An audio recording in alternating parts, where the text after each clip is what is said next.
The Cat Who Sniffed Glue by Lillian Jackson Braun, narrated by George Guedel. This book is copyrighted 1988 by Lillian Jackson Braun. This recording is copyrighted 1992 by Recorded Books. Living in the peaceful city of Pickaxe may be restful, but it certainly isn't dull, at least for the owner of two very particular Siamese cats, Jim Quillerin, one of the most eligible bachelors in town. And now, The Cat Who Sniffed Glue.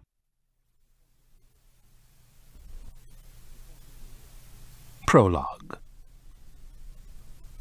Yes, there really is a place called Moose County, 400 miles north of everywhere. The county seat is Pickaxe City, population 3,000. There really is a busboy named Derek Cuttlebrink, and there is a barkeeper who looks like a bear and charges a nickel for a paper napkin. And there is a cat named Cao Ko Kung, who is smarter than people. If they sound like characters in a play, that's because all the world's a stage, and all the men and women merely players. So, dim the lights, raise the curtain.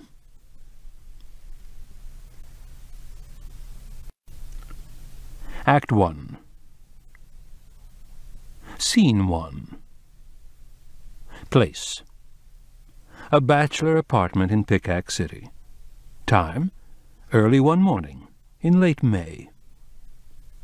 Cast: Jim Quillerin, former journalist, now heir to the Klingenschön fortune. A big man, about 50, with graying hair, bushy mustache, and doleful expression. Cao Ko Kung, a Siamese cat familiarly known as Coco. Yum Yum, another Siamese cat, Coco's constant companion. Andrew Brody, Pickaxe Chief of Police.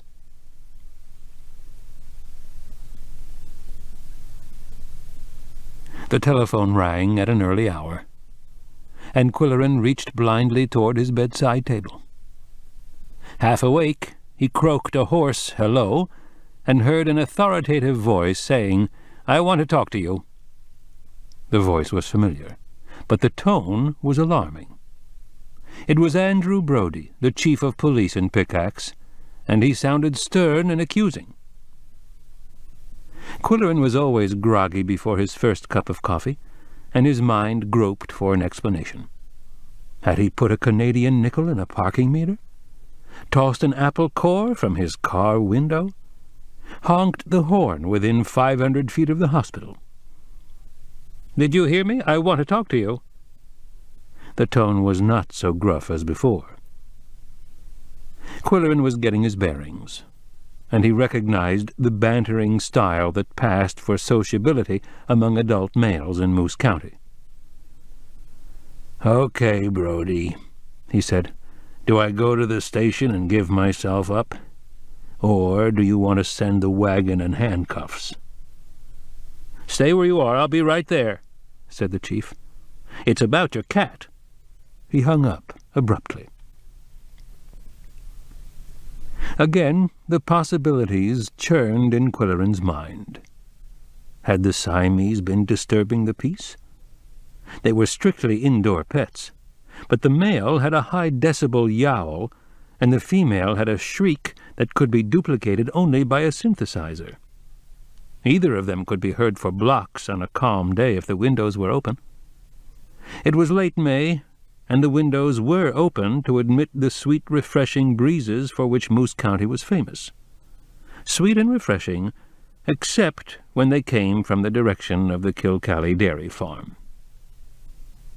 Hurriedly, Quillerin pulled on some clothes, ran a wet comb through his hair, collected the newspapers cluttering the living-room floor, slammed the bedroom door on his unmade bed, and looked out the window in time to see Brody's police car pulling into the driveway. Quillerin lived in an apartment over a 4-car garage, formerly the carriage house for the Klingenschön estate. The carriage house was situated far back on the property. The mansion itself fronted on Main Street facing the park, a huge, square stone building now being remodeled as a theatre for stage productions. Its broad lawns had been brutally torn up to accommodate trucks, piles of lumber, and a temporary construction shed. As the police car maneuvered around these obstacles, carpenters and electricians swarming over the site waved friendly salutes in the chief's direction. Brody was a popular lawman, an amiable Scot with a towering figure, a beefy chest, and sturdy legs that looked appropriate with the kilt, tam-o'-shanter, and bagpipe that he brought out for parades and weddings. As Brody climbed the stairs to the apartment, Quillerin greeted him from the top of the flight. The chief was grumbling. He was always complaining about something. "They made the stairs too steep and too small when this place was built. There isn't room for a healthy man's foot." "Walk up sideways," Quillerin suggested. "What's that thing?" Brody pointed to a circle of ornamental wrought iron, a yard in diameter, leaning against the wall at the head of the stairs. Centered in the design were 3 cats, rampant, scrappy animals, rearing on hind legs, ready to attack. "That's from the gate of a 300-year-old Scottish castle," Quillerin spoke with pride. "It's adapted from the Macintosh coat of arms. My mother was a Macintosh." "Where'd you get it?" Brody's envious manner indicated he would give anything for a similar memento of his own clan, or anything within reason. He was a thrifty man. "From an antique shop down below. I left it in the city when I moved up to Pickaxe. Had it shipped up here last week. Looks heavy. Must have cost plenty for freight." "It weighs about 100 pounds. I'd like to incorporate it in my living room, but I don't know how." "Ask my daughter. She has a lot of far-out ideas." "Is that a commercial?" Quillerin asked. Francesca Brody was an interior designer. With a bagpiper's swagger, Brody walked into the living room, giving it a policeman's quick once-over before flopping into a man-sized lounge chair. "You've got a comfortable roost here." "Francesca's been helping me fix it up. When I lived in the mansion up front, this was an escape from too much opulence. But when I started living here full-time, it suddenly looked bleak. How do you like what she put on the walls? Hand-woven Scottish tweed." The chief turned to appraise the oatmeal-colored, oatmeal-textured wall covering. "You shelled out plenty for that stuff, I bet. But I guess you can afford it." He then stared at the end wall. "You've got a lot of shelves." "Francesca designed the shelf setup and had her carpenter build it. I'm starting to collect old books." "With your bankroll, you ought to be buying new books." "I like old books. I bought a whole set of Dickens for $10. You're a thrifty Scot. You should appreciate that." "What's that picture?" Brody pointed to a framed print over the sofa. "An 1805 gunboat that used to sail the Great Lakes. How about a free cup of coffee?" Quillerin stirred heaping spoonfuls of instant coffee into boiling water and handed a mug to Brody. "Okay, what's the bad news, Chief? What's so urgent that you have to get me out of bed?" "Just got back from a law enforcement conference down below," Brody said. "Glad to be back where life is civilized. I tell you, those cities down there are jungles. They stole the mayor's car the first day of the conference." He took a swallow of coffee and choked. "Ugh, this is rugged stuff." "What was the conference about?" "Drug-related violence. One of the speakers was a friend of yours, Lieutenant Hames. I talked to him at lunch." "Hames is a brilliant detective, although he likes to play dumb." "He told me some things about you, too. He said you gave him some good tips when you were writing for the Daily Fluxion." Quillerin smoothed his mustache modestly. Well, you know how it is. Things happen on a newspaper beat. I kept my eyes peeled and my ears flapping, that's all. Hames told me something else, too, and I thought he was putting me on, but he swears it's true. He says you have a very unusual cat, very smart animal. He's right about that. Siamese are remarkably intelligent. Brody eyed his host keenly.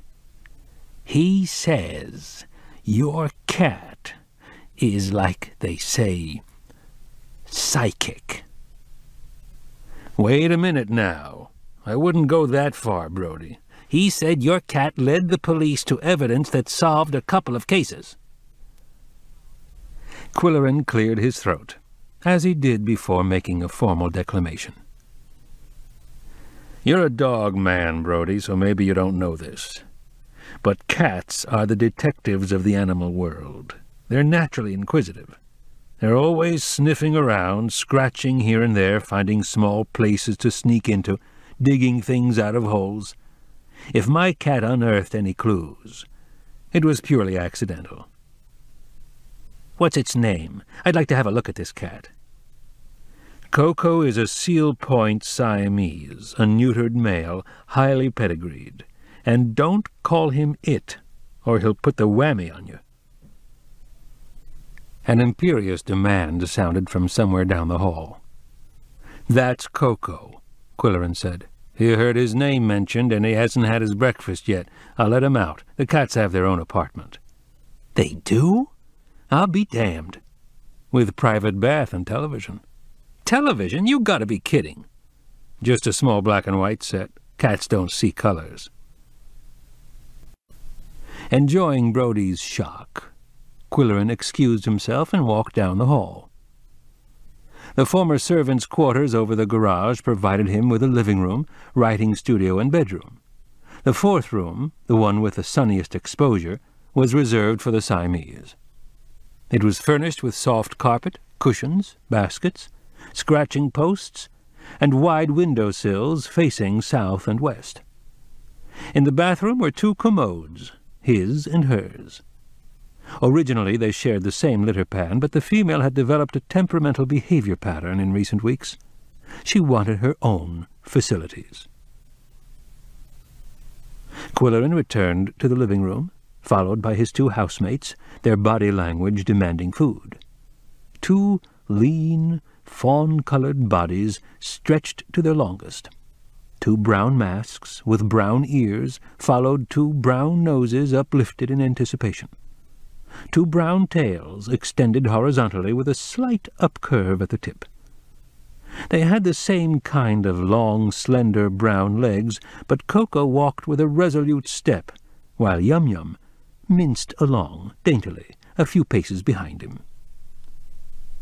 At the living-room entrance, both animals stopped as if on cue and surveyed the stranger. "They have blue eyes," Brody said. "I didn't know you had two. Are they from the same litter?" "No, I adopted them from different sources," Quillerin said. "Each one was left homeless under circumstances that Lieutenant Hames would probably remember." The larger of the two sauntered into the room with a matter-of-fact gait and examined the visitor from a civil distance. Quillerin made the introductions. "Chief, this is Coco, the Inspector General. He insists on screening everyone for security reasons. Coco, this is Chief Brody of the Pickaxe Police Department." The police chief and the cat stared at each other, the lawman with a puzzled frown. Then Coco leaped lightly to a bookshelf 6 feet off the floor. Squeezing between Benjamin Franklin's autobiography and Boswell's Life of Johnson, he settled down to monitor the newcomer from an aerial vantage point. Brody said, "He looks like an ordinary cat. I mean, you can tell he's purebred and all that, but did you expect him to have green fur and electronic eyes and rotating antennae? I told you, Brody, he's just a pet who happens to be normally inquisitive and unusually intelligent." Brody relaxed and turned his attention to the smaller Siamese, who was slowly approaching with graceful, pigeon-toed steps, all the while concentrating on his shoes. "Meet Yum-Yum the paw," Quillerin said. "She looks fragile, but she has a lightning-fast paw like a steel hook. She opens doors, unties shoelaces, and steals anything small and shiny. Watch out for your badge." "We used to have cats on the farm," Brody said, "but they never came indoors." "These never go outdoors." "Then how do they find anything to eat?" "You don't buy that expensive stuff in little cans, do you?" To tell the truth, Brody, Coco refuses to eat anything labeled cat food. He wants his meals freshly cooked.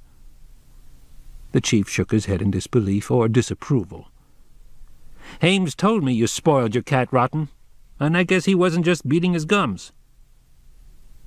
"Did you learn anything about drug-related violence at the conference?" "Like I told Hames, drugs and violence aren't our problem up here. He didn't believe me." "Neither do I, although I've heard you say it before." "Sure, we've pulled up some funny plants in a couple of backyards, and a few years back the kids were sniffing this here airplane glue, but we don't have drug rings or drug pushers, not yet anyway." "How do you account for it?" "We're isolated, 400 miles north of everywhere, like it says on the sign at city limits. Crackpot ideas are slow in reaching us. Hell, the fast food chains haven't even discovered Moose County yet." Brody took another swallow of coffee with a grim expression. "Another thing, we have good family life up here. We have a lot of church activities and organized sports and healthy outdoor hobbies like camping and hunting and fishing. It's a good place to bring up kids." "If drugs and violence aren't the problem, what do you do to keep so busy? Write parking tickets?" The chief scowled at him. "Drunk drivers, underage drinking, vandalism, that's what runs us ragged. When my girls were in high school, them and my wife and I were always going to funerals. You know, the funerals of their classmates, kids getting themselves killed in car accidents. They'd be driving fast, horsing around in a moving vehicle, drinking beer illegally, hitting a patch of loose gravel, losing control. But now we've got another headache. Vandalism is on the increase." "I noticed that someone made power turns on the courthouse lawn last week." "That's what I mean. There's a certain element, a few crazies, that don't have anything to do. They shot out 2 streetlights on Goodwinter Boulevard last night. When I was a kid, we smashed pumpkins and strung trees with toilet paper on Halloween, but this new generation does it all year round. They pull up the flowers in front of City Hall. They bash rural mailboxes with baseball bats. I don't understand it." "I haven't seen any graffiti." "Not yet, but they poured a can of paint on the fountain in the park. We know the punks that are doing it, but we never catch 'em in the act." Brody paused. He was looking hopefully at Quillerin. "Do you have a plan?" "Well, after talking to Hames, I wondered if your cat could tip us off to where they're going to strike next, so we could stake it out." Quillerin eyed him askance. "What were you guys smoking at that conference?" "All I know is what Hames told me. He said your cat has ESP or something."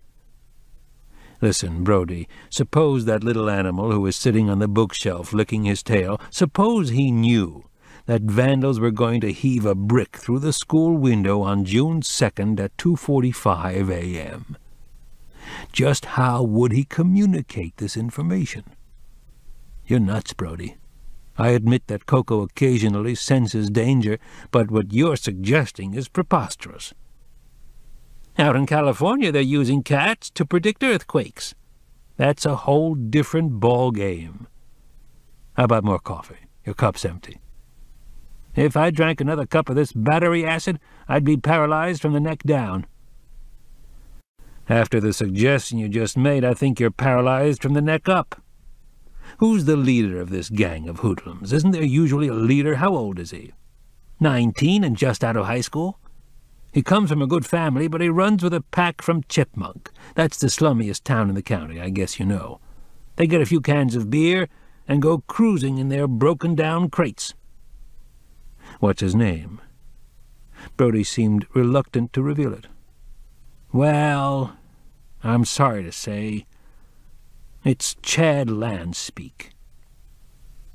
Not the department store heir, not the son of Carol and Larry. The chief nodded regretfully. He's been in trouble ever since junior high. That's really bad news. His parents are just about the finest people in town. Community leaders. Their older son is studying for the ministry and their daughter is pre-med. You're not telling me anything I don't know. Landspeak is a good name. It's hard to figure out how Chad got off the track. People say the third child is always an oddball, and it may be true. Take my 3 girls, for instance. The 2 older ones got married right after school and started families. I've got 4 grandkids, and I'm not 50 yet. But Francesca, she was the third. She was determined to go away to college and have a career. But she returned to Pickaxe to work. You haven't lost her? Yes, she's a good girl, and she still lives at home. That's something we're thankful for. The family is still together. But she's all wrapped up in decorating and acting in plays. She has talent, Brody. She's directing the next play at the theater club. You should be proud of her. That's what my wife says. Francesca is 24, and she has to make her own choices. The police chief seemed unconvinced. She could have married into the Fitch family. She dated David Fitch when they were in high school. That's another fine old family. David's great-grandfather struck it rich in the 1880s, in mining or lumbering, I forget which. David and Harley went to Yale, and now they're vice presidents at the bank. Their dad is bank president. Fine man, Nigel Fitch. I thought sure I was going to have one of the boys for a son-in-law. Brody looked away sadly. His disappointment was painful to witness. One of my daughters married a farmer, he went on, and the other one married an electrician with his own business. Decent fellas they are, ambitious, good providers. But Francesca could have married David Fitch. She used to bring him and Harley home after school to listen to that noise the kids call music. They were real gentlemen. Hello, Mr. Brody, and how are you, Mr. Brody? They liked to hear me play the pipes. Nice boys, nothing snobbish about them at all, full of fun, too. They're fine young men, Quillerin agreed. I've met them at the theater club. Talk about talent. They're in all the plays. They were the twins in a musical called The Boys from Poughkeepsie or something like that. Nigel is lucky to have sons like those two. Francesca really passed up a good chance. Yow, said Coco in a sudden irritable commentary on the conversation, as if he were bored. Well, to get back to my suggestion, Brody said. Give it a thought or two. I'd like to break up this gang before they get into something worse, like torching barns or breaking into summer cottages or stealing cars. That can happen, you know. Did you ever talk to Carol and Larry about their son? The chief threw up his hands. Many times they keep up a brave front, but they're heartbroken. What parent wouldn't be? The boy doesn't live at home. He drifts around, shacking up wherever he can, partying all night. Never wanted to go to college. What does he do for money? As I understand it, his grandmother left him a trust fund, but he doesn't get his monthly check unless he goes to college or works in the family store. Larry put him in charge of sporting goods. But he goofs off half the time and goes hunting or trapping. Poaching, most likely. I feel bad about this, Quillerin said. The Landspeaks don't deserve this kind of trouble. You know, Quill, you bachelors are lucky. You don't have any problems. Don't be too sure. What's your problem? Women. What did I tell you? Brody said in triumph. I told you they'd all be chasing after you. A fella can't inherit millions like you did and expect to live a normal life. If you don't mind some advice, I say you should get yourself a wife, and get your name off the eligible list." "I had a wife," Quillerin said. "It didn't work out." "So try it again. Marry a young woman and start thinking about heirs. You're not too old for that." "When I go, I'm leaving everything to the Klingenschön Memorial Fund. They'll distribute it right here in Moose County where the money was made and where it belongs." "I suppose all kinds of people are bugging you for handouts." "The fund takes care of that, too. I turn everything over to them. They dole it out to charities and good causes, and give me a little to live on." "Ugh, you're a little daft. Did anybody ever tell you?" "I've never wanted a lot of money or possessions." "I noticed that," said Brodie, glancing around the room. "How many millionaires or billionaires live over the garage? Did you ever see how the Fitches live?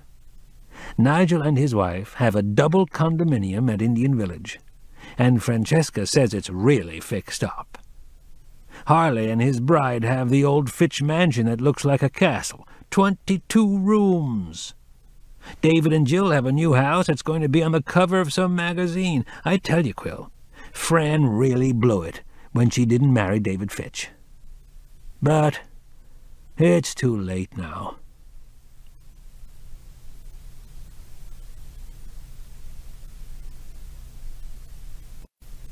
After Brodie had made his departure, manoeuvring down the stairs and complaining about the narrow treads, Quillerin mixed another cup of instant coffee in the 4-by-4-foot closet that served as his kitchen.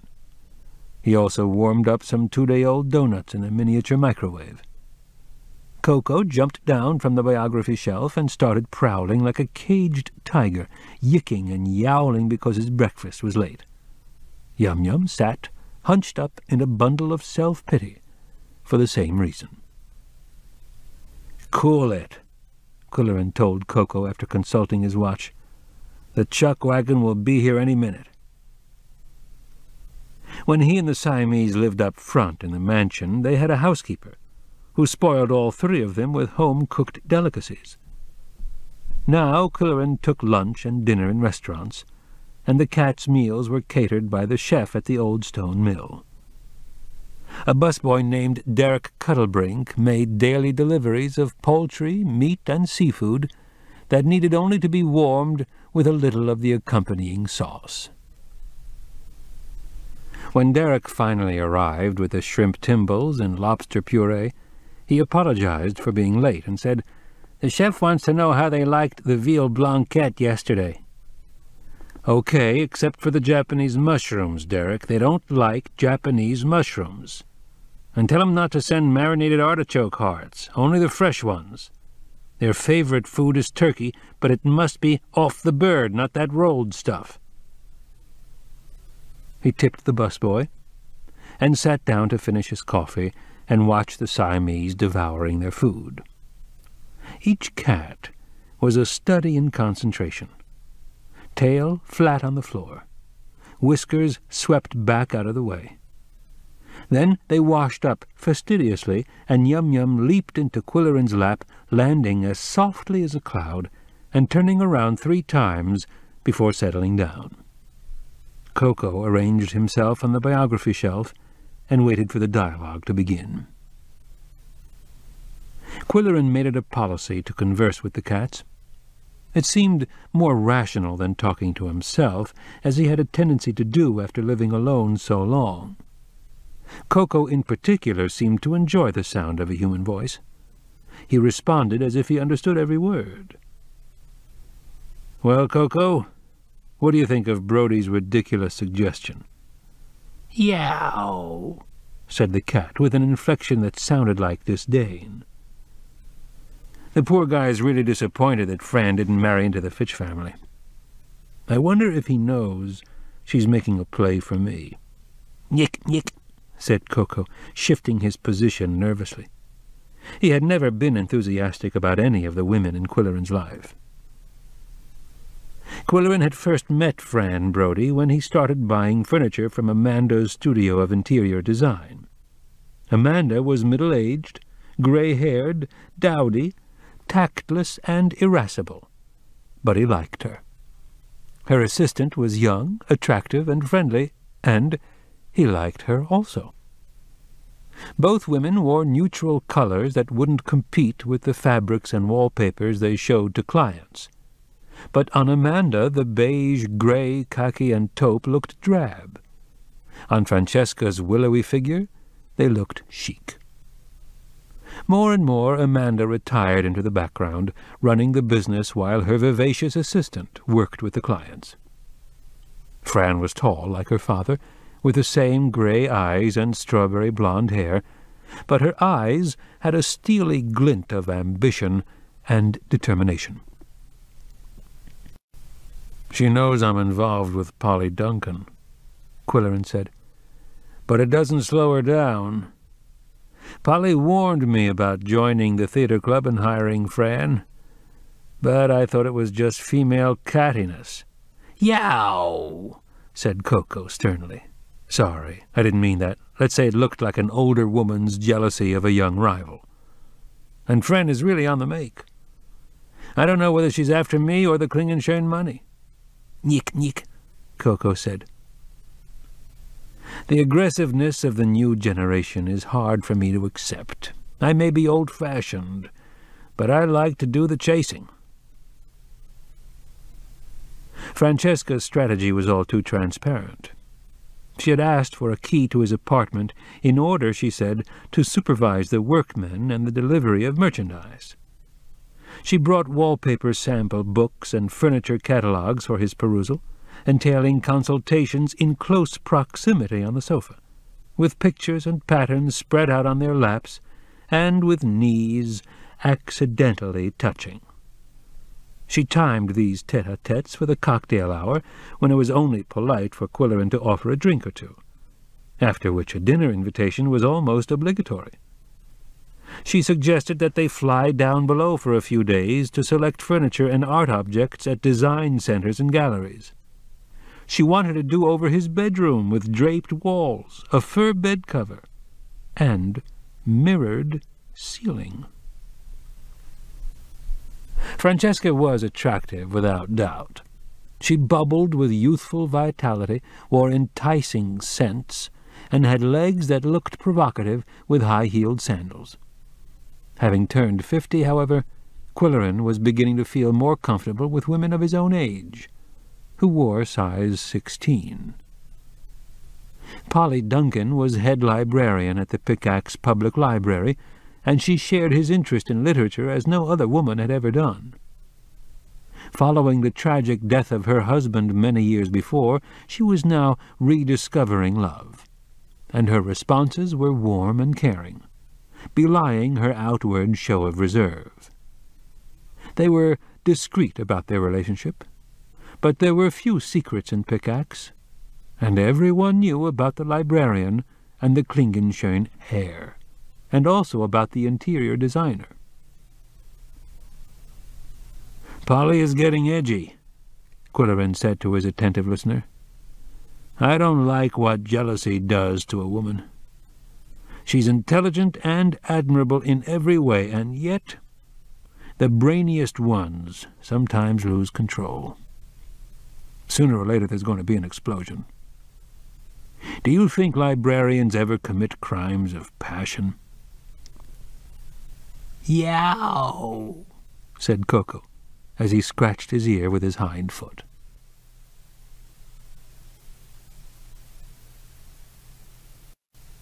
Scene 2. Place: downtown Pickaxe. Time: the following morning. Cast: Hixie Rice, a young woman from down below. Eddington Smith, dealer in used books. Chad, the black sheep of the Landspeak family.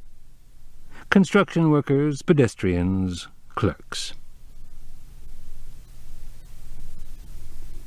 Quillerin decided to take a casual walk downtown after hearing the 9 a.m. newscast on station WPKX. Vandals opened fire hydrants during the night, seriously draining the city's water supply, and impeding firefighters called to a burning building on the west side. As a veteran journalist who had written for major newspapers around the country, Quillerin despised the headline news on the radio, those 25-word teasers sandwiched between 200-word commercials. They only fueled the feud between the print and electronic media. He stormed around his apartment, ranting aloud to the alarm of the Siamese. How many hydrants were opened? Where were they located? What was the extent of water loss? What was the cost to the city? Whose building burned as a result? When was the vandalism discovered? Why did no one notice the gushing water?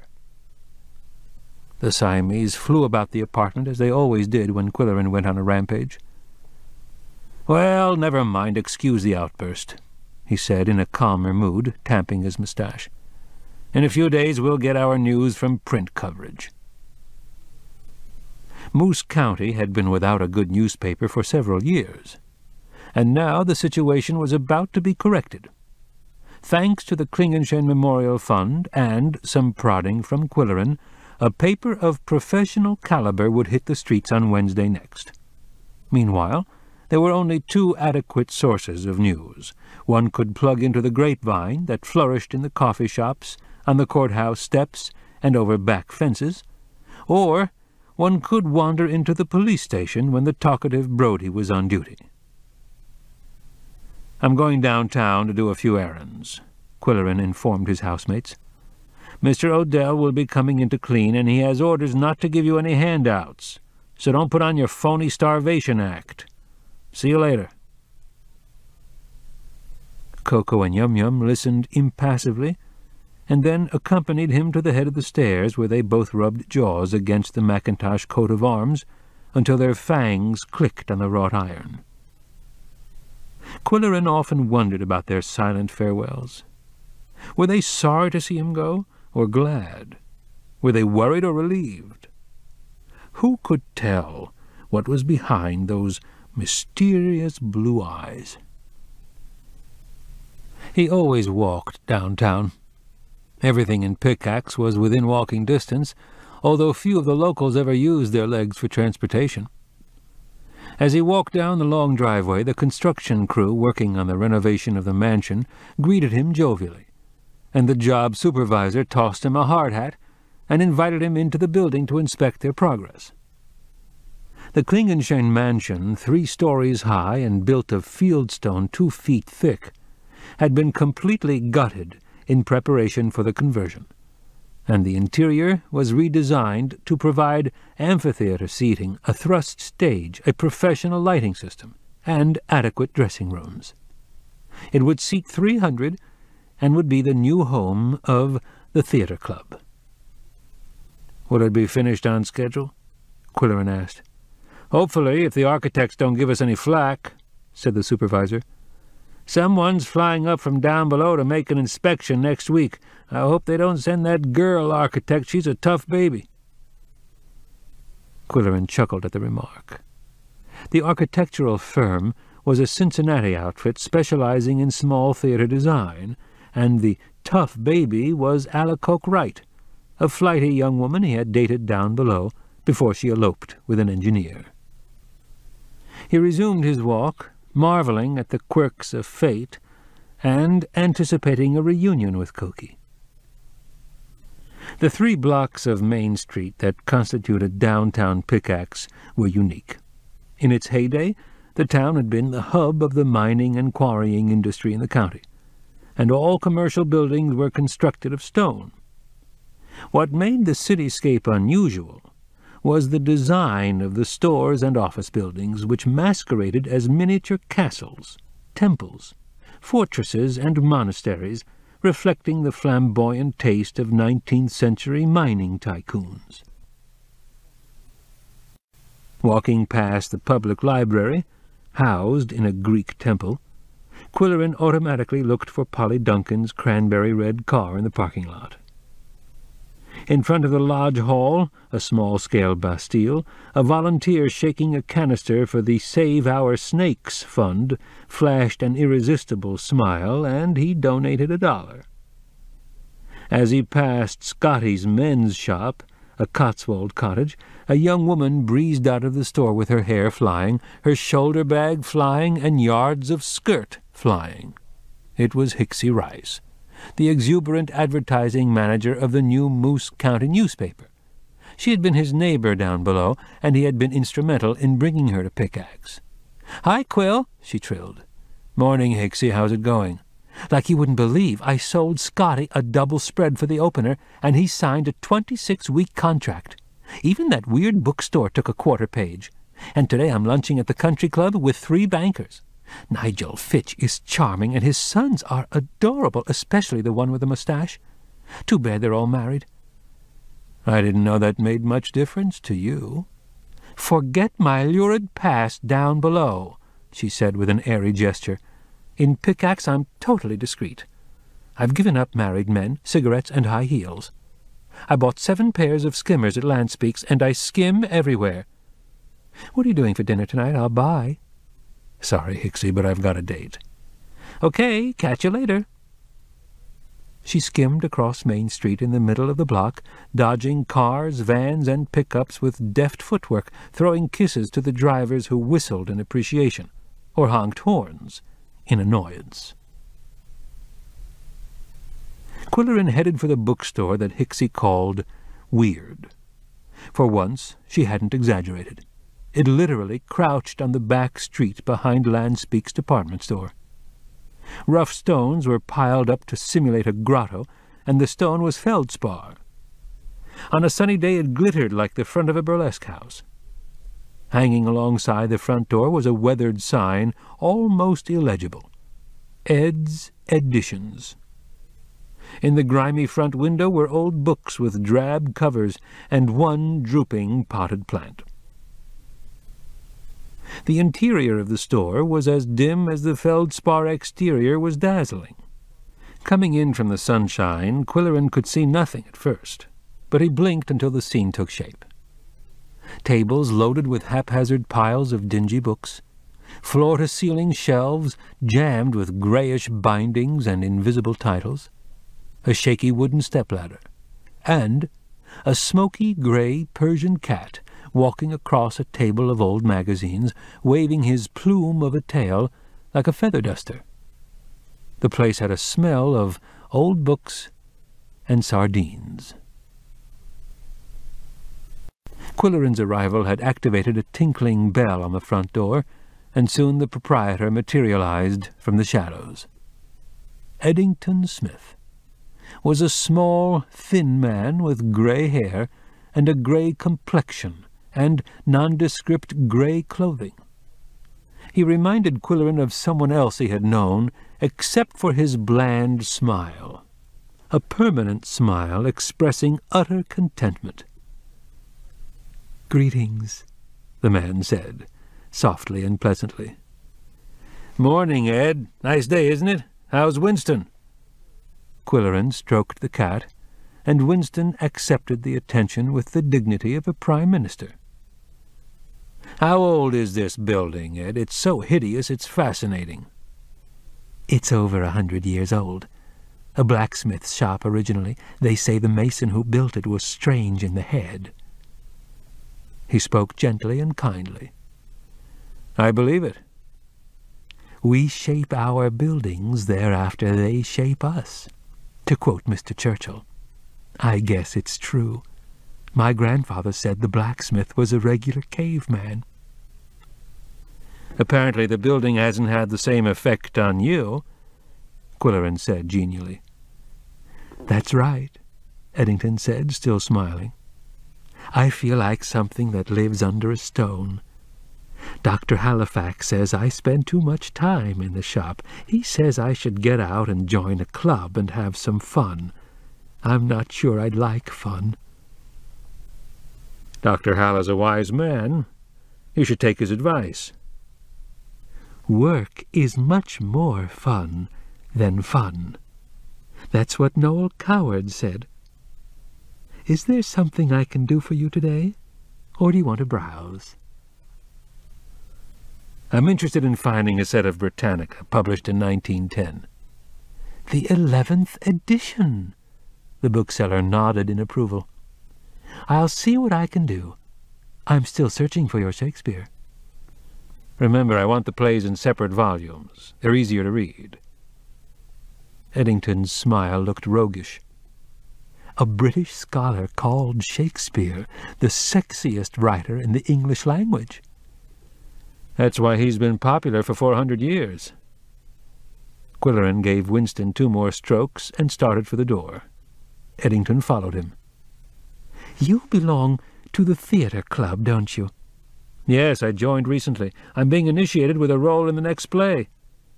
"Harley Fitch invited me to join. Do you know Harley? He's a nice young man, very friendly." Quillerin edged closer to the door. "I wouldn't be good at acting," said the bookseller, "but I could open and close the curtain, I suppose. Something like that." "Once you get up on that stage, Ed, you might discover hidden talents." Quillerin now had his hand on the door-handle. "I don't think so. The others in the club are all smart and well-educated. Harley Fitch and his brother went to Yale. I've never been to college." "You may not have a degree," Quillerin assured him, "but you're a very well-read man." Eddington lowered his head, smiling modestly, and Quillerin took the opportunity to escape into the sunshine. He wondered about the enigmatic little man.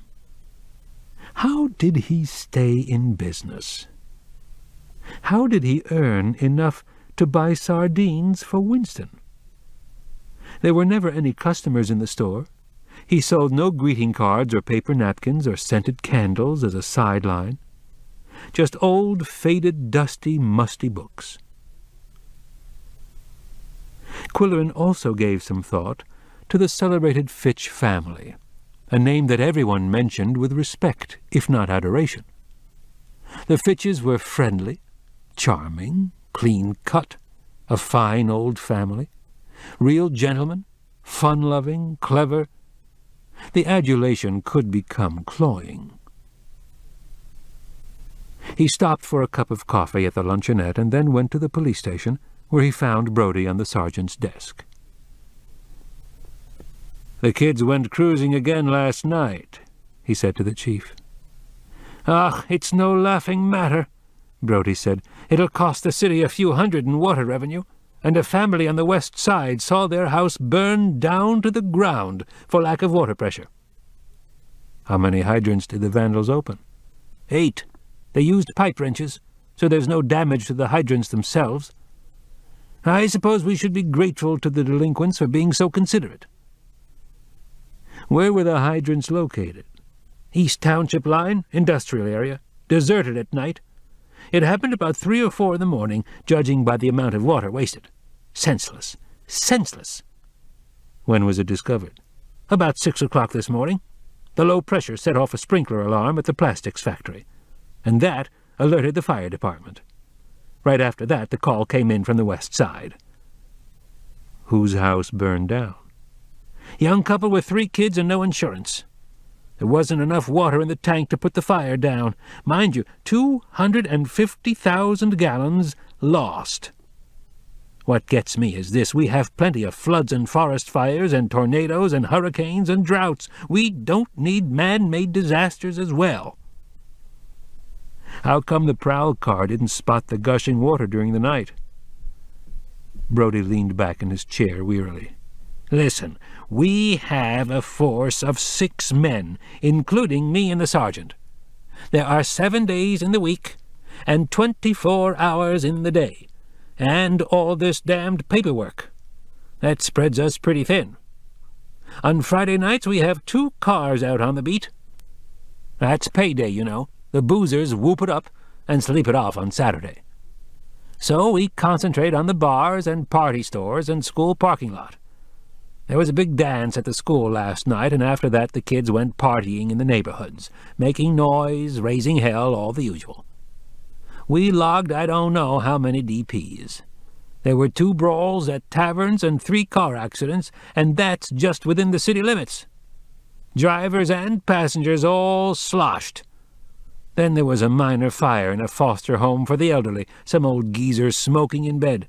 No damage, but enough panic for a major earthquake. I tell you, Quill, Friday night is hell night in Pickaxe, especially in spring. Just like it was 100 years ago when the lumberjacks used to come into town and mix it up with the miners. I can see you had your hands full, Quillerin said. What were the state troopers doing all this time? Oh, they assisted, when they weren't chasing drunk drivers all over the county. One high-speed chase ended up with the guy in the Itabitiwasi River. It looks as if the vandalism is escalating, as you predicted. When they get tired of pulling up flowers, they look for bigger kicks. This is Saturday. They'll be out again tonight. Brodie looked at Quillerin inquiringly. There should be some way to outguess them. Forget about cat power, Brodie. It won't work. Quillerin saluted the chief and went on his way. He wanted to make one more stop before lunch. He wanted to meet the black sheep of the Landspeak family. The department store was the largest commercial building on Main Street, a Byzantine palace with banners flying from the battlements. That was the kind of dramatic touch that would appeal to Larry Landspeak. He and his wife Carol were the lifeblood of the theatre club. Their energy and enthusiasm were legendary in Pickaxe, so was their store. In the 1880s it had served Moose County as a small general store selling kerosene, gunpowder, harnesses, crackers, cheese, and calico by the yard. Now the inventory included perfume and satin chemises, microwave ovens and television sets, fishing rods and sweatshirts. Sweatshirts, that was Quillerin's cue. He headed for the men's casual wear in the rear of the store. It meant zigzagging through the women's department with their seductive aromas and silky displays. Clerks who had sold him sweaters, robes, and blouses in Polly Duncan's size brightened when they saw him. "Morning, Mr. Q. Help you, Mr. Q? We just received some lovely silk scarves, real silk." In the sporting goods department, a young man was leaning on a glass showcase, poring over a gun catalogue. His pigtail and Fu Manchu mustache looked ludicrous for a conservative town like Pickaxe. "Do you have any sweatshirts?" Quillerin asked him. "On the rack." The clerk jerked his head toward the casual wear with a look of boredom. "Do you have any in green?" "What's on the rack, that's what we've got." "How much are they?" "Different prices, whatever it says on the tag." "I'm sorry, but I didn't bring my reading glasses," Quillerin said. "Would you be good enough to help me?" It was a lie, but he enjoyed irritating clerks who irritated him. Reluctantly, the young man left his gun catalogue and found a green sweatshirt in a large size and at a price that seemed fair. While the sale was being written up, Quillerin looked at fishing rods and reels, bows and arrows, hunting knives, life belts, backpacks, and other gear that had nothing to do with his lifestyle. He spotted one item, however, that would be most inconvenient for a lazy clerk to reach, a pair of snowshoes hung high on the wall. "Are those the only snowshoes you have?" he inquired. "We don't stock snowshoes in spring." "What are they made of?" "Aluminum." "I'd like to examine them." "I'll have to get a ladder." "That sounds like a good idea," Quillerin said, enjoying his script and performance.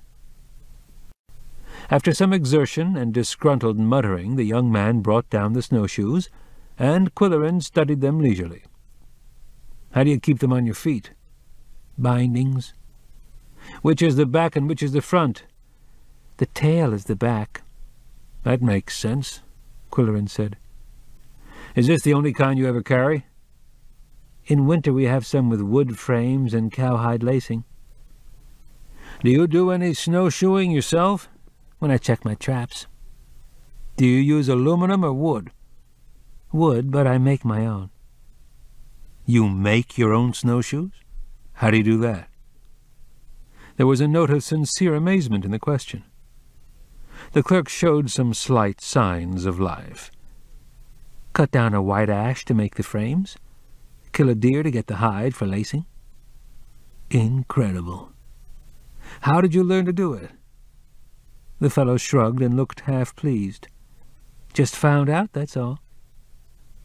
How do you make a curved frame out of a tree? Cut it to the right size, steam it, and bend it, that's all. Amazing. I'm new in the North Country, Quillerin said, but snowshoeing is something I'd like to try next winter. Is it hard to do? Just put one foot in front of the other, and don't be in a hurry. How fast do you go? Depends on the snow, hard pack or soft, and whether you're in underbrush. 4 miles an hour is pretty fast. Do they come in different sizes? Different sizes and different styles. I've made all kinds. Michigan, Bear Paw, Arctic, all kinds. Do you make them to sell? Never did, but I'd like to buy a handmade pair if I could see a selection. I have some at my folks' house. I guess I could get a hold of them next week. Would you bring some samples to my apartment? Where do you live? Behind the Klingenschein mansion over the garage. My name is Quillerin. He observed a spark of recognition in the clerk's hooded eyes. And what's your name? Chad. When could you bring the samples? Tuesday, maybe, after work. What time do you quit? 5:30. I have a theater club rehearsal at 7. Could you get to my place not later than 6? I guess. Quillerin left the store in a good frame of mind. He didn't really want a pair of snowshoes or even a green sweatshirt. He wanted to satisfy his curiosity about Chad Landspeak. That was Saturday morning. Late Saturday night or early Sunday, vandals broke into the Pickaxe High School and destroyed a computer.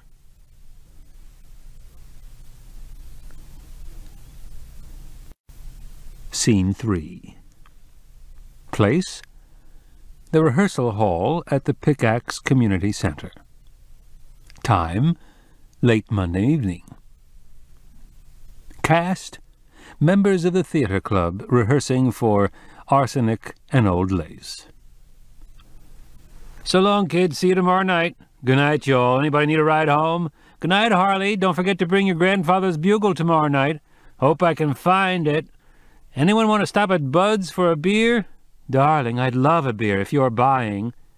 Listen, everybody, before you go, have your lines tomorrow night. No excuses. We start work on the timing. Nighty-night, Francesca. You're a slave driver, but we love you. Good night, David. Good night, Ed. Don't worry about anything. You're going to be just fine. Glad to have you in the company. Good night, Fran, said Quillerin. You're doing a good job of handling these clowns. Don't go yet, Quill. I want to talk to you. She was watching the others leave, young and not so young, talented or simply stage-struck, affluent or working for the minimum wage, but they all looked alike in their nondescript rehearsal clothes, mismatched pants and tops, ill-fitting, well-worn, purposely ugly. Quillerin felt too well-dressed in his new green sweatshirt. Even Fran, who was meticulously chic on the job, looked sloppy in faded tights, running shoes, and her father's old shirt. Eddington Smith was the only one who had reported for rehearsal in suit, white shirt, and tie.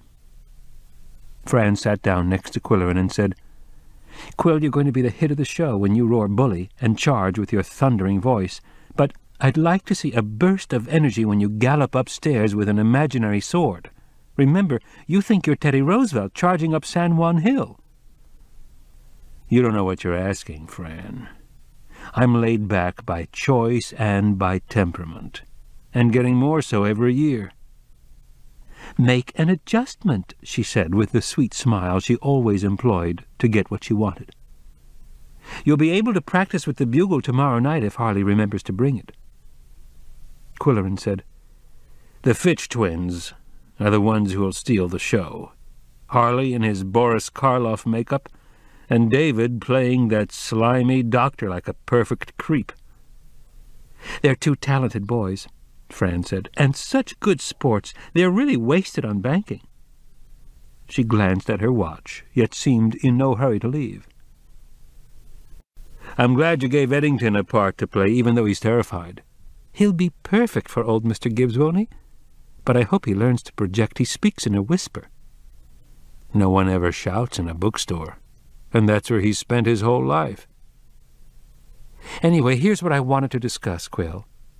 We want to do Bell, Book and Candle for our summer show, and we'll need a cat to play Pyewacket.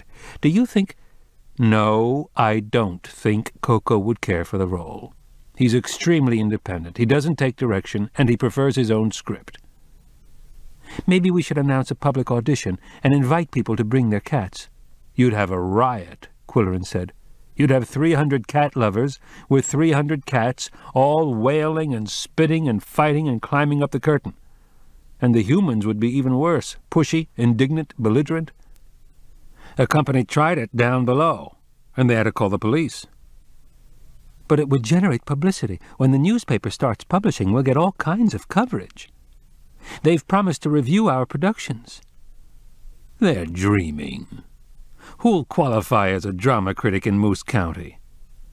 "You," she said with her sweet smile. Quillerin huffed into his mustache.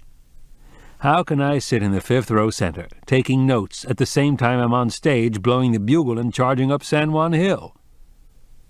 "You'll figure it out." She could be infuriatingly illogical one minute and a frighteningly straight thinker the next. "Will the theater be ready on schedule?" "They've promised, but anything can happen in the building trades.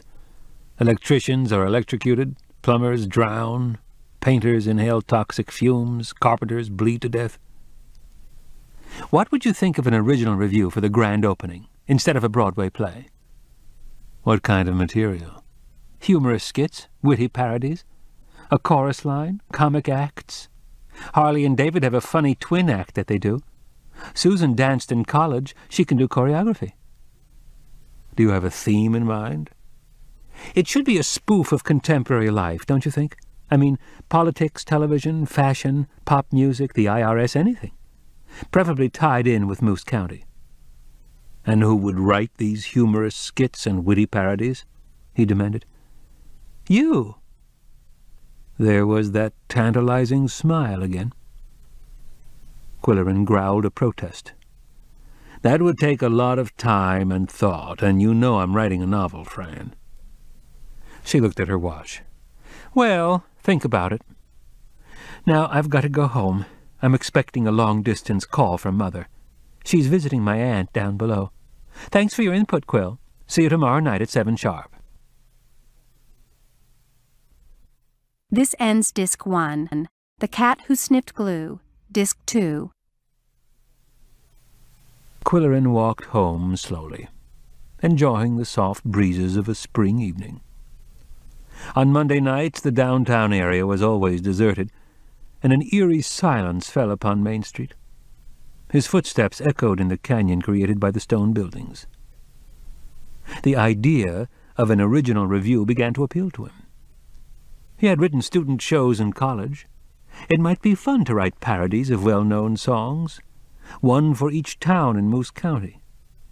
The early settlers had given them outlandish names: Sawdust City, Chipmunk, Squunk Corners, Middle Hummock, West Middle Hummock, Wildcat, Smith's Folly, Mooseville, even a village named Burr.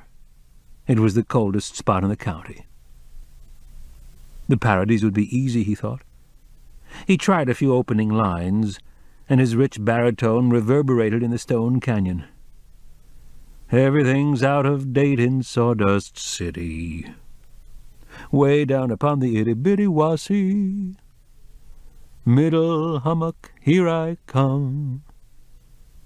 April and chipmunk, ragweed in blossom.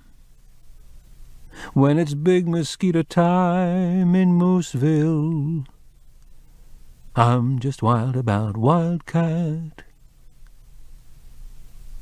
All too soon he reached the Park Circle. Here Main Street divided and circled a small park on the perimeter of which were 2 churches, the courthouse, the public library, and the future theater. There was a nightlight in the construction shed, but the long driveway to the carriage house was in darkness. The moon had ducked behind a cloud, and he had forgotten to turn on the exterior lights at the corners of the carriage house.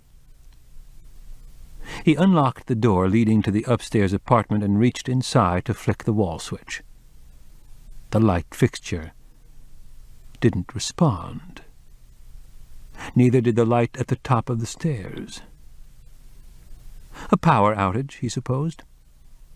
The local joke was that Pickaxe blacked out if the weatherman even predicted a thunderstorm. He started to mount the stairs in the dark. Brody was right, they were steep, and the treads were narrow. They seemed narrower and steeper in total darkness. Slowly and carefully he went up, gripping the handrail. Halfway to the top, Quillerin stopped. There was a strong odor in the stairwell, almost like coffee, or something burning. Electrical wires? He had a fear of fire when the cats were home alone. At that moment he heard a sound he could not identify. He listened hard. The cats were locked in their apartment at the far end of the building, and it was not an animal sound. It was a scraping like metal on wood. He remembered the wrought iron coat of arms leaning against the wall in the upper hallway. If it came crashing down the stairs, it would send him flying to the bottom of the flight. He flattened himself against the wall and slid upward, one cautious step at a time. In the upper hall he paused and listened. He felt a presence. There was no sound, but someone was there, breathing. The living room door was open, and he was sure he had closed it before leaving. The total darkness indicated that the blinds were closed, and he was sure he had left them open. Now he was positive he could hear breathing, and he saw 2 red eyes glowing in the blacked-out room. Stealthily, he groped for the light switch inside the door, hoping it was operative. His hand touched something hairy. From his throat came a horrendous roar like a trapped lion, a wounded elephant, and a sick camel. It was a curse he had learned in North Africa. Instantly there was light, and a chorus of tremulous voices managed a weak, "Happy birthday!" There were 24 persons in the room, looking either shaken or sheepish or guilty. "Damn it, you knuckleheads!" Quillerin bellowed. "You could give a guy a heart attack. What's this?" Towering above him was a black bear with glass eyes and gaping jaws, rearing on hind legs, one paw over the light switch. The 2 glowing spots of red were lights on a small machine. It stood on the travertine card table, plugged in and bubbling. "I'm sorry," said Francesca. "It was my idea. We used the key you gave me." Harley Fitch said, "My clone gets credit for the dramatic staging." "My clone unscrewed the light bulbs," said his brother. David, the one with the mustache. "He stood on my shoulders and ruined my golf swing permanently." Quillerin confronted Francesca. "So that's why you kept me overtime. I wondered why you looked at your watch every 5 minutes. Larry Landspeak said, "We needed a half hour to get set up. We had to park our cars out of sight and hike over here and wrestle the bear up those damn stairs and then hide Wally's van." Wally Toddwhistle, a young taxidermist, said, "I happen to have the bear in my van. I'm delivering it to a customer." "How did you guys know it's my birthday?" Fran said, "Dad ran a check on your driver's registration." "And what's that thing?" He pointed to the machine with the 2 red lights. "That's a gift from all of us," said David's wife, "a protest against the lethal coffee you serve. You set it for the number of cups you want and the strength you prefer. A timer turns it on." Then someone produced paper plates and cups, and someone else unveiled a sheet cake decorated with a bugle and the theater's traditional wish, "Break a leg, darling." As Quillerin began to simmer down, the cast and crew of Arsenic and Old Lace relaxed. They were all there, Carol Lanspeak and Susan Exbridge, who were playing the wacky old sisters, Larry Lanspeak, a versatile character actor, Harley and David Fitch, who liked to do drunks, weirdos, and monsters, David's clever wife, Jill, who designed sets and costumes, Wally Toddwhistle, a genius at building sets out of orange crates, baling wire and glue, Derek Cuttlebrink, who was attempting his first role, Eddington Smith, painfully ill at ease, and other members of the troupe whom Quillerin knew only slightly. They were all talking at once. Susan: "Darling, your entrance in the second act was marvelous." Fran: "An integrated actor thinks with his whole body, Derek." Carol: "How's your wife, Harley?" Harley: "Okay, but kind of grouchy. The doctor told her to quit smoking till after the baby comes." Wally: "What's that big round iron thing in the hallway?" Quillerin: "It came from a castle in Scotland. Part of a gate, I think." Larry: "At every performance she went up, and I had to ad-lib the whole scene. I could have killed her." David: "I grew a mustache to play the villain in The Drunkard because I'm allergic to spirit gum, and then I decided to keep it. Jill likes it." Derek: "Where are the cats?" Quillerin: "In their apartment, watching the tube. Shall I let them out?" Coco and Yum Yum made their entrance, walking shoulder to shoulder like a team of horses. In the doorway they stopped abruptly, their ears, whiskers, noses, and blue eyes sensing the situation. Noisy strangers eating and dropping crumbs. In the next instant they sensed the black bear looming above them.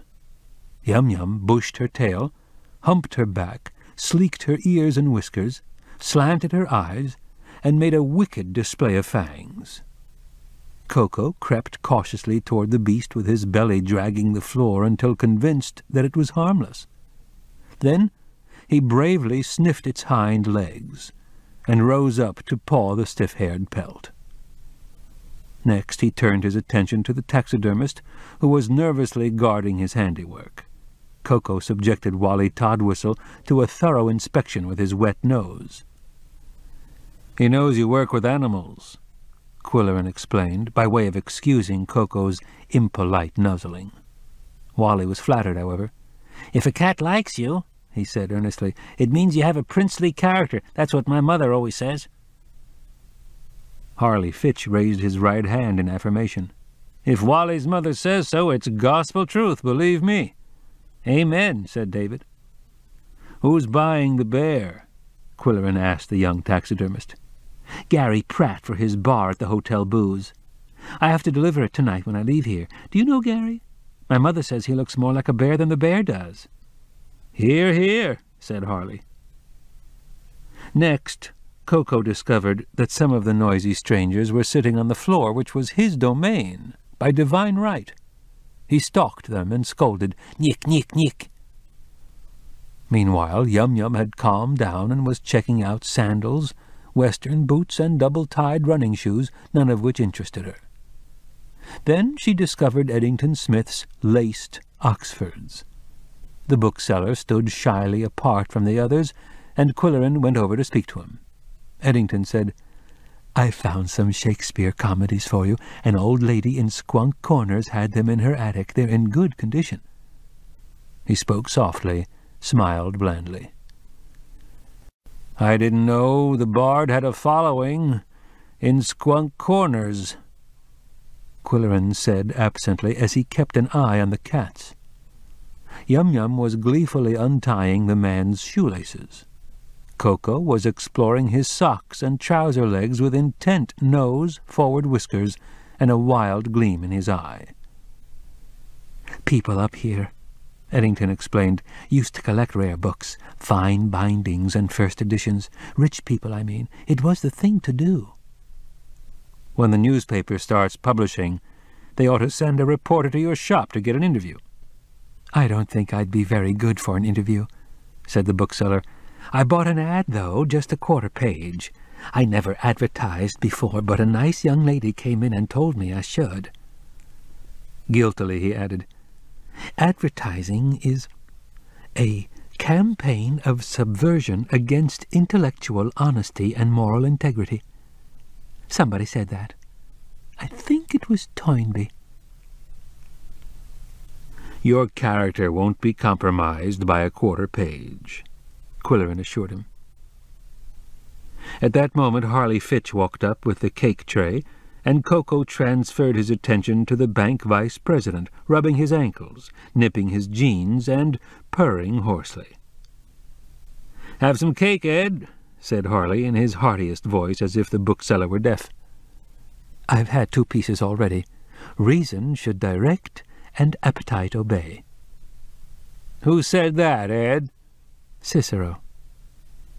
"Cicero would want you to have another piece of cake. How often do you go to a birthday party?" Wistfully, Eddington said, "I've never been to a birthday party before." "Not even your own?" The little man shook his head and smiled his bland, all-purpose smile. "Okay, for your birthday we'll have a party on the stage of the new theater with a 10-foot sheet cake. You can blow out the candles before an audience of 300. Pleasure fought with disbelief in the bookseller's grey face. "We'll have it proclaimed Eddington Smith Day in Pickaxe." David, hearing the commotion, joined the act. "We'll have a parade with floats and the high school band and fireworks in the evening." Jill Fitch drew Quillerin aside. "Aren't they crazy?" she said. "But they'll do it. They'll have the parade, the fireworks, and a proclamation from the mayor, or even the governor. That's the way they are." She lowered her voice. "Want to come to a surprise housewarming for Harley and Belle on Saturday night? They've moved into the old Fitch mansion, you know. Bring your own bottle." "How about a gift?" "No gifts. God knows they don't need anything. Have you seen Grandpa Fitch's house? It's loaded with stuff. I don't know how Harley can live with all those mounted animals and marble nymphs." "I've never met Belle," Quillerin said. "Doesn't she ever come to rehearsals?" Jill shrugged. "She doesn't feel comfortable with this crowd. I guess we come on a little strong. And now that she's pregnant, Harley says she feels self-conscious." It was a noisy party, with 24 club members crowded into a room designed for 1 man and 2 cats. Carol Lanspeak laughed a lot. Larry did impersonations of his more eccentric customers. Susan Exbridge, a 40-ish divorcee, invited Quillerin to a dance at the country club, but he pleaded another engagement. She served on the library board, and he feared Polly would hear about it. Eddington Smith said he'd never had such a good time in his life. Harley Fitch was flattered by Coco's advances and asked if he could take him home. After the crowd had departed, Quillerin made another cup of coffee in the machine and finished the cake. Yum-Yum curled up on his lap, and Coco disposed of the crumbs on the carpet. Sirens sounded, speeding north on Main Street, and Quillerin automatically glanced at his watch. It was 1:35 a.m. The next morning he remembered the sirens when he tuned in the headline news on WPKX. "All dental appointments at the Zoller Clinic are cancelled today due to a fire that broke out sometime after 1 o'clock this morning. Arson is suspected, and police are investigating. Patients may call to reschedule."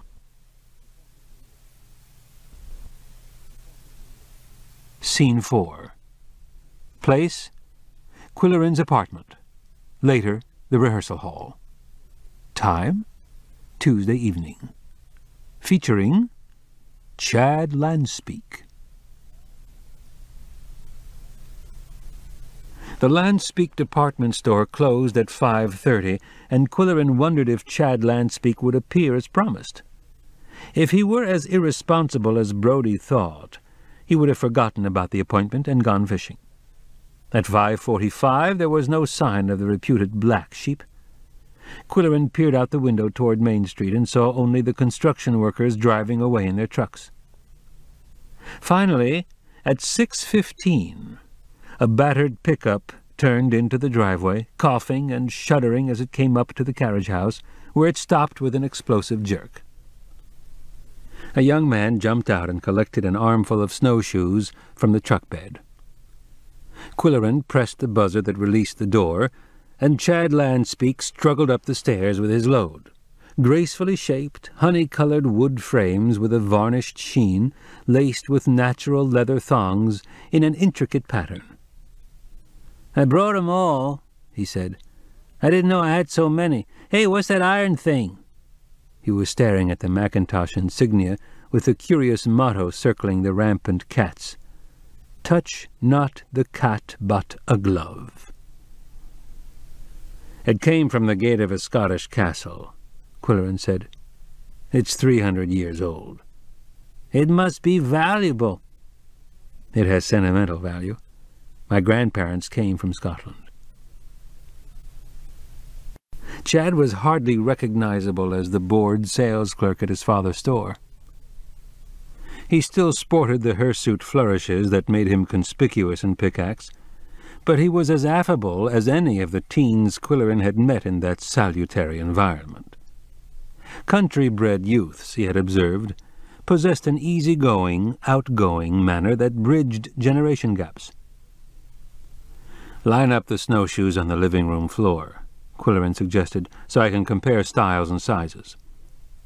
"I've never seen a place like this," said Chad, appraising the suede sofa, square-cut lounge chairs, chromium lamps, and glass-topped tables. "I like contemporary," said Quillerin, "although it doesn't seem to be popular in Pickaxe." "That's an interesting picture. What is it?" "A print of an 1805 gunboat that sailed the Great Lakes." "It has sails and cannon and oars. That's funny, a gunboat with oars. Where'd you get it?" "From an antique shop." "Is it valuable?" "An antique is worth only what someone is willing to pay for it." Next, Chad admired the state-of-the-art stereo components on the open bookshelves, and Quillerin began to think he'd made a mistake in bringing the fellow to the apartment. He thought, damn it, he's casing the joint. The cats were present, quietly washing up after their evening meal, and Quillerin spirited them away to their own apartment. Strangers often admired them less for their beauty than for their obvious monetary value, and it was his constant fear that they might be stolen. "Now let's get down to business," he said. "I have a rehearsal at 7 o'clock. Chad was still attracted to the gunboat print. "There's a guy around here that makes model ships like that. He's really good. He could sell them for a lot of money if he wanted to." "No doubt," said Quillerin. "Now, which style would you recommend for a beginner?" "Let's see. The bear paw is easiest to start with, but it doesn't have any tail, and the tail helps in tracking, you know. I brought some bindings so you can see how they work. What kind of boots do you have?" Quillerin produced a pair of logger boots and was duly strapped onto a pair of bear paws. Awkwardly, he attempted to maneuver them down the long hallway. "You don't have to lift your feet so high," Chad called out after him. "Lean forward. Swing your arms. Your feet are too wide apart." Quillerin said, "I like the look of the others better. These remind me of fruit baskets." "Well, there's this Michigan style. It's larger and has a heavier tail for tracking. The Arctic is the fastest. It's long and narrow. All depends what kind of snow you have and how much brush. You should start with something smaller than those. Maybe you should try the 36-inch beaver tail." Strapped onto beaver tails, Quillerin clumped uncertainly down the hall again. "Drag your tail," Chad called out. "Your feet are too far apart. You'll get sore legs." "It's like walking on tennis rackets." "You'll get used to it when you get out in the snow." "How much for the beaver tails?" Quillerin asked. "I'll write you a check." "It's hard to get a check cashed. Do you have the, I don't keep money in the house, but if you'll drive me to the East Side drugstore, they'll cash a check for me. Then you can drop me off at the rehearsal hall." He helped Chad carry the snowshoes down the narrow stairs and into the decrepit truck. It was a terrain vehicle, riding high on huge tires. As they started off, he remarked, There's nothing wrong with this truck that couldn't be improved with a muffler, some springs, a coat of paint, and a new motor." "It's okay," Chad explained. "It's what I need when I go setting my traps. Ever do any trapping?" "I'm a city boy," Quillerin said. "I don't trap or hunt or fish. But I know they're popular sports around Moose County." "You can earn good money trapping. You can go shoeing with me when snow flies if you want, and I'll show you how to use your beaver tails. Maybe you'd like to see my traps." The idea of trapping wild animals repelled Quillerin. He had heard that a beaver caught in the jaws of a trap would chew off its own leg to get free. Since he had shared living quarters with the Siamese, he had become highly sensitive about cruelty to animals. Even the thought of hooking a fish disturbed him, although he enjoyed trout almondine at the old stone mill. "I'd appreciate a lesson in shoeing in actual snow," he said, trying to speak the lingo. "But I'm not sure I could warm up to the idea of trapping. Where do you go?" "I get rabbits and squirrels in the hummocks, and foxes out Itty-Bitty-Wassy Road. I use live traps mostly. That way the pelts aren't damaged." Quillerin stared ahead through the dirty windshield and said nothing.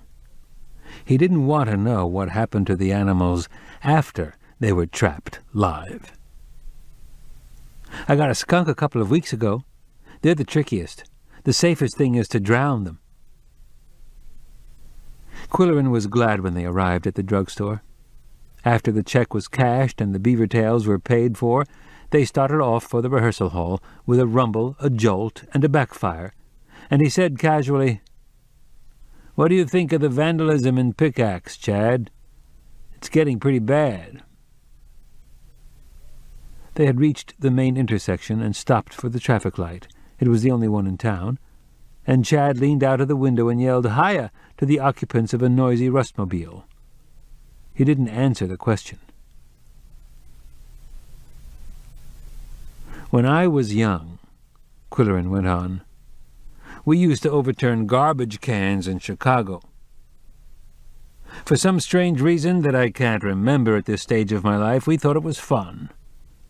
What fun do they get out of breaking into the school and clobbering a computer?" "I guess they didn't like school, and they're getting even," Chad said.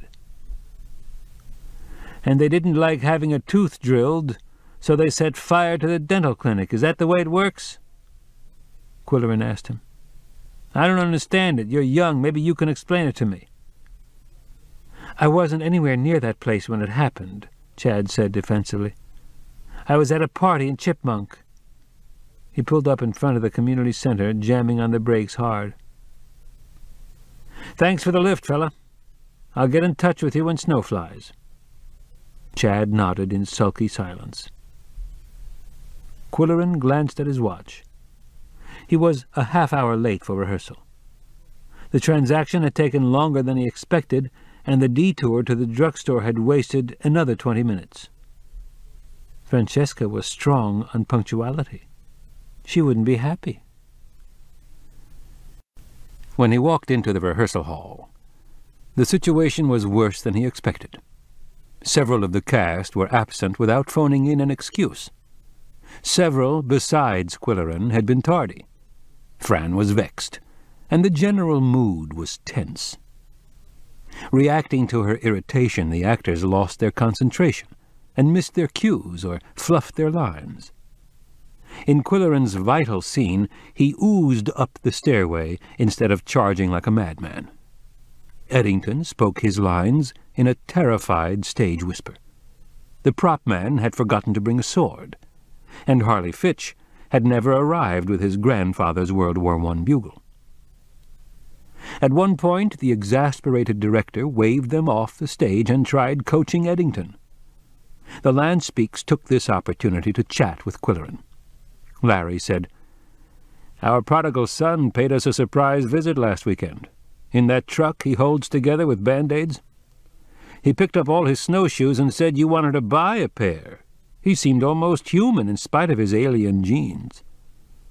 Carol said, And at the store today he was actually civil to customers. Everyone thought he must be sick.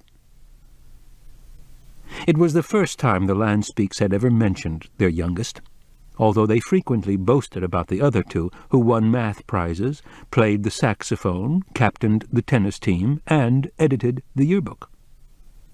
Quillerin said, "Chad brought the whole caboodle to my apartment and gave me a crash course in snowshoeing. I bought a pair of beaver tails." "Quiet back there," Fran shouted. "We're trying to rehearse." Later, when Carol got the hiccups and Susan got the giggles, she called out, "Break, that's all for tonight. We'll try again tomorrow, and if everyone isn't here at 7 sharp, and if you don't know your lines and take the rehearsal seriously, there'll be no show." Quillerin had never seen her so perturbed, and he mentioned the fact to Wally as they left the building. "My mother would say it's because there's a full moon," said the taxidermist.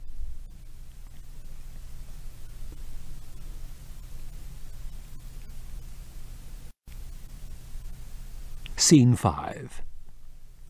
Place: office of the new Moose County newspaper. Time: later the same evening. Cast: Arch Riker, publisher and editor-in-chief. Junior Goodwinter, managing editor. Hicksy Rice, advertising manager. Roger McGillivray, reporter. The stone buildings of downtown Pickaxe gleamed blue-white in the light of the full moon. Following the disastrous rehearsal, Quillerin started to walk home, but detoured by way of the newspaper office.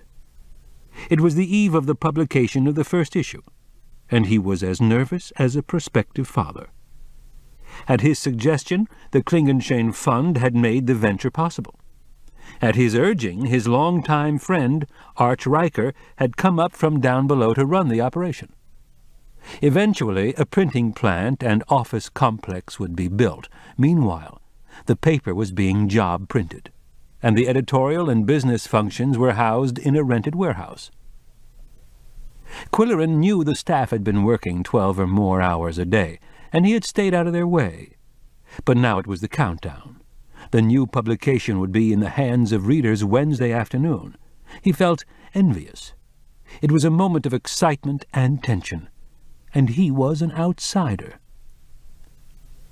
As he expected, the lights were still on in the building, a former meat-packing warehouse, and he found Riker and Junior Goodwinter in the office they shared, with beer cans in their hands and with their feet propped on their desks. It was nothing like the slick, color-coordinated, acoustically engineered, electronically equipped workstation environment Riker and Quillerin had known at the Daily Fluxion. In this temporary situation, executives and cub reporters alike sat at second-hand desks and poked old manual typewriters in a barn-like workplace that still smelled of bacon, although Junior enjoyed the distinction of a roll-top desk that had been his great-grandfather's. "The coffee's still hot," Riker said. "Grab a cup, Quill, and find a chair. Put your feet up." "Are you getting antsy?" Quillerin asked. "Everything's locked up except page 1. We're still hoping for a banner headline for the kickoff. After the radio spots, we got 18,000 subscriptions, and we've given a print order of 30,000. Hicksy and her crew sold so many ads that we're going to 48 pages, twice what we expected." Quillerin had never seen him so animated. At the Fluxion, Riker was the epitome of the jaded editor, a little paunchy, a little bored. Here his ruddy face glowed with satisfaction and excitement. The young, fresh-faced managing editor said, "We've got a lot of copy and type, stories poured in from the stringers, but we still needed boilerplate to fill the holes. Roger McGillivray quit his teaching job, and he's covering City Hall, police, and general assignment. His mother-in-law is handling the food page. She teaches home ec, you know." "I'm blissfully aware of her blueberry pies," Quillerin said. "Kevin Doone is writing a garden column for us. Do you know Kevin? He runs a landscape service." "I know Kevin well. Call Doone to prune. I could live for a year on what he charged to prune a few apple trees on my property. Are you doing anything about the vandalism issue?" We're running a tough editorial, Riker said, with a strong pitch for community involvement, parental responsibility, and more prowl cars after dark, even if they have to hire part-time officers. And the sheriff's got to keep an eye on those kids in Chipmunk. They think Pickaxe is a shooting gallery. It's time to turn off the indulgent grin and the sentimental attitude that boys will be boys. What happened at the dental clinic this morning? They were apparently looking for narcotics and cash, and when they were disappointed, they trashed the office and started a fire. I envy you guys. It's tough to be on the outside looking in. I told you we could use your skills, Quill, said Riker, but you're busy writing that damn novel. Quillerin smoothed his mustache regretfully. I'm beginning to think I'm miscast as a novelist. I'm a journalist. I could have told you that, you donkey. And I don't have the temperament for freelance work. I need the discipline of assignments and deadlines. Do you want to come on in? What could I do? Features, the kind of meaty, informative stuff you did for the Fluxion. We have a lot of space to fill, and a lot of amateurs writing for it. We need all the professionalism we can get. The front door slammed, and Hixie Rice suddenly appeared. Quick, you guys, I need a beer, coffee, anything. I'm punchy. I've been hitting the restaurants all over the county. They all want to buy ads in the food section. These flat heels are killing me. She kicked off her skimmers and turned to Quillerin. What are you doing here? You're supposed to be rehearsing, or writing a novel, or feeding your cats. If I haven't forgotten how, he said, I'm going to write a column about interesting people who do interesting things. We're assuming, said Riker, that such individuals exist in this outpost of civilization. There are no dull subjects, Quillerin reminded him. Only dull reporters who ask dull questions. Okay, so that's all settled. Now, all we need is some hot breaking news for page 1. The opening issue is going to be a collector's item, and I want it to look like a newspaper. Junior said, Roger's at City Hall covering the zoning board meeting tonight, and if we're lucky, it'll break up in a fistfight or something good like that. Don't you guys ever try any creative journalism? Hixie taunted them. Kidnap the mayor, bomb City Hall, pull the plug on the Itabitiwasi Dam, and flood Main Street. The three serious journalists scowled at her. Quillerin said to Riker, What name have you picked for the paper? That's got me stymied. I want it to be something like Moose County Chronicle or Clarion or Crier or Caucus. We've got to make a decision fast. You newspaper types have no imagination, Hixie objected. Why not the Moose County Cannonball or Crowbar or Corkscrew? The three serious journalists groaned. Quillerin suggested, Let the readers pick the name. Print a ballot on page 1. But we've got to have some kind of flag for the first issue, Riker insisted. We've got to call it something. Call it the Moose County something, Hixie said. I dare you. The front door slammed again. That's Roger, Junior guessed. A young man with a camera bag slung over his shoulder burst into the office. Roger had a pale complexion and stark black beard, and tonight he was paler than usual. He was also breathing hard. He stared at the 4 waiting staffers. "What's the trouble, Roger?" asked Riker. He gulped. "Murder." His voice cracked on the word. "Murder?" Riker took his feet off his desk. "Who?" demanded Junior, jumping to attention. "Where?" Hixie put her shoes on quickly. "At City Hall?" Quillerin asked, touching his mustache nervously. Roger gulped again. "In West Middle Hummock. 2 people shot. Harley Fitch and his wife."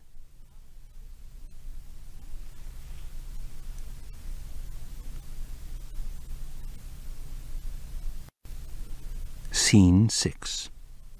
Place: the newspaper office. Time: the afternoon following the Fitch murder. Cast: staff members. The first copies of the Moose County something were coming off the press, and it should have been a time of hilarity and popping champagne corks in the city room, but the front-page news had deadened everyone's spirit.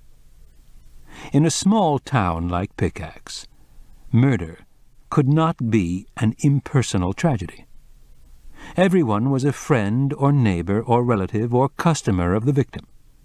Even Arch Riker, relatively new in town and a veteran of 1,000 big-city murder stories, was gloomy. "I wanted a sensational banner for page 1, he said, "but I didn't want it that bad." A bundle of papers arrived from the job printer, and the staffers grabbed. Blazoned across the front page was the grim news: Harley Fitch and wife found shot to death. In the cities down below, Quillerin reflected, the public would immediately assume it to be a drug-related execution. In Pickaxe, 400 miles north of everywhere, there was no glimmer of such a thought. Suspicion might come later, in the coffee shops and over back fences, but at this moment the reaction was one of shock and sadness, and reluctance to believe it could happen in Moose County. Early that morning Francesca had phoned. "Oh, Quill, isn't it a beast? I've been nauseated all night. I heard it on the midnight news.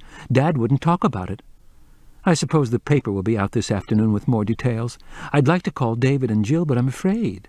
They must be horrified." "It's going to be on the front page," Quillerin said. "It's the banner story with a picture of Harley. No one could find a photo of his wife, at least not on such short notice. Downtown is crowded with people all standing around talking about it. Nobody can believe it. With them expecting a baby and everything, nobody can settle down to business. It's hard to take. Who could possibly have done it? It's got to be the Chipmunk Gang. The tourist season hasn't started yet. We don't have those crazies wandering around the county looking for something to shoot. Yes, it's definitely those punks from Chipmunk." Quillerin touched his mustache with his knuckles. "When everything went wrong at rehearsal last night, I had a feeling there was something in the air. Wally said it was because of the full moon." With a whimper, Fran said, "And I was cursing Harley and David and Jill for being absent without explanation. Now that I know the reason, I could cut out my tongue. We'll cancel the show, of course. No one will have the heart to go on with it. God, I can't work. I can't do anything. I think I'll go home and drink up Dad's supply of scotch. Do you want to come with me?" The story on page 1 was subheaded, "Burglary, Obvious Motive." It carried the byline of Roger McGillivray. The scion of a prominent Moose County family and his bride of a few months were found shot to death Tuesday evening at their home in West Middle Hummock. Harley Fitch, 24, and his 21-year-old wife, Belle, were victims of a gunman whose apparent motive was robbery, according to the Sheriff's Department. The couple were preparing to leave the house for a theater club rehearsal in Pickaxe, family members said. The time of death was between 6 and 7 p.m., according to the coroner. David and Jill Fitch, Harley's brother and sister-in-law, discovered the bodies at 7:15 p.m., when they arrived to pick up the couple for the drive to Pickaxe. They live a quarter-mile from the Fitch mansion, recently occupied by the newlyweds, who were reported to be expecting a child.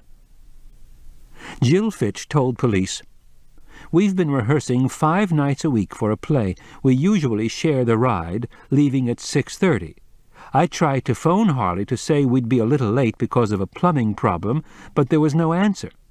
I thought they were probably outdoors and couldn't hear the phone, so we just hurried as much as we could. When we finally drove up to their house, we tooted the horn, but no one came out, so David went in, and that's when he found them." The spokesman for the Sheriff's Department noted that Harley's body was found lying in the rear entrance hall. His wife's body was in an upstairs bedroom. There was no sign of a struggle, the spokesman said. The two were wearing jeans and sweatshirts, described as rehearsal clothes by family members. There was evidence, according to the spokesman, that the murderer or murderers had started to ransack the house and either found what they wanted or were interrupted by the arrival of the other couple. Jill Fitch informed police, "I remember seeing a vehicle pulling away as we approached. It was going fast down the dirt road and throwing up a cloud of dust." There are no other residences on the road in question. The 22-room house was the ancestral home of the Fitch family, built in the 1920s by Harley's grandfather, Cyrus Fitch, and noted for its valuable collection of art objects, books, and curios. Harley was the son of Nigel and Margaret Doone Fitch of Indian Village. Following his graduation from Yale University and a year of travel, he joined the Pickaxe Bank where his father is president. Harley and his brother David were recently named vice presidents. Harley graduated from Pickaxe High School before attending Yale. He maintained a better-than-average scholastic record in high school while playing on the tennis team, participating in student government, and acting in student plays.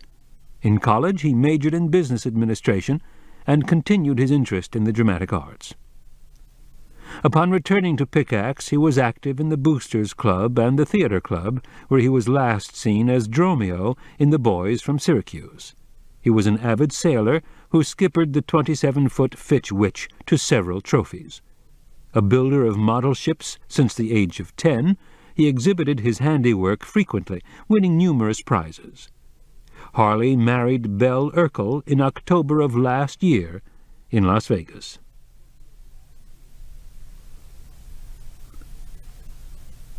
A sidebar carried comments from persons who had known Harley Fitch. The high school principal, the tennis coach, schoolmates, the president of the Boosters, bank personnel, and Larry Lanspeak representing the theater club. A model student, always enthusiastic and cooperative, fun to be with, talented actor, a 100% team player, wonderful to work for, always so thoughtful, upbeat all the way.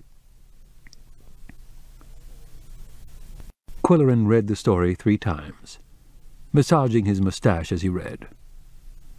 There were details that aroused his curiosity.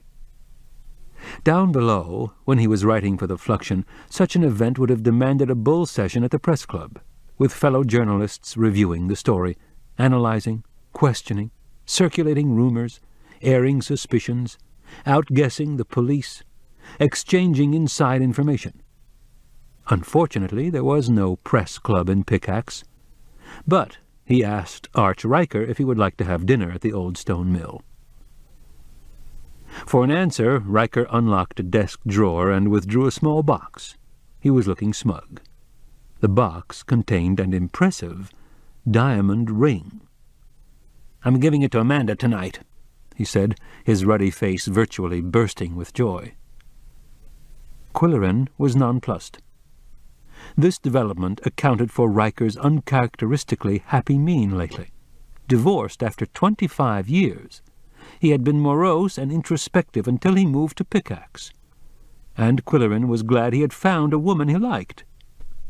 But Amanda, that was the shock. "Congratulations," he managed to say. "This comes as a surprise." "It will surprise Amanda, too. She's never been married, and we all know she's grouchy and opinionated. But what the hell? We're right for each other." "That's all that matters," said Quillerin. Next he asked Junior to stay in town for dinner. "I'm not a bachelor anymore," said the managing editor with a happy grin, "and Jody's parents are up here from Cleveland to celebrate the kickoff. Jody's having leg of lamb and German chocolate cake." Then Quillerin broached the subject to Roger McGillivray and offered to stand treat. "Gosh, I'd like to," said Roger. "I don't often get a freebie. But Sharon's going to her cousin's bridal shower, and I promised to babysit. My life has changed a lot in the last couple of months." Once again, Quillerin was the lonely bachelor surrounded by happy couples. and he thought regretfully of his failing friendship with Polly Duncan. There were others he could invite to dinner: Francesca, Hicksy, Susan, even Iris Cobb. But none equaled Polly for stimulating conversation over the duck à l'orange. And yet she had been noticeably cool since he joined the theatre club and hired a designer. Suddenly, there had been no idyllic Sundays at her little house in the country. No berry-picking, morel gathering, nutting, birding, reading aloud, or other delights. Her chilliness was made more awkward by the fact that she was head librarian, and he was a trustee on the library board. In desperation, he telephoned her at the office. "Have you heard the news?" he asked in a somber voice. "Isn't it dreadful? Do they know who did it?" "Not that I'm aware. No doubt the police have suspects who are being questioned, but the authorities aren't giving out any information. You can't blame them." "How have you been, Polly?" "Fine." "Could you have dinner with me tonight?" She hesitated. "I suppose your rehearsal is cancelled on account of—" "The show is called off altogether, and I'm not getting involved in any more plays. You are right, Polly, they're too time-consuming. I'd like very much to see you tonight." There was a weighty pause, then, "Yes, I'd like to have dinner. I've missed you, Quill." His sigh of relief was audible. "I'll pick you up at the library at closing time." He walked home with a light step, stopping at Landspeak's store to buy a silk scarf in Polly's favorite shade of blue, which he had gift-wrapped. Returning home to shower and shave and dress for dinner, he bounded up the stairs 3 at a time, but lost his exuberance when the Siamese did not come to greet him. Where were they? He knew he had not locked them in their apartment. Mr. Odell had not been there to clean. He peered into the living room, but Coco was not on the bookshelves with the biographies, and Yum-Yum was not curled up in her favorite chair. Had someone broken in and stolen the cats? He rushed to their apartment. They weren't there. He checked their bathroom. No cats. He called their names. No answer. In a panic, he searched the bedroom. They were nowhere in sight. Were they shut up somewhere? He yanked open dresser drawers. On hands and knees, he examined the back corners of the closet. He called again, but the apartment was silent as death. Fearfully, he approached his writing studio. It was never tidy, but this time there were signs of vandalism. Desk drawers open, papers scattered about the floor, desktop ransacked, paper clips everywhere. It was then that he noticed 2 silent figures. One on top of the filing cabinet, and the other on a wall shelf with Roget's thesaurus and a bottle of rubber cement. Yum-Yum was crouched on the shelf in her guilty position, a compact bundle with elevated shoulders and haunches. Coco was on the filing cabinet, sitting tall, but without his usual confidence. Quillerin gazed down at the papers on the floor. To his surprise, they were all envelopes. New envelopes. His stationery drawer was open.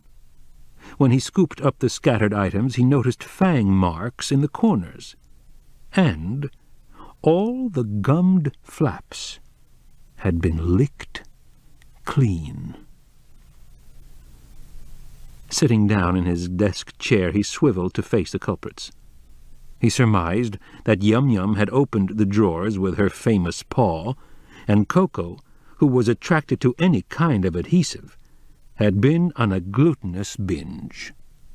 Once before he had ungummed a whole sheet of stamps, and had paraded impudently around the apartment with an airmail stamp stuck on his nose. "Well, my friends," Quillerin began calmly, "do I have to start locking my desk drawers? What's the matter with you two? Are you bored? Unhappy? Is there something lacking in your life? Is your diet inadequate?"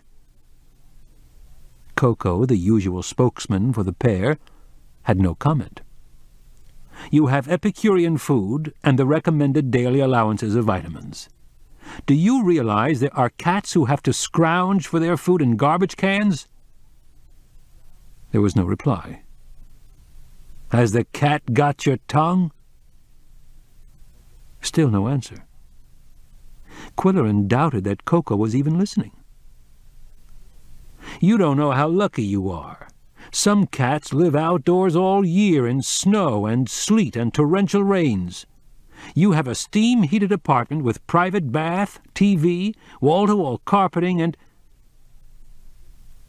Quillerin huffed into his mustache as the truth dawned upon him. Coco, with a glazed expression in his eyes and a peculiar splay-legged stance, was high on glue. "You devil!" he blurted. And then he had a second thought. Coco never did anything unusual without a good reason. But what could this reason be?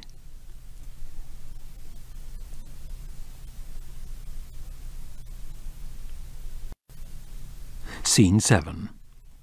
Place: Tipsy's restaurant in North Kennebec. Time: later that evening. Introducing Polly Duncan, Mr. Odell, Quillerin's part-time houseman, Laurie Bamba, a friend of Coco and Yum Yum. When Quillerin picked up Polly Duncan at the library, he asked, "I'm glad you can have dinner with me. Do you mind if we drive out into the country? The bad news has made me restless and uneasy. I need to talk about it." Her voice was soft and gentle, with a timbre that he found both soothing and stimulating. "I understand, Quill. A tragedy like this makes people want to huddle together." She gave him a needful glance that was all too brief. "I thought we might go to Tipsy's. Do you know anything about it?" "The food is good, and it's very popular," Polly said brightly, as if determined to make this a cheerful evening. "Did you know the place was named after a cat? The founder of the restaurant was a cook in a lumber camp and then a saloon keeper. During Prohibition he went down below and operated a blind pig. After repeal he came back up here with a black and white cat named Tipsy and opened a steakhouse in a log cabin." "What was his name?" "Gus, that's all I know. But he was legendary around here, and so was Tipsy. That was 50 or 60 years ago. The place has changed hands many times, but they always retain the name." They drove through typical Moose County terrain. Rolling pasture land dotted with boulders and sheep, dairy farms with white barns, dark stretches of woods, abandoned mines with the remains of shaft houses. At a fork in the road, a signpost indicated that it was 3 miles to West Middle Hummock. The other branch of the road led to Chipmunk, 2 miles, and North Kennebec, 10 miles. "West Middle Hummock isn't far from Chipmunk, is it?"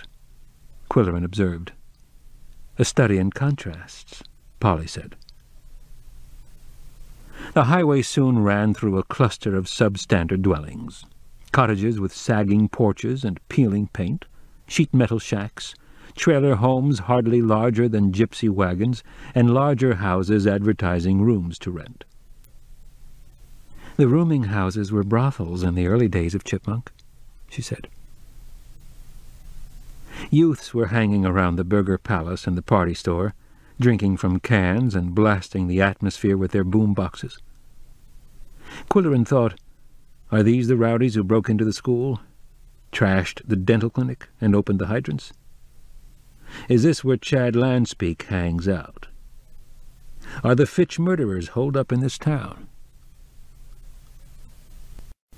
North Kennebec, on the other hand, was a thriving community with a grain elevator, condominiums, an old railway depot converted into a museum, and Tipsy's, a log cabin restaurant that attracted diners from all parts of the county.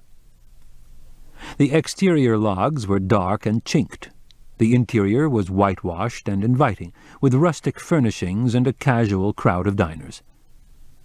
Under a spotlight in the main dining room hung a portrait of a white cat with black boots and a black patch that seemed to be slipping down over one eye.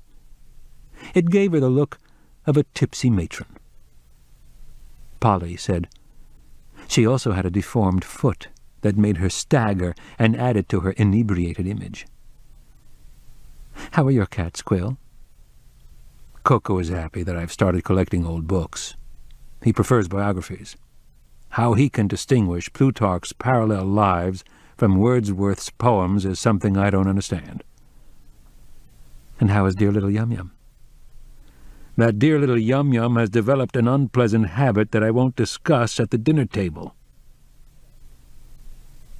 He ordered dry sherry for Polly, and, for himself, skunk water with a dash of bitters and a slice of lemon.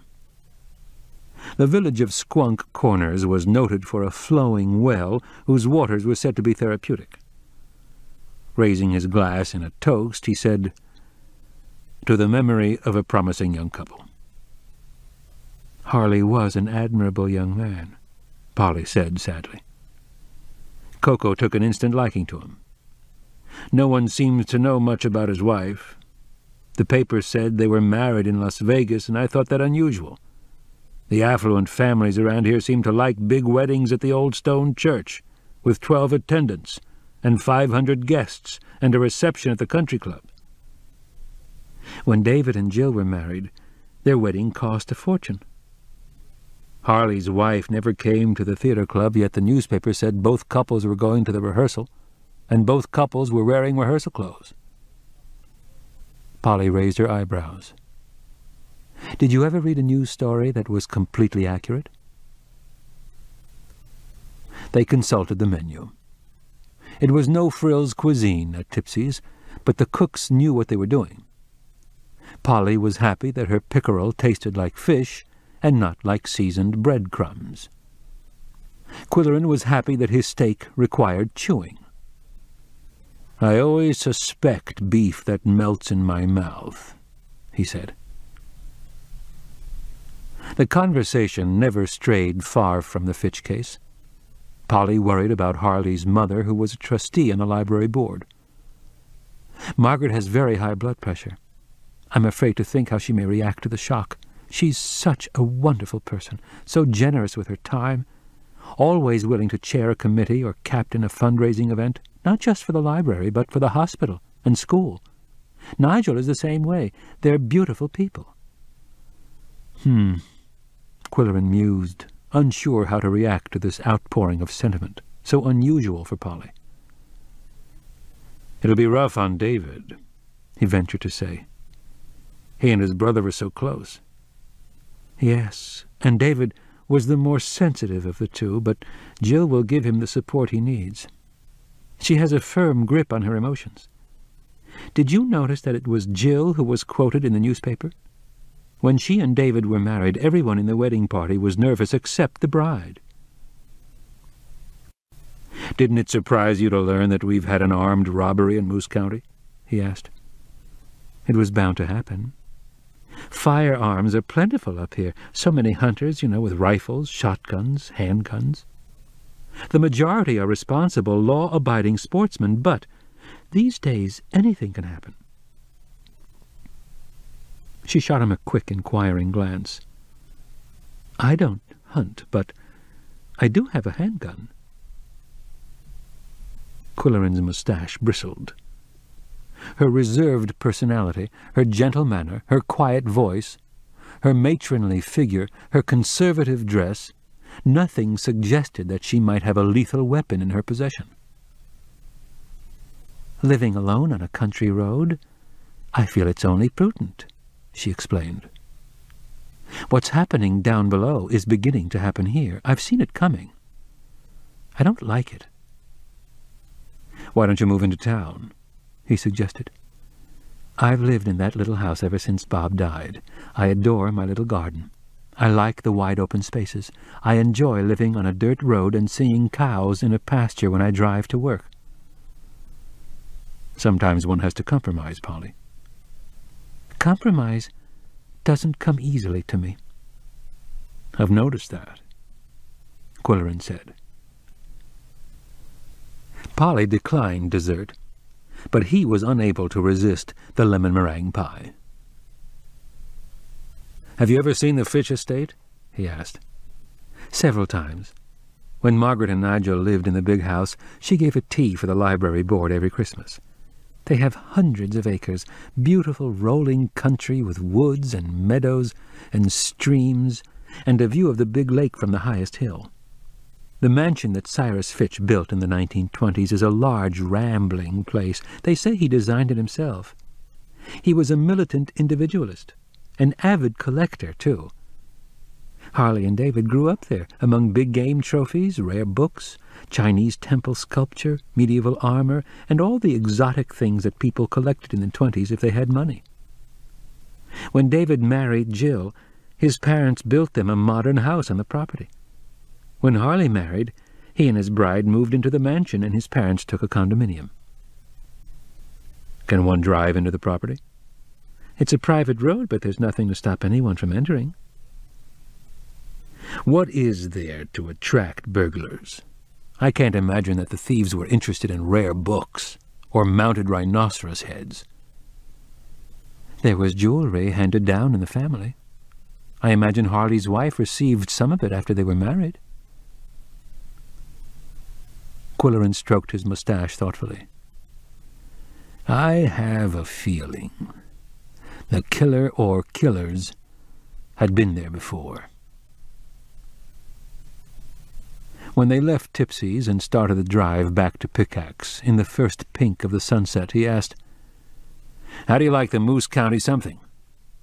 "I rejoice that we have a newspaper once more, but the name is appalling." "It's only temporary until the readers cast their ballots." "I was surprised at the size of it." "It'll settle down to 24 pages as time goes on. They plan to publish Wednesdays and weekends until the new plant is finished, then go to 5 days a week. I'm going to write a feature column." "What about your novel?" Polly asked sharply. "Well, Polly, I've reached the painful decision that I'm not geared for producing fiction.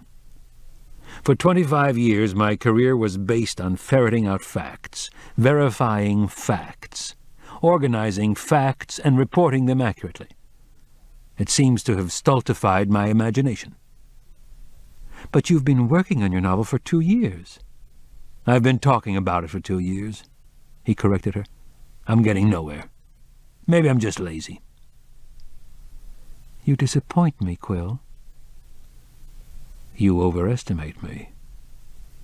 You were expecting me to be a Northwoods Faulkner or a Dryland Melville." "I was expecting you to write something of lasting value. Now you will simply produce more disposable newspaper prose. Your columns in the Daily Fluxion were always well-written and informative and entertaining, but are you living up to your potential?" "I know my limitations, Polly. You're setting a goal for me that's unrealistic." He was becoming annoyed. "It was your idea to write a novel. It's every writer's idea to write a novel sooner or later. But not all of us have the aptitude. On my desk I have a bushel of notes and a fistful of half-written pages." Unfortunately, his voice was rising. "I need the discipline of a newspaper job. That's why I'm writing a column for the Moose County something." His tone had a finality that implied, like it or not. Polly looked at her watch. They were nearing the center of Pickaxe. "I enjoyed having dinner with you. Won't you come up to the apartment for a nightcap?" "Not tonight, thanks. I have things to do." Her voice was curt. The last few blocks were driven in silence. With a brief good night, she transferred to her own car in the library parking lot. The cranberry red two-door he had given her for Christmas during a surge of holiday spirit, grateful sentiment, and emotional delirium. When she drove away, the blue silk scarf in the gift-wrapped box was still on the back seat of his car, quite forgotten. It was too good to last, he thought, as he drove around the park circle to his carriage house. His relationship with Polly was inevitably coming to an end. Once loving and agreeable, she had become critical. She thought their intimacy gave her license to direct his life. But he was his own man. That was why his marriage had failed a dozen years before. This ends Disc 2. The Cat Who Sniffed Glue, Disc 3. As he unlocked the door of the carriage house, he heard the telephone ringing, and he ran up the stairs, hoping that Polly had changed her mind, hoping she had driven a few blocks and had stopped at a phone booth. The voice he heard, however, was that of Mr. Odell, the white-haired houseman who had been school janitor for 40 years and now conducted his own one-man janitorial service. "Sure, and it's sad news tonight," said Mr. Odell. "Young Harley was a good lad, but he married the wrong Colleen, I'm thinking. Will yourself be needing me tomorrow now? It's a new grandson I have in Kennebec, and the urge is upon me to lay eyes on the mite of a boy." "By all means take the day off, Mr. Odell," said Quillerin. "Was everything all right when you were here?" "All but the little one. Herself did her dirty outside the sandbox again. It's bothered about something, she is." Quillerin immediately phoned Laurie Bamba in Mooseville, the young lady who seemed to know all about cats. He described the situation. "Yum-Yum has always had good aim until recently. I bought a second commode, thinking she wanted facilities of her own, but she ignores the pan and bestows her souvenirs on the bathroom floor." "It might be stress," Laurie said. "Is she under stress?" "Stress?" he shouted into the phone. "I'm the one who's under stress. She lives a life of utter tranquility. She has a comfortable apartment with all conveniences, 2 gourmet meals every day, brushing 3 times a week. She has a reserved seat on my lap every time I sit down, and I hold intelligent conversations with both of them the way you recommended." "Have you made any recent changes in her environment?" "Only new wallpaper in the living room. I don't see why that should concern her." "Well," said Laurie, "you should observe her closely, and if any other symptoms develop, take her to the doctor." Quillerin didn't sleep well that night. It worried him inordinately when anything was wrong with the Siamese. He regretted also what was happening between Polly and himself. In addition, he couldn't help grieving about the cold-blooded murder that had gripped the community with sadness and fear. As he lay awake, he heard the 1:30 a.m. freight train blowing its mournful whistle at unguarded crossings near the city limits. The weather was clear, and with his ear on the pillow he could hear the dull click of wheels on tracks, although it was almost half a mile away. When the 2:30 a.m. freight rumbled through town, he was still awake.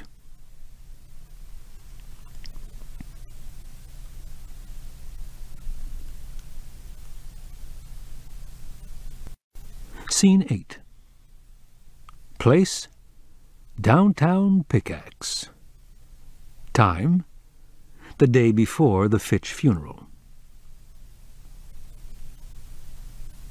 Quillerin tuned in the headline news on WPKX every half hour, expecting to hear that suspects in the murder of Harley and Belle Fitch were being questioned, or that arrests had been made and charges brought, or that the murderer had given himself up, or that he had killed himself, leaving a confession in a suicide note.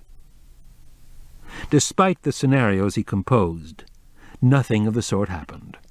It was reported only that police were investigating.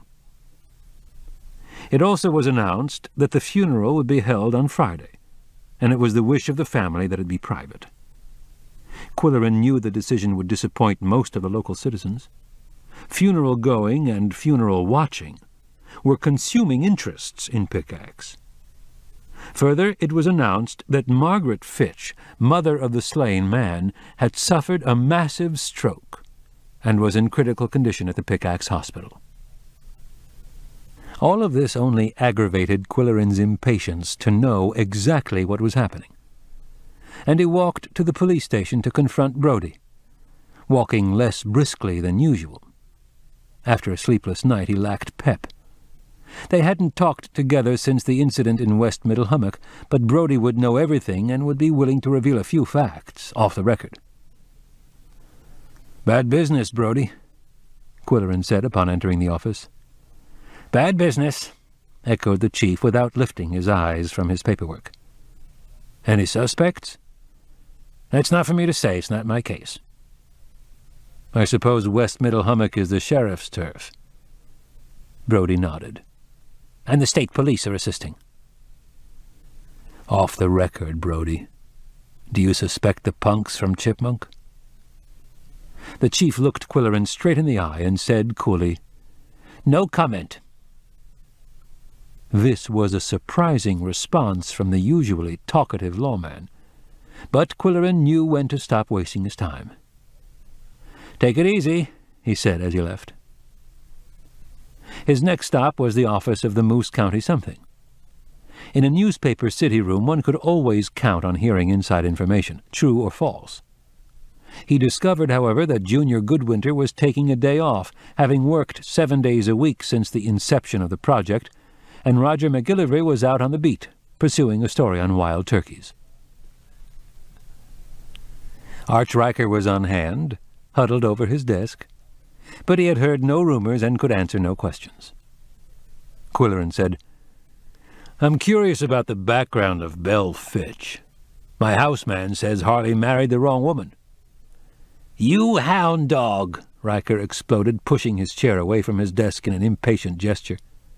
"You're never happy unless you're sniffing the trail of something that's none of your business." Surprised by his friend's acerbic comment, Quilleren said teasingly, "What's eating you, Arch?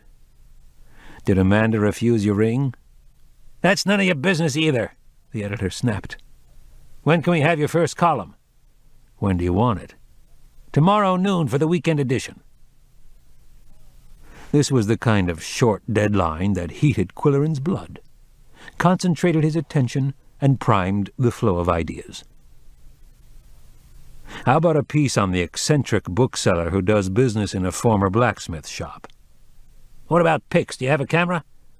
"Not good enough to shoot dark books and a dark cat in a dark store." "Okay, line it up and we'll assign our part-time photographer, if we can find him, and if he can find his camera." Quilleren left the office with restored pep. About Riker's late-blooming romance he had ambivalent reactions, however. The two of them had grown up together in Chicago, and he would be sorry to see his friend disappointed. On the other hand, it would mean that Riker would still be available for bachelor dinners at the Old Stone Mill and bull sessions at the Shipwreck Tavern in Mooseville. He picked up a tape recorder and a notebook from the city room and walked briskly to the store called Ed's Editions. The bell on the door tinkled, and Eddington Smith appeared out of the gloom. "A terrible thing," the little man said in a voice denoting grief. "Is there any more news about the murder?" At that moment Quilleren realized for the first time that the perpetual smile on the bookseller's face was a mask-like grimace. "The police are investigating," he said. "That's all I know. Perhaps you heard that Mrs. Fitch has had a stroke. She's in critical condition." The bookman shook his head sorrowfully. "I knew the whole family. It doesn't seem like it's really happening. All the world's a stage, and all the men and women merely players, as someone said." There was a tiny meow in a dark corner, and Winston came into view, waving his plumed tail and jumping across tables, from medical books to biographies to mysteries to cookbooks. Quillerin stroked the fluffy, smoke-toned back. "I'd like to write a column about your enterprise for the new paper, Ed. In your ad you mentioned book repair. Is there much repair work in a town like this?" "Not much. The library gives me some work, though. Mrs. Duncan is very nice, and this morning a lady from Sawdust City brought me a family Bible to be repaired. She saw my ad." "Where do you do this work?" "My bindery is in the back. Would you like to see it?" "Yes. And I'd like to turn on my tape recorder and ask some questions." Eddington led the way into the back room, and Winston jumped off the cookbooks and followed. "Did you ever see a hand bindery?" the bookman asked with a show of pride. He pulled cords dangling from the ceiling, and fluorescent tubes illuminated a room full of book presses, cutting machines, a grindstone, workbenches, stools of varying heights, a small gas stove, and unusual tools. Quillerin started making notes on what he was seeing, and Eddington saw him staring at the small stove. "That's for heating the glue," he said, "and my soup." The two men perched on stools, and Eddington handed Quillerin an open book. "Look at page 72. I can repair a tear with transparent Japanese tape and some cornstarch paste, and the mend is invisible." It was true. Page 72 looked flawless. As Winston jumped onto the workbench where they were sitting, the bookman said, "He always comes into the bindery when I'm working. He likes the smell of glue and paste." "Coco likes to sniff glue, too. What kind do you use?" "Nothing synthetic. I make my paste out of wheat flour or cornstarch. The glue comes from animal hides. I buy it in sheets and melt it. Did you know it's the glue used in bookbindings that attracts bookworms?" As Eddington talked about his craft, he was no longer the shy man who ran the bookshop with a soft sell and whispered his lines at the theatre club. He spoke softly but with authority, and demonstrated bookbinding operations with skilled assurance. "How did you get interested in books?" Quillerin asked. "My great-grandfather was a book collector. You know the town called Smith's Folly? He founded it in 1856. His mine failed twice, but the third time he struck it rich." "What happened to your great-grandfather's fortune?" Quillerin asked as he glanced around the room. In the far corner there was an uncomfortable-looking cot, a folding card table with a solitary folding chair, a small sink with a mirror hanging on the wall above it, and a shelf of dishes and canned goods.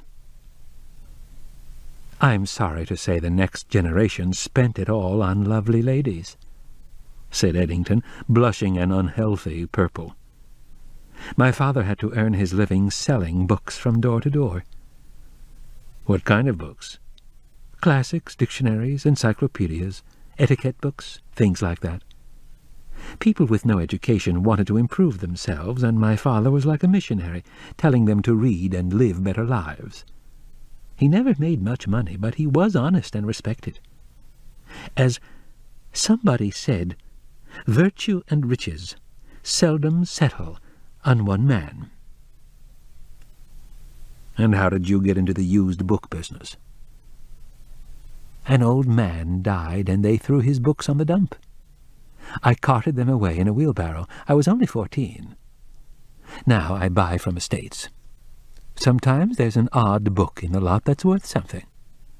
I found a first of Mark Twain in a box with some old school books and etiquette books. And once I found a book that Longfellow inscribed to Hawthorne." "In your ad you mentioned library care as one of your services. What does that entail?" Quillerin asked. "If a customer has a good private library, I go and dust the books and treat the leather bindings and look for mildew and bookworms. Most people don't even know how to put books on a shelf. If they're too far apart, they yawn, and if they're too close together, they can't breathe. Are there many good private libraries in this area? Not as many as before. People inherit them and sell the books to buy yachts or put their children through college. Could you name some of your clients? Oh, no, that wouldn't be ethical. But it's all right to say that I took care of the Klingenschein library when the old lady was alive. How about the Fitch Mansion? Off the record. Quillerin turned off the tape recorder. I've heard they have some rare books. Almost in a whisper, the bookseller said, Cyrus Fitch's collection is worth millions now. If they sell it at auction, it'll be big news all over the world. Do you suppose the burglars who shot the young couple were after rare books? I don't think so. Not around here, unless... Unless what? Oh, nothing. Just a silly thought. Eddington looked embarrassed. Are there professional book thieves, like the art thieves who steal old masters, who might come up here from down below? I never thought of that. I should check the books against the inventory. But first I'd better talk to the lawyer. Quillerin asked, How long have you been making house calls to the Fitch Mansion? Almost 25 years. And when Mr. and Mrs. Fitch moved out, they told me to keep on taking care of the library. So you knew Harley's bride. What was she like? Eddington hesitated. She had a pretty face. Very pretty. A little girl face. I don't like to say anything unkind, but she used to say some words that I wouldn't repeat even in front of Winston. What was her background? Her name was Urkel. She came from Chipmunk. Of course, I knew her before Harley married her. She was one of Mrs. Fitch's maids. Quillerin remembered Mr. Odell's remark, he married the wrong Colleen. To Eddington he said, One wonders why Harley would choose a girl of that class. Love makes fools of us all, as Thackeray said. I think it was Thackeray, said the bookseller. Quillerin stood up.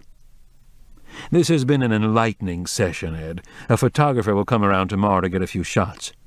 Maybe I'd better clean the front window. Don't overdo it. On his way to the exit, Quillerin stopped and asked, When would you normally make your next house call to the Fitch collection? Tuesday after next. But I don't know what to do now. I'll have to talk to the lawyer.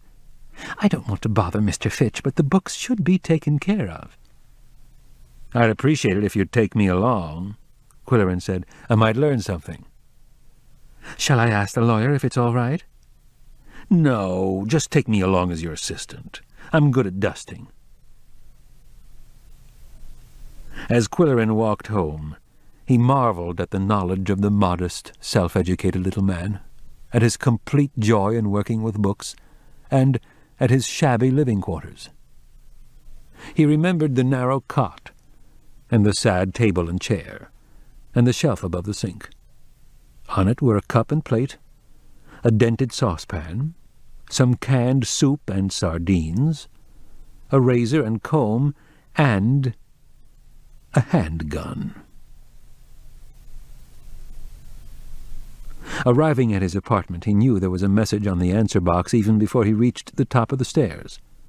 Coco's mad racing back and forth told him the phone had been ringing in his absence. The message was from Francesca. She would drop in at 5 o'clock.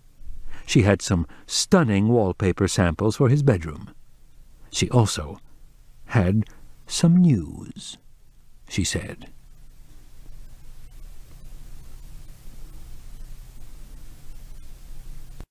Scene 9. Place, Quillerin's apartment. Later, Stephanie's restaurant. Time, the same day. Quillerin went into his studio to organize his thoughts and compose a catchy lead for the Eddington Smith profile, taking care to confine the cats to their apartment. Ordinarily, they assisted his creative process by sitting on his notes, biting his pen, and stepping on the shift key of the typewriter. But this time he had a firm deadline. The Siamese were banished. The job required concentration.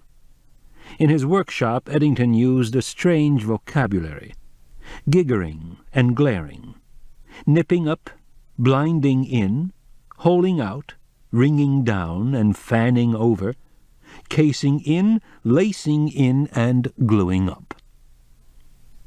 Eddington had said that Winston liked the gluing up process. Was Koko smelling the glue when he sniffed the spines of books as if reading the titles? Could a cat possibly smell the glue on a 75-year-old volume of Dickens or a century-old Shakespeare? It hardly seemed likely. But ruling out glue as the attraction, why did Koko sniff books? Why did he sniff certain titles and not others? Were there bookworms in the bindings? Could he smell animal matter? When they spent the summer months in the country, the Siamese were always fascinated by ants, spiders, and ladybugs on the screened porch. Why not bookworms? Quillerin decided he would ask Eddington to inspect Koko's favorite titles. The cat had suddenly become interested in Moby Dick and Captains Courageous. These ruminations were not helping him meet his deadline, and when Francesca arrived with her wallpaper samples, he said, "Excuse me if I appear groggy. I've been working on a profile of Ed Smith, and I'm in a bookish fog. Tell me your news, Fran." "First a drink," she said, collapsing on the sofa. "First the news," Quillerin insisted, "and then a drink." "Chad Lanspeak is a suspect. Carol and Larry are in a panic." He said, tamping his moustache. "What time do the police think Harley was killed?" "Your father wouldn't tell me anything. I don't know why. Suddenly he clammed up." "I know why," said Fran. "Last year he was reprimanded for talking about a case under investigation. Poor Dad, he loves to talk. I can probably find out for you. Why do you want to know?" "Chad came to my apartment at 6:15 p.m. to sell me some handmade snowshoes. The transaction took longer than I expected, so it was 7:30 before he dropped me off at the community center. I know because I looked at my watch and figured you'd give me hell for being a half-hour late. According to the newspaper account, David and Jill found the bodies at 7:15. Assuming Chad had put in a full day at the store, he couldn't be implicated." "You should phone Carol and Larry and tell them that," said Fran. "They've called in their attorney. Do you know Hasselrich?" "He's the attorney for the Klingenschön Fund." "Call Carol and Larry right away. It'll relieve their minds."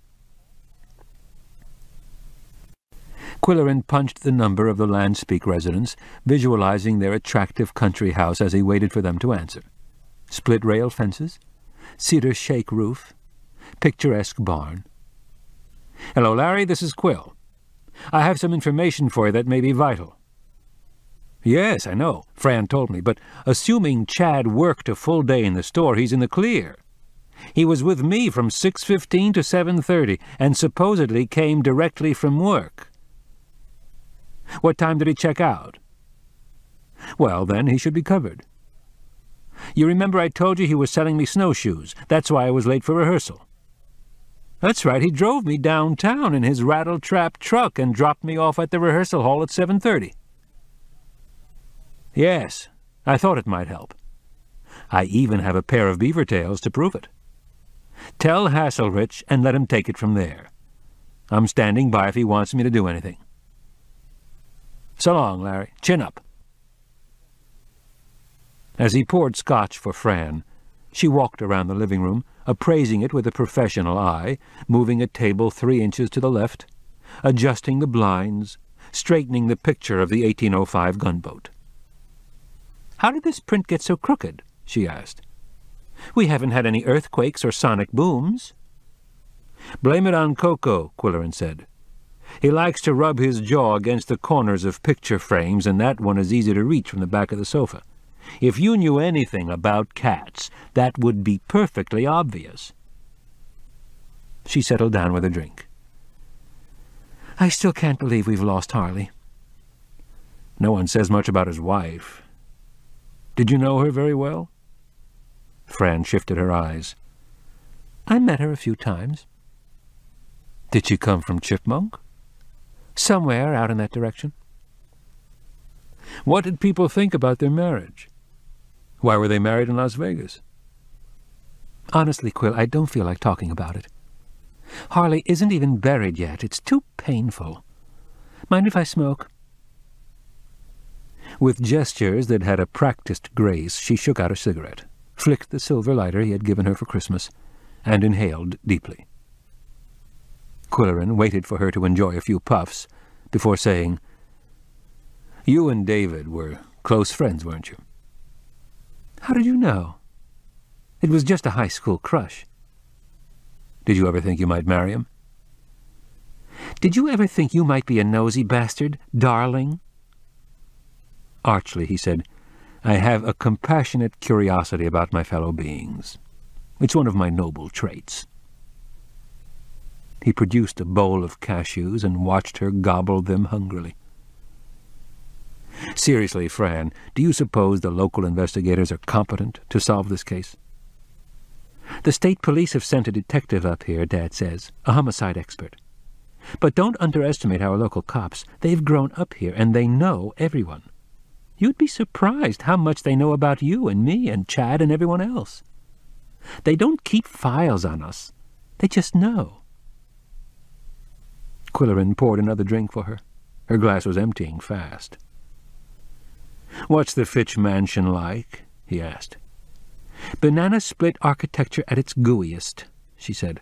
"A mix of Victorian Gothic, Art Deco, and Italian. But it has a certain country charm, all those chimneys, all those rambling stone walls around the property." I wonder if the killer, or killers, had time to find what they wanted before being interrupted. No doubt they had a lookout in their vehicle, someone who alerted them when David and Jill were approaching. What do you think they were looking for? Money and jewelry, I suppose. They started ransacking the desk in the library and the dresser drawers upstairs. Harley's grandmother left jewelry in trust for Harley and David to give to their wives when they married. Belle had some pretty good things. What about books? Might they be looking for rare books? Are you kidding? They were probably dropouts from Chipmunk who wouldn't know a rare book from a telephone directory. What kind of firearm did they use? A handgun that's very common around here for hunting. Hey, don't let Dad know I'm telling you this. He's not supposed to discuss it. But he and Mother have a rap session at the kitchen table after every shift, and I have big ears. You have very lovely ears, if I may digress. Well, thank you, she said amiably, looking surprised and pleased. I just might go to dinner with you, if you extend the invitation. First I want to feed the cats, Quillerin said. He released them and set out 2 bowls of the chef's spécialité du jour, a kind of bouillabaisse without the mussel shells. It would be interesting to know, he said, if Harley knew the killer. I imagine it was someone who had been in the house and knew what they had. It was someone who knew their rehearsal schedule and expected them to be gone by 6:30. That is, if they were killed between 6:30 and 7:15. On the other hand, if they were killed before 6:30, it was by someone who picked a random time for robbery and murder. Quill, this is giving me a headache. Can't we discuss the wallpaper and then go to dinner? Come over here and let's look at the samples. They sat together on the sofa, with the heavy wallpaper book on their collective knees. The Siamese, meanwhile, had declined to eat. It was the same stuff they had been served for breakfast, and soupy concoctions were not their favorites. The 2 cats sat across from the sofa, staring into space. Fran said. "I'd really love to see you do your bedroom in aubergine, avocado, and rose taupe." "I like it the way it is. Tan, brown, and rust," Quillerin informed her. "Well, if you insist. How do you like this one? It's a marvelous texture in rust." "The color's too dull," he said. "Here's one with more life, but not so much surface interest." "Too flashy." "How about this one?" "Too dark." "The wall covering is only for the upper half of the wall," she reminded him. The lower walls were panelled with the narrow wood beading common in 19th century railway depots. "In other words, it's simply a background for prints and watercolors that will be framed in chrome to tie in with your chromium exercise equipment. That is, if you're sure you want to keep the bike and rowing machine in your bedroom." "Couldn't they go in the cat's apartment?" Quillerin scowled at her. "Okay, they couldn't go in the cat's apartment. However," she went on, "I definitely think we should get rid of those ugly old-fashioned radiators. You owe it to yourself to install a completely new heating system." "Those ugly, old-fashioned radiators give good, even heat," Quillerin said. "And they look right with the ugly, old-fashioned paneling.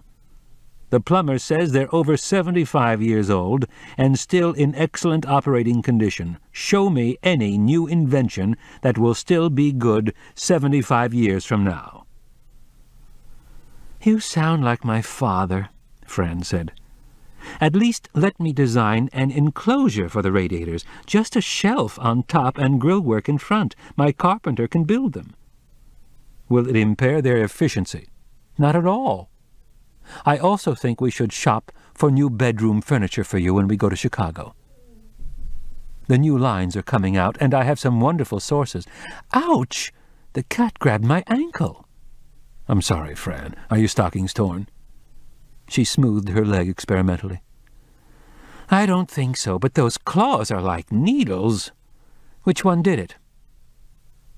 Quillerin watched Yum-Yum the paw, slinking guiltily from the room. "Let's go to dinner," he said.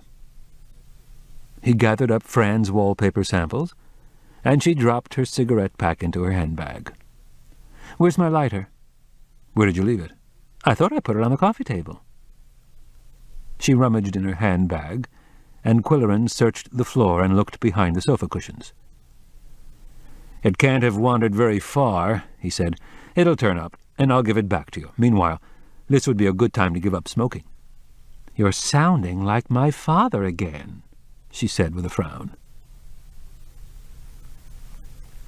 They drove to Stephanie's, one of the best restaurants in the county. It occupied an old stone mansion in an old residential section of Pickaxe, and although the exterior was forbidding, the interior had a hospitable ambience created by soft colors, soft textures, and soft lighting. Quillerin always liked walking into a restaurant with Francesca. On this occasion, heads turned to admire the young woman with grey eyes, grey suit, grey paisley blouse, grey hose, and high-heeled grey sandals. Perusing the menu, he suggested the herbed trout with wine sauce. "I'd rather have the spare ribs," she said. "The trout is better for you."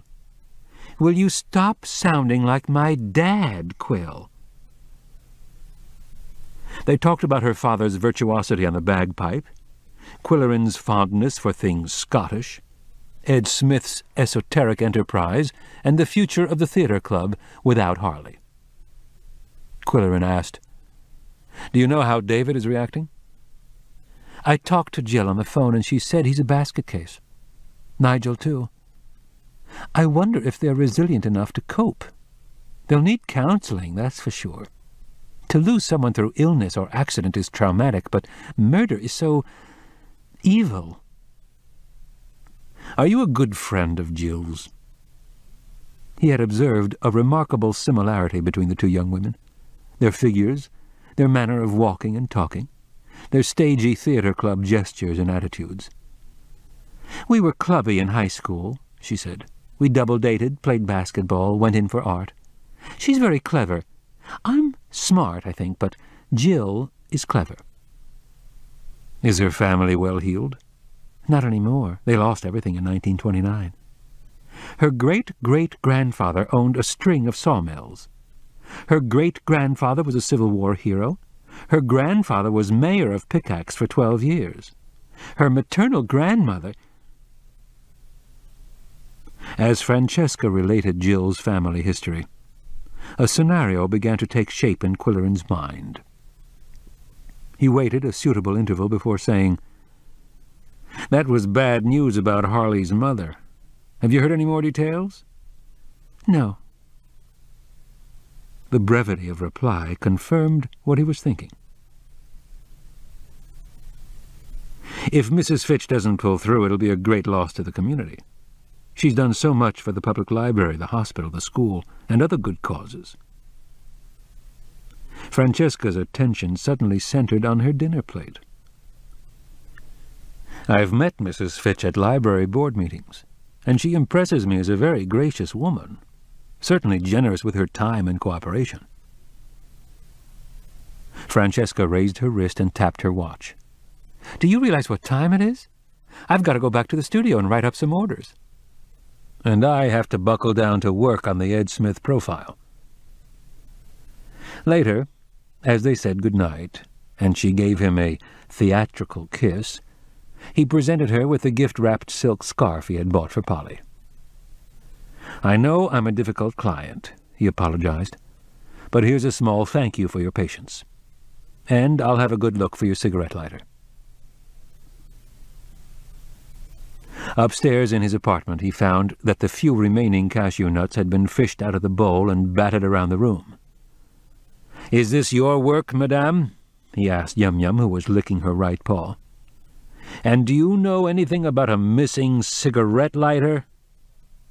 To Coco he said, "Fran wouldn't comment on Margaret Fitch, and she didn't want to talk about her relationship with David." Put two and two together, and what do you get? A manipulative mother who stopped her son from marrying a policeman's daughter? "Yow," Coco replied.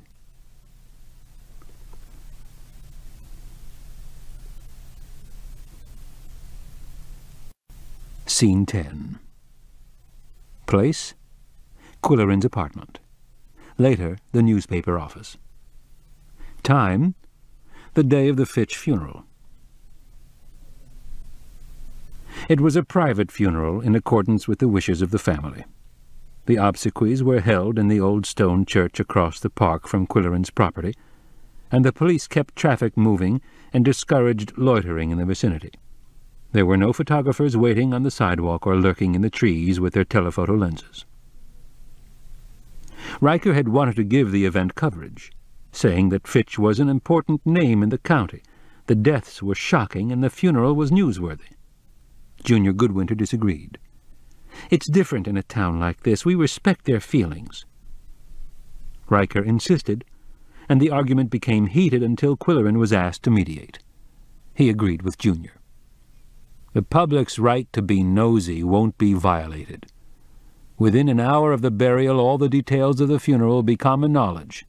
Telephones will be busy, the coffee shops will be buzzing, the Pickaxe Grapevine is more efficient than any newspaper that publishes twice a week, so cool it, Arch."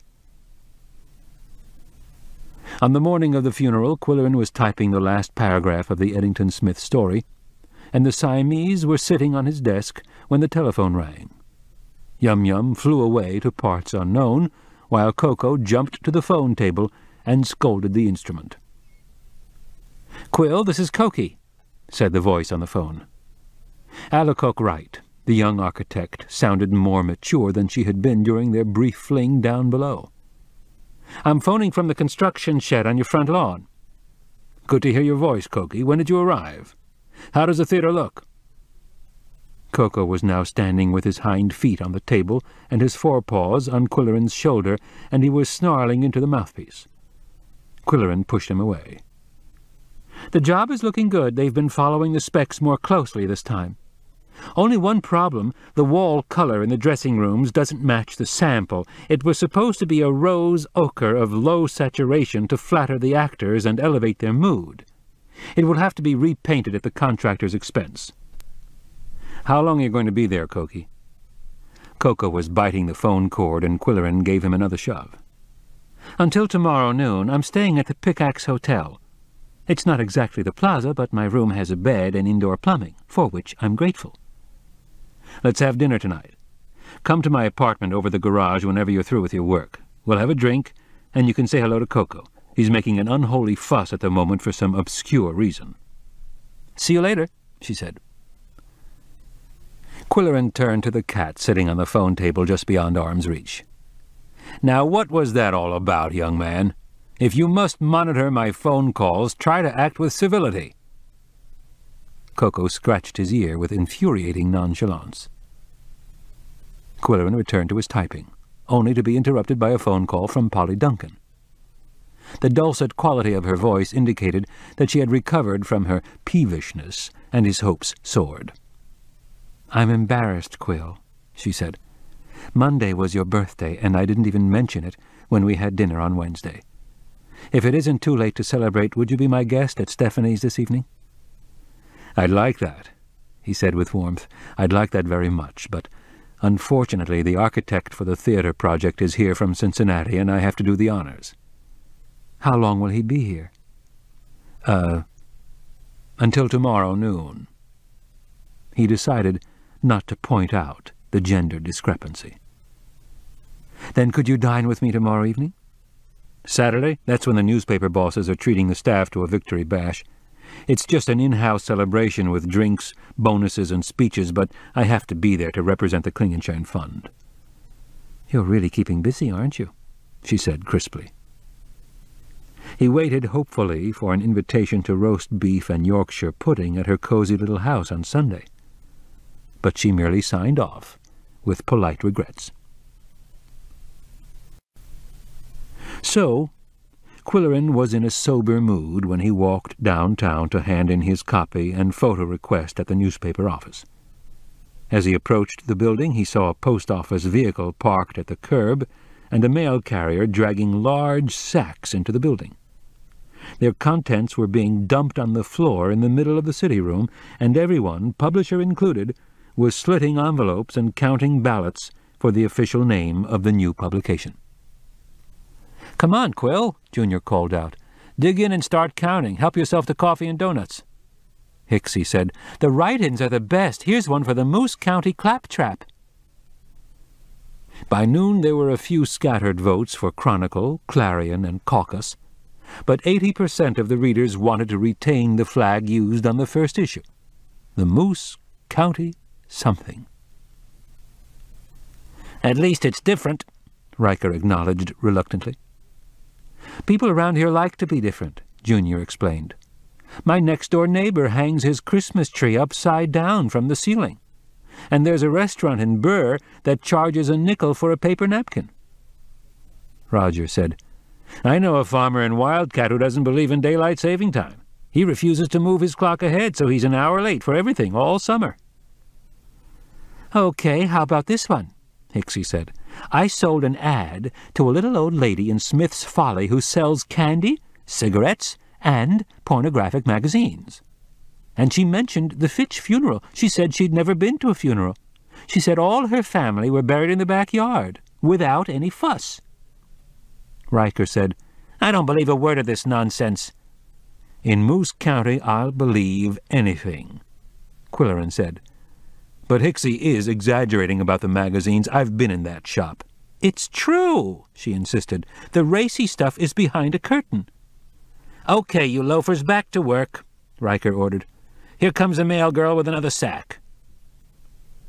Quillerin wanted to leave until he heard they were sending out for deli sandwiches. "What news on the police beat?" he asked Roger. "The investigation continues, that's all they'll say." "That's all they ever say. Have you had any tips that they're closing in?" "Well, everyone seems to think it's narrowing down to Chipmunk. That's what people said from the very beginning. You know, I hate to see a town get a reputation like that. When I was teaching, I had some good students from Chipmunk. There are decent working-class families living in those low-rent houses, but a few hoodlums give the town a black eye. Quillerin was smoothing his mustache, and Riker noticed the familiar gesture. If the police can't solve the case, leave it to Quill, he said with mild sarcasm. One thing I've been wondering, Quillerin said. Harley's wife never attended rehearsals at the theater club. Didn't like the people, I guess. So why was she going to attend on Tuesday night? He waited for an opinion, but none was forthcoming. Did she want to be out of the house? Did she know what was going to happen? Wow, said Junior, that's a pretty radical idea. We don't know what connections she might have had in Chipmunk. She might have collaborated in a plot to burglarize the house. Roger said, Her maiden name was Urkel, and they're not a bad family. Belle wasn't a good student. In fact, she dropped out, but she wasn't a bad girl. Go ahead, Quill. What's your theory? Let's say she supplied a key to the house and told her accomplices where to look for loot. But the timing was off because David and Jill were delayed. When her Confederates arrived, they were confronted by Harley. Maybe he recognized them. Or maybe they were just trigger-happy and afraid he would identify them, so they killed him. Then Belle had to be silenced because she knew who had murdered her husband, and they feared she might crack under questioning. Wow, said the young managing editor. How many do you think were involved in the break-in? Roger asked. Everyone refers to murderers, plural. In any conspiracy, the fewer the better. I would say there was one to stand lookout in their vehicle, and another for the inside work. Being alone, he might have been overpowered by Harley, so he had to shoot. I get a sad picture of poor little Belle Urkel in her so-called rehearsal clothes, waiting upstairs, realizing the plot has failed, playing a scene she never rehearsed. Shall we have soft music in the background? Hixie suggested. She hears the shot downstairs. She's terrified, not knowing what'll happen next. She hears the killer coming up the stairs. You'd better go back to writing your novel, Quill, said Riker. Then Roger said, One of the cops told me something interesting today, off the record, of course. In determining the time of death, they decided that Belle was shot first.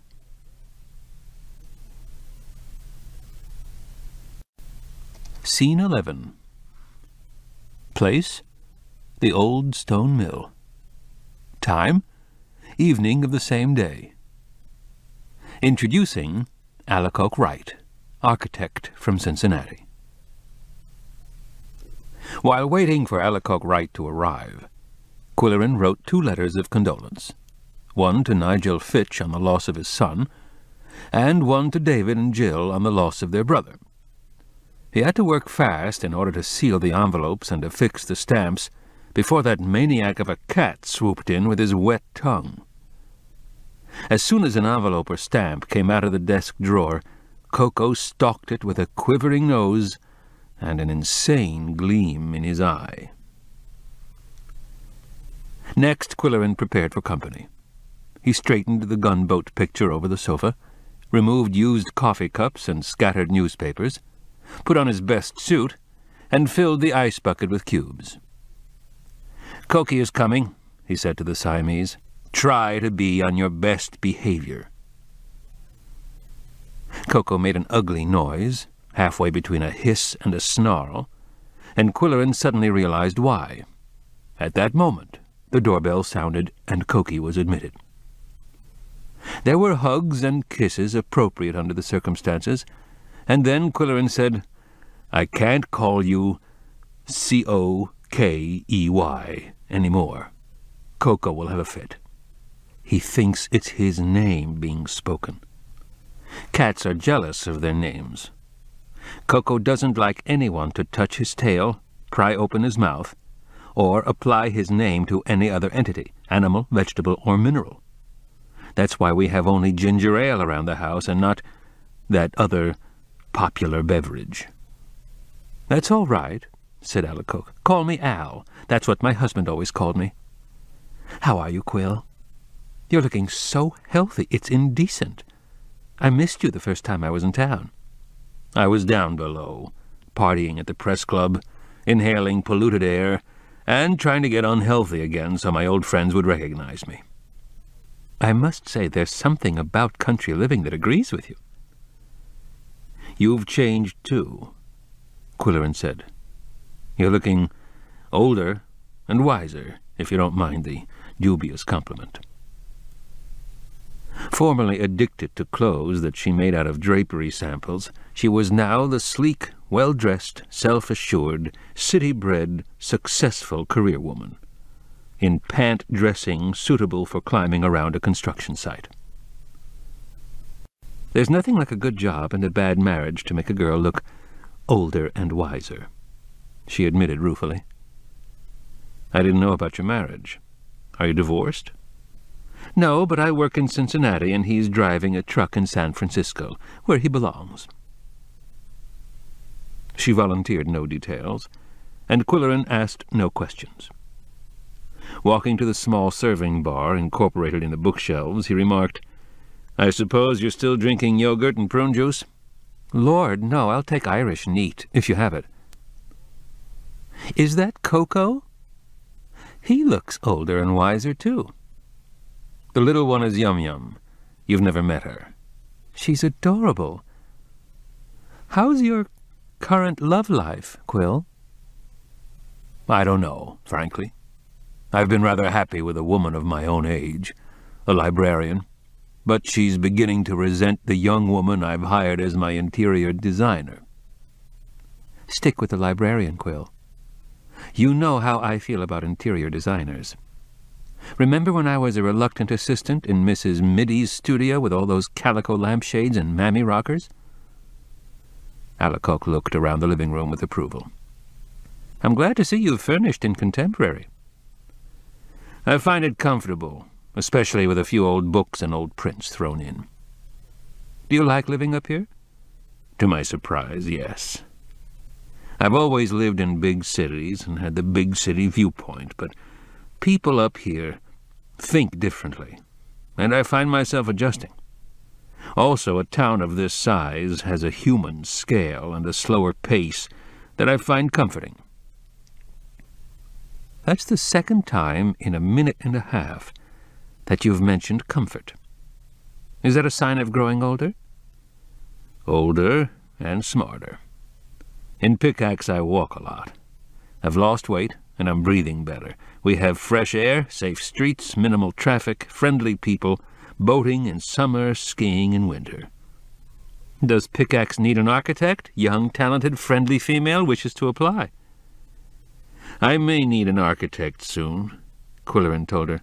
"There's an old apple barn on my property that I'd like to convert into a place to live." "I've always wanted to convert a barn." "We're dining tonight at an old grist mill converted into a restaurant. I think you'll approve of it, both the food and the architecture. But first, I'd like to give you a scenic tour of Moose County whenever you're ready."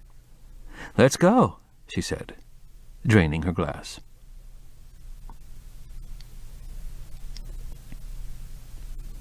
As they drove past farms, woods, lakes, and historic mine sites, Alicoque exclaimed over the grotesque shapes of weathered shaft houses, the stark remains of ghost towns, picturesque stone farmhouses, and a whole town of chinked log buildings on the lake shore. "And now we're coming into the hummocks," Quillerin said, "where the affluent families have their estates." The road swooped up and down knobby hills traced with miles of low stone walls. Then he turned into a gravel road between stone pylons marked private. "This is the Fitch estate, hundreds of acres, in the family for generations. I've never been here before, but they say there are two interesting houses. One is a 22-room mansion built in the 20s, and the other is a contemporary house that's been photographed for a national magazine. The road curved around hills, ascended the rounded crests, and dipped down again, winding between woodland and meadow. "Gorgeous terrain," Alacoque said. "Was it done by glaciers or bulldozers?" They crested a hill, and suddenly, in the valley below, there appeared a sprawling stone house with many chimneys, and 2 police cars in the driveway. "There was a murder here on Tuesday," Quillerin explained. "Was it a young banker and his wife?" Alacoque asked. "I heard the construction workers talking about it." A sheriff's car backed out of the drive and blocked the road as Quillerin approached, and a brown-uniformed deputy strolled over to speak to him. "This road is closed, sir. May I see your driver's license?" He glanced at the wallet Quillerin offered, and his expression relaxed as he recognized the name and photograph of the richest man in the county. "Were you looking for someone, sir? There's no one here, and no one at the other house either." "My passenger is an architect from Cincinnati," Quillerin replied. "She's merely interested in seeing the exterior of David Fitch's house. Its architecture has had national attention." "I see," said the deputy slowly as he thought about it, bobbing his head until the tassels on his broad-brimmed hat danced. "You can drive up there if you want to. I'll lead the way. There are some tricky forks in the road and some muddy spots." The 2 cars proceeded slowly along the winding road. "Muddy spots," Quillerin said. "It hasn't rained for a week." There were no forks in the road, either. Up and down the gentle hills they moved until the spectacular house came in view. "Fantastic!" Alacoque cried. "It's inspired by those shaft houses at the old mines." The contemporary house was built of rough cedar. 5 cubes, each smaller than the one below, were stacked to make an irregular 5-story pyramid, until the top floor was merely a lookout over the valley below. The sheriff ambled over. "You can walk along the terrace if you want to. It has a good view. You can see the big lake from here." "Do you know who did the construction?" Alacoque asked. "Caspar Young, ma'am." "Do you know who designed it?" "No, ma'am." As she studied the house from all angles, she remarked on the use of massive timbers, the cantilevered decks, the integration with the terrain, the fenestration, massing and site orientation, the planes and angles and voids. The deputy, who accompanied them closely, appeared to be impressed. Quillerin thanked him, and then followed the official car back down the road. He looked at his watch. "I want to see," he said to Alacoque, "how long it takes to drive from here to the stone house, and exactly when and where it comes into view. I'm wondering how much warning the burglars had, how much time to pack their loot and make a getaway. David and Jill were late in picking up Harley and Belle. They said they had a plumbing emergency. If they had been on schedule, all this might not have happened. Did someone want them to be late? Was the plumbing emergency contrived?" "I suspect the plumber," Alacoque said. "All plumbers look furtive to me." The tour continued through Squunk Corners, the lakeside town of Burr, and Smith's Folly. Then they arrived at the old stone mill, and Alacoque was enchanted by the former grist mill built of stone and nestled in a wooded setting. The old mill wheel turned and creaked and shuddered as if it were still supplying power to grind wheat and corn. Within the building, timbers and floors were artfully bleached to the color of honey, and pale oak tables and chairs contributed to the cheerful feeling of well-being. "Hello, Derek," Quillerin said to the tall busboy who was filling the water-glasses, with the air of one who owned the place. "You seem to be busy tonight." "Friday, you know," Derek explained. "How did the cats like the poached salmon this morning?" "It was a big hit. They even ate the capers." Turning to his guest, Quillerin said, This is Derek Cuddlebrink, purveyor of fine foods to their Majesties the Siamese, and a member of the theatre club." "Hi," said the busboy. "My guest has come all the way from Cincinnati to try your famous poached salmon, Derek." "I have a cousin in Cincinnati," he said. "Cincinnati is full of cousins," Alicock said, with a disarming smile.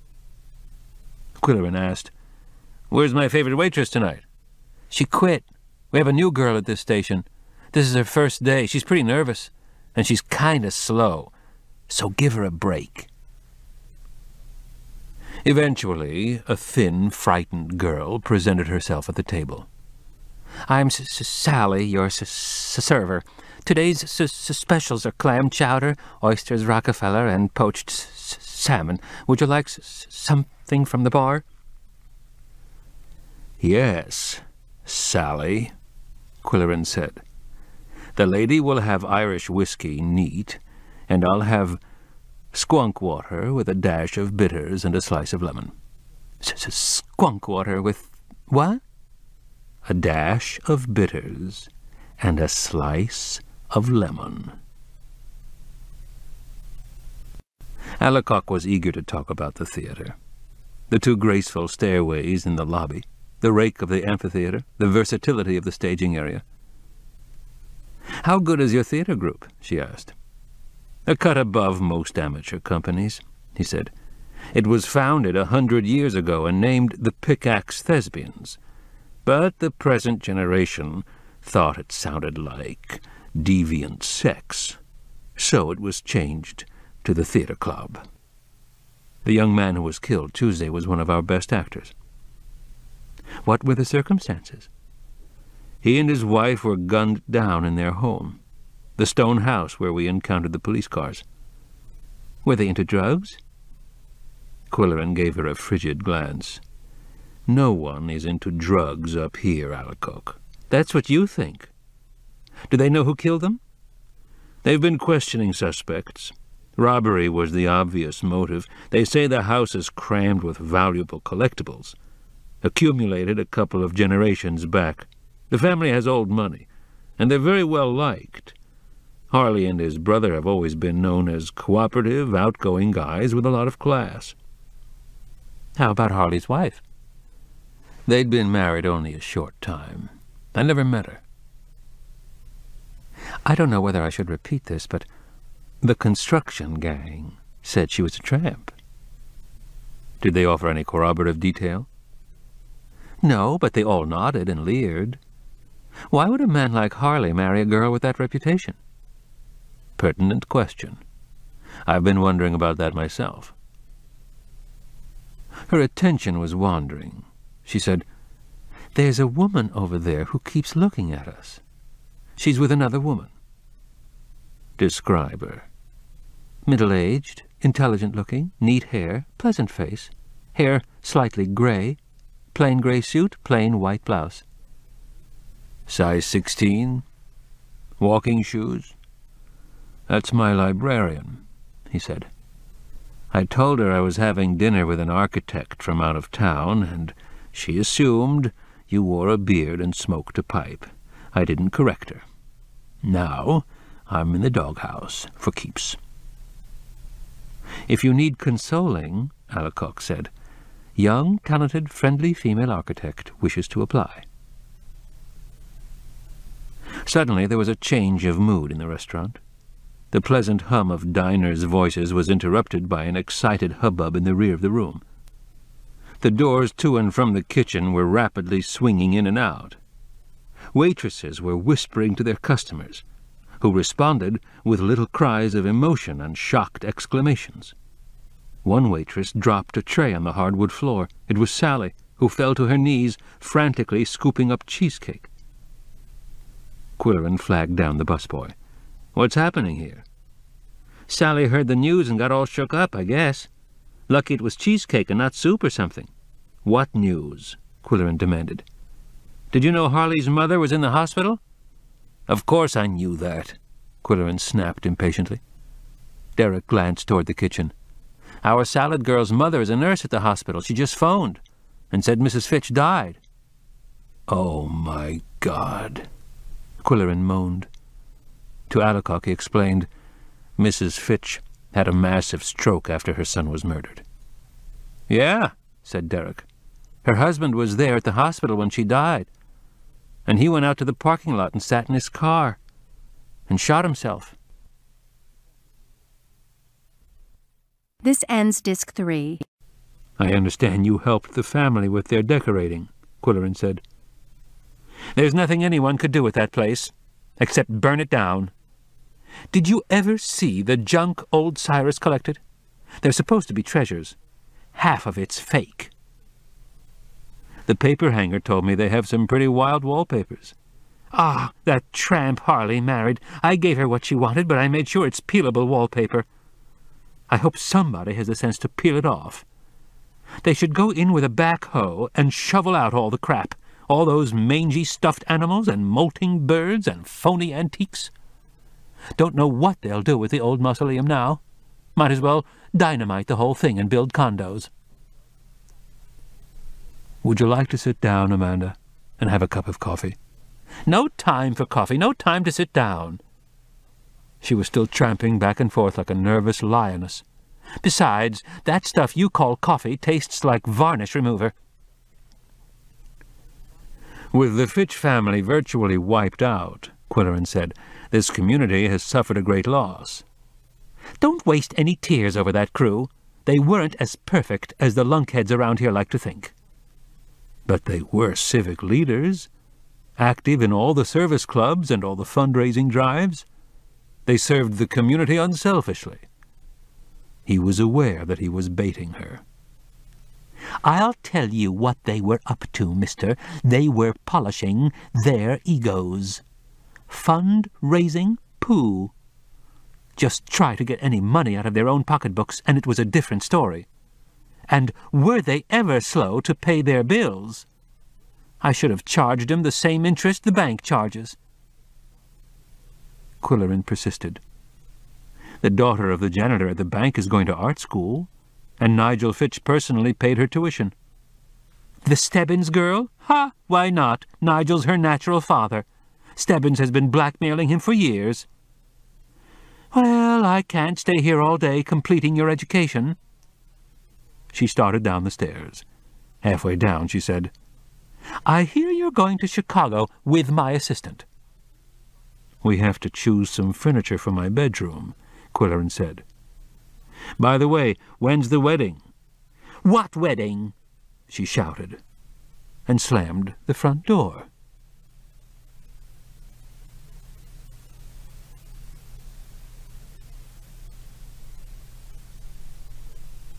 Scene 3. Place, the Black Bear Café. Time, evening of the same day. Introducing Gary Pratt, barkeeper, sailor, and friend of Harley Fitch. Quillerin had 3 reasons for driving to the Hotel Booze in Burr on Thursday evening. He had a yen for one of their no-holds-barred hamburgers. Also, he wanted another look at the black bear that had scared the wits out of him at his birthday party. But mostly, he wanted to talk with Gary Pratt, the barkeeper who had sailed with Harley on the Fitchwitch. He telephoned Mildred Hanstable, who lived a few miles west of Burr, to ask if she would like to meet him for a boozeburger. She would indeed. Women never declined Quillerin's invitations. She said, I'd like to see what Gary's done to the hotel since his father let him take over.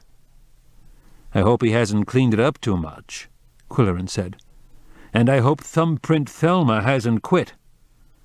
I wonder if they still set ant traps under all the tables. This ends Disc 4. The Cat Who Sniffed Glue, Disc 4. Scene 12. Place, editorial offices of the Moose County Something. Time, Saturday evening.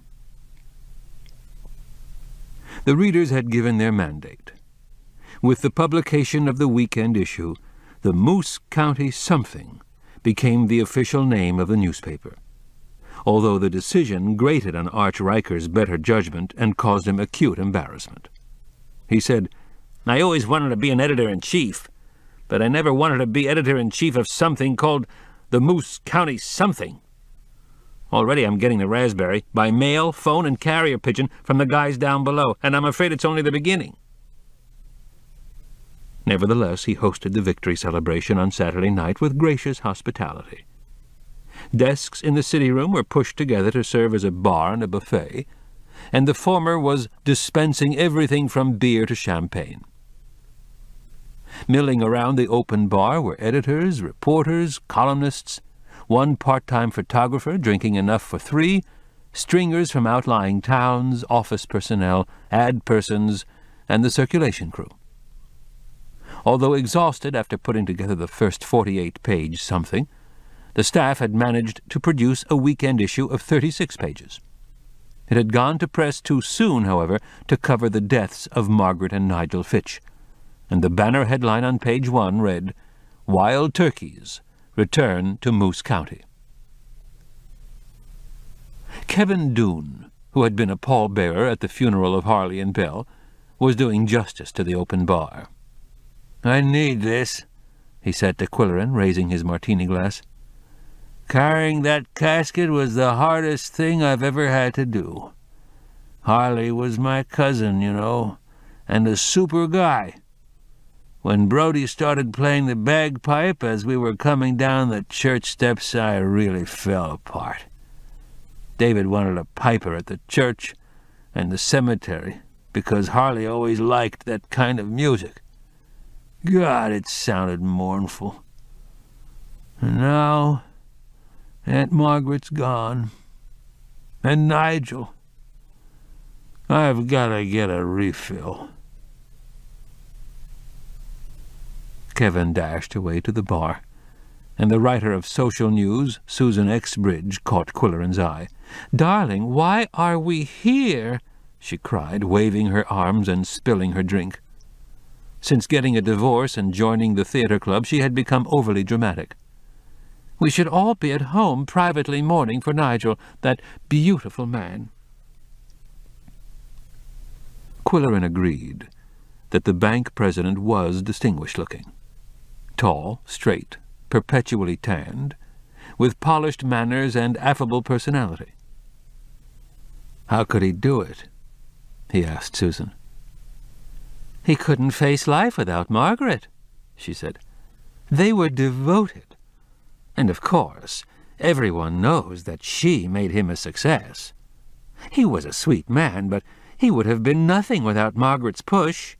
She directed the whole show." Quillerin, carrying his glass of ginger ale on the rocks, moved amiably among the convivial drinkers, all complimenting each other on their contributions to the new paper.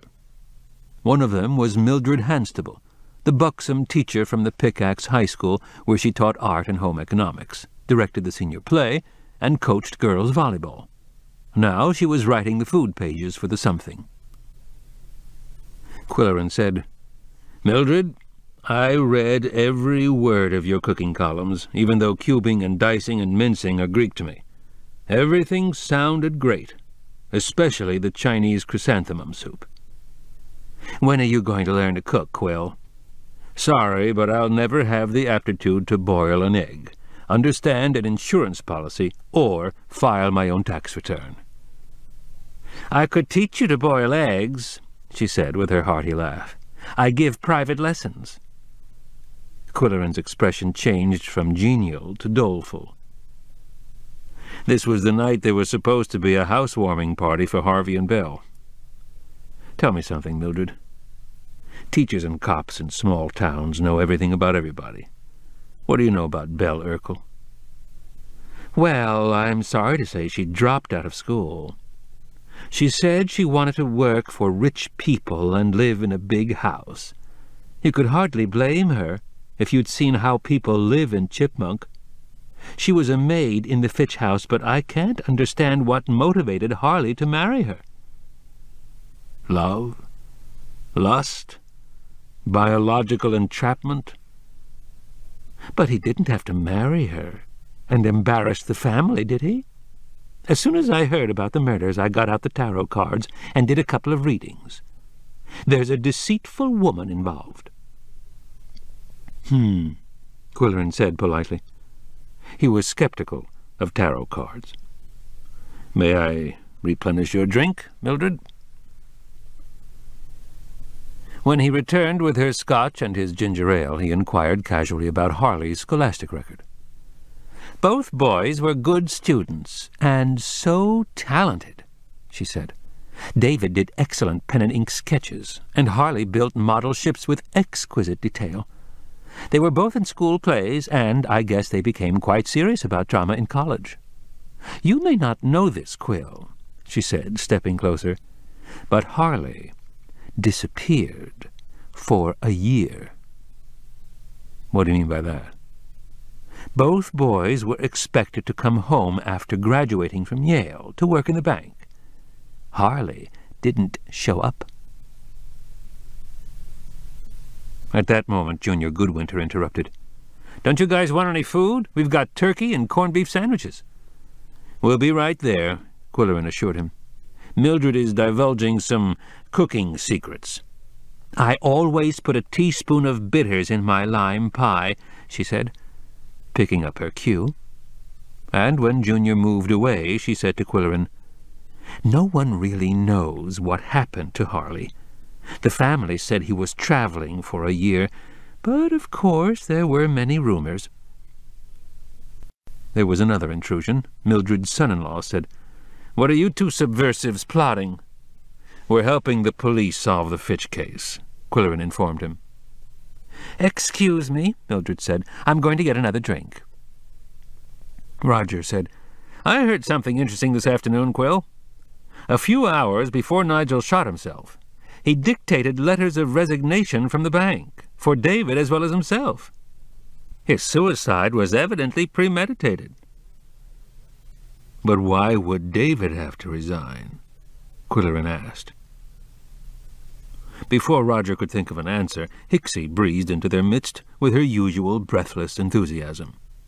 "You'll never believe what happened this afternoon. I was having my hair done at Delphine's, and a huge deer crashed through the front window. He ran right through the shop and out the back window. Broken glass everywhere, and utter panic." Quillerin looked doubtful. "Do you have this story copyrighted, Hixie?" "It's true. Ask Delphine. The windows are boarded up now, and a sign says the buck stopped here. I can't understand why he didn't gore a couple of customers." Roger said, "Why don't these things happen on our deadline? All we get is a flock of wild turkeys." Arch Riker was circulating and playing the genial host. Amanda was there too, drinking bourbon and scowling and complaining. She was wearing a conspicuous diamond ring on her left hand. Riker, beaming, took Quillerin aside. "We're taking the plunge, old sock. She may be cantankerous, but I admire her. She ran a successful business for 25 years and served on a city council for the last 10. And she doesn't take guff from anyone." "She's a remarkable woman," Quillerin said. Amanda stepped forward, frowning. "Who called me a remarkable woman?" she demanded belligerently. "You never hear of a remarkable man. He's successful or intelligent or witty. But if a woman is any of those things, she's a remarkable woman, like some kind of female freak." "I apologize," Quillerin said. "You're absolutely right, Amanda. It's a lazy cliché and I'm guilty. You're not a remarkable woman. You're successful and intelligent and witty." "And you're a liar," she growled. Riker grinned and dragged her away, confiscating her glass of bourbon. Quillerin looked around for Mildred. He wanted to hear the rest of her story about Harley's disappearance, but she was in earnest conversation with the stringer from Mooseville, so he went to the buffet. While he was eating his second corned beef sandwich, he spotted Homer Tibbet, official historian for the something, leaving the city room. "Homer, where are you going? The party's only begun." "I'm going home. It's 8:30, past my bedtime," said the 94-year-old retired school principal, in a high-pitched, reedy voice. "My days keep getting shorter. When I'm 100, I'll be going to bed before I get up." I just wanted to know how well you knew the Fitch family. The Fitches? The boys came along after I retired, but I had Nigel in math and history when I was teaching. I knew Nigel's father, too. Cyrus was a character. Is he the one who built the big house in Middle Hummock? Cyrus? Yes, indeed. He was a big spender, a big game hunter, a big collector, a big bootlegger, a big everything. Did you say bootlegger? That was something he did on the side, Homer explained plausibly. The family money came from mining. Cyrus built his house in West Middle Hummock so he could see the big lake from the top of one of the hills. Rum runners brought the stuff over from Canada and landed on his beach. How did he get away with it? Get away with it? One night he didn't get away with it. The sheriff confiscated the whole shipment and poured it on the dump in Squunk Corners. That's why skunk water is so good for you. Well, it's past my bedtime. Good night. Quillerin watched the old man making his exit with vigorous maneuvers of angular arms and legs. Then he caught Mildred alone at the bar. "You were telling me something interesting about Harley when we were interrupted," he said. "Was I?" She paused to think. "I've had a few drinks. Was it about the tarot cards?" "No, Mildred, it was something about Harley's disappearance after his graduation from Yale." "Oh, yes. He was traveling. That's what the family said. Nobody believed it." "Why didn't they believe it?" "Well, you know, people around here, gossipy." "Where did they think he was?" "Who?" "Harley." "Oh, let's see. Ask Roger. I've got to sit down." Quillerin guided her to a chair and offered to bring her a sandwich and coffee. "How do you like it?" "What?" "The coffee." "Oh, black." When he returned with the food, someone told him that Mildred had gone to lie down in the staff lounge. So he ate the sandwich himself and sought out her son-in-law. "Better look after Mildred, chum. She's had too much to drink." "Where is she?" "Lying down for a while. She was mentioning Harley's mysterious disappearance a couple of years ago. Know anything about that?" "Oh, sure. The family said he was traveling, but you know how we are up here. We get bored with the truth and have to invent something. Some people thought he was doing undercover work for the government. I thought he shipped out as a deckhand on a tramp steamer. He liked boats, and that's the kind of offbeat thing he'd do. Probably grow a beard, wear a patch over one eye, and stomp around like Dead-Eye Dick." "He married Belle in Las Vegas. Was he a gambler?" "I've never heard anything to that effect. If he had one consuming passion, it was sailing. The Fitch Witch was a neat boat, 27 feet. He and Gary Pratt used to sail her in races and win trophies." Quillerin said, as suspicion tickled the roots of his mustache. In the last few days, since Harley's murder to be exact, Coco had taken a sudden interest in things nautical. Several times he had tilted the gunboat picture that hung over the sofa, sometimes violently. And the titles he had started sniffing on the bookshelves were sea stories. First it was Moby Dick, and then 2 years before the mast. Most recently it was Mutiny on the Bounty. Quillerin had explained to himself and others that all cats tilt and sniff. They like to rub a jaw on the sharp corners of picture frames and smell the glue used in bookbinding. Nevertheless, the nautical connection was a curious coincidence, he thought. And there was another mystifying detail. Coco had been excessively attentive to Harley at the birthday party. Less than 24 hours before his murder. Almost as if he knew something was going to happen.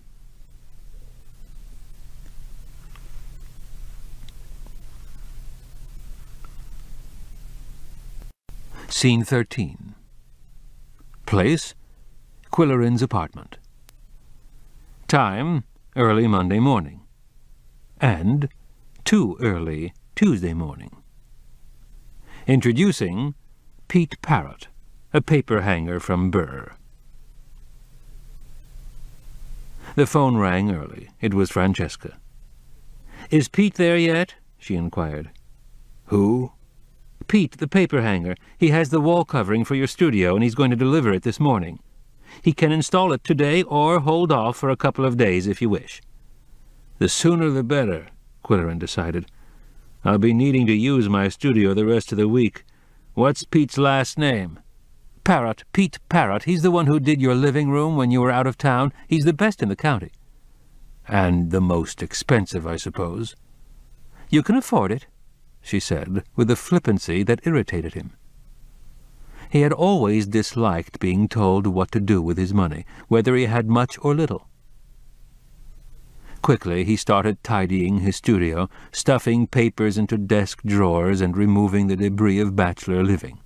2 coffee mugs, a tie, waste paper that had missed the basket, a pair of shoes, old newspapers, another coffee mug, a sticky plate, a sweater. He also locked up the cats in their apartment, despite their vociferous objections. The busboy had not yet delivered their breakfast. Then Quillerin sat down to listen for the doorbell. When it finally rang at 9 a.m., it ushered in Derek Cuttlebrink, delivering chicken liver pâté and 2 boned frog legs for the howling Siamese. The busboy was in no hurry to return to his place of employment. He wanted to talk about the theater club. "Too bad they canceled the show just because Harley wasn't in it anymore," he said. "I had a pretty good part. The policeman, you know. I even had my cop's uniform fitted. They had to lengthen the pants and sleeves." "There'll be another play in the fall, and you can audition again," Quillerin informed him. "I'm thinking of going back to school in the fall and getting into law enforcement. It's a whole lot better than stacking dirty dishes. Wearing a uniform and riding around in a car all day, that's for me." "There's more to police work than wearing a uniform and riding around in a car, Derek. But it would be a good idea to complete your education in any event. By the way, how's our nervous waitress who dropped the tray of cheesecake Friday night?" "Sally? She's okay. She's getting the hang of the job. But she's going to school in the fall, art school somewhere down below. I wish I had her luck. Her tuition's all paid for. By Mr. Fitch." "Harley Fitch?" Quillerin asked with sudden interest. "No, his father. That's why she was all shook up when he shot himself, although she's already got the money." In his mind, Quillerin was matching up the suave, sophisticated, handsome banker with the timid, scrawny, stuttering waitress, and trying to imagine some kind of illicit connection. As if reading his mind, the busboy explained, "Sally's dad is janitor at the bank." "That's a unique fringe benefit," Quillerin said. "Perhaps you should consider being a janitor instead of a cop." At 10 a.m. the paper hanger had still not arrived. 11 o'clock, 1 o'clock. Not until 2:30 did the white commercial van pull up to the carriage house. The driver was a burly young man in white coveralls and white visored cap, with thick blonde hair bushing out beneath it. Healthy-looking young men with blonde hair were in good supply in this north country. "Sorry I'm late," he shouted from the bottom of the stairs. "Something came up and I had to take care of it." "I wish you had phoned." "Tell the truth, I didn't even think of it. I was sort of messed up in an emergency." At least he's honest, Quillerin thought. And he has an honest face. "Well, I'd better bring up my gear," he said. The Siamese, released from their apartment hours before, watched with interest as stepladders, a folding table, buckets, and boxes of tools came up the stairs. Quillerin said, "I was out of town when you papered the walls in the living room. You did a first-rate job." "Yeah, I do good work." "How long will it take you to do my studio?" Pete appraised the room with a brief professional glance. "Not long. Just short strips above the dado, and the plaster's in good shape. A little touch-up with spackle, sizing dries and nothing flat, and there's no matching, One job I did was all stripes, even on the ceiling, and they had to be mitered. Worst thing about it, the whole room was out of whack. Not a plumb line anywhere. When I finished, I was cockeyed and walking lopsided. Was that Fran Brody's idea? Yeah, she comes up with some doozies, but this stuff is easy. The wall covering was natural tan cork, thin slices over a rust-colored backing. Well, I better get started. I'll get the cats out of your way. Coco was inspecting everything, and Yum Yum was studying the paper hanger's shoes. They don't bother me. They were around the last time I was here. The big one had his nose in everything I did. Coco has a healthy curiosity. You mind if I watch, too? Pete wielded yardsticks, shears, knives, brushes, and rollers with swift assurance.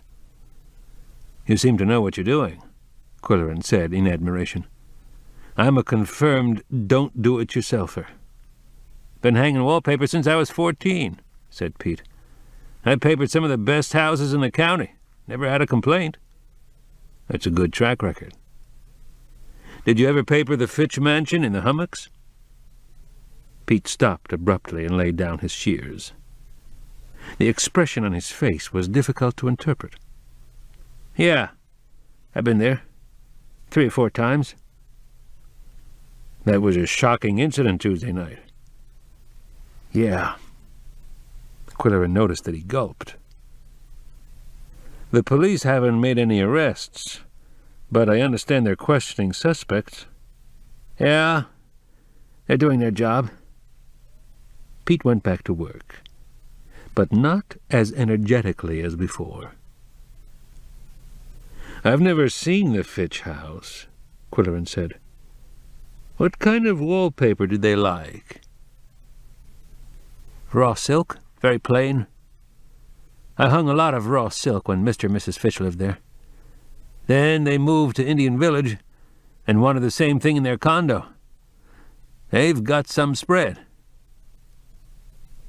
Did you do any work for Harley and his wife when they moved in?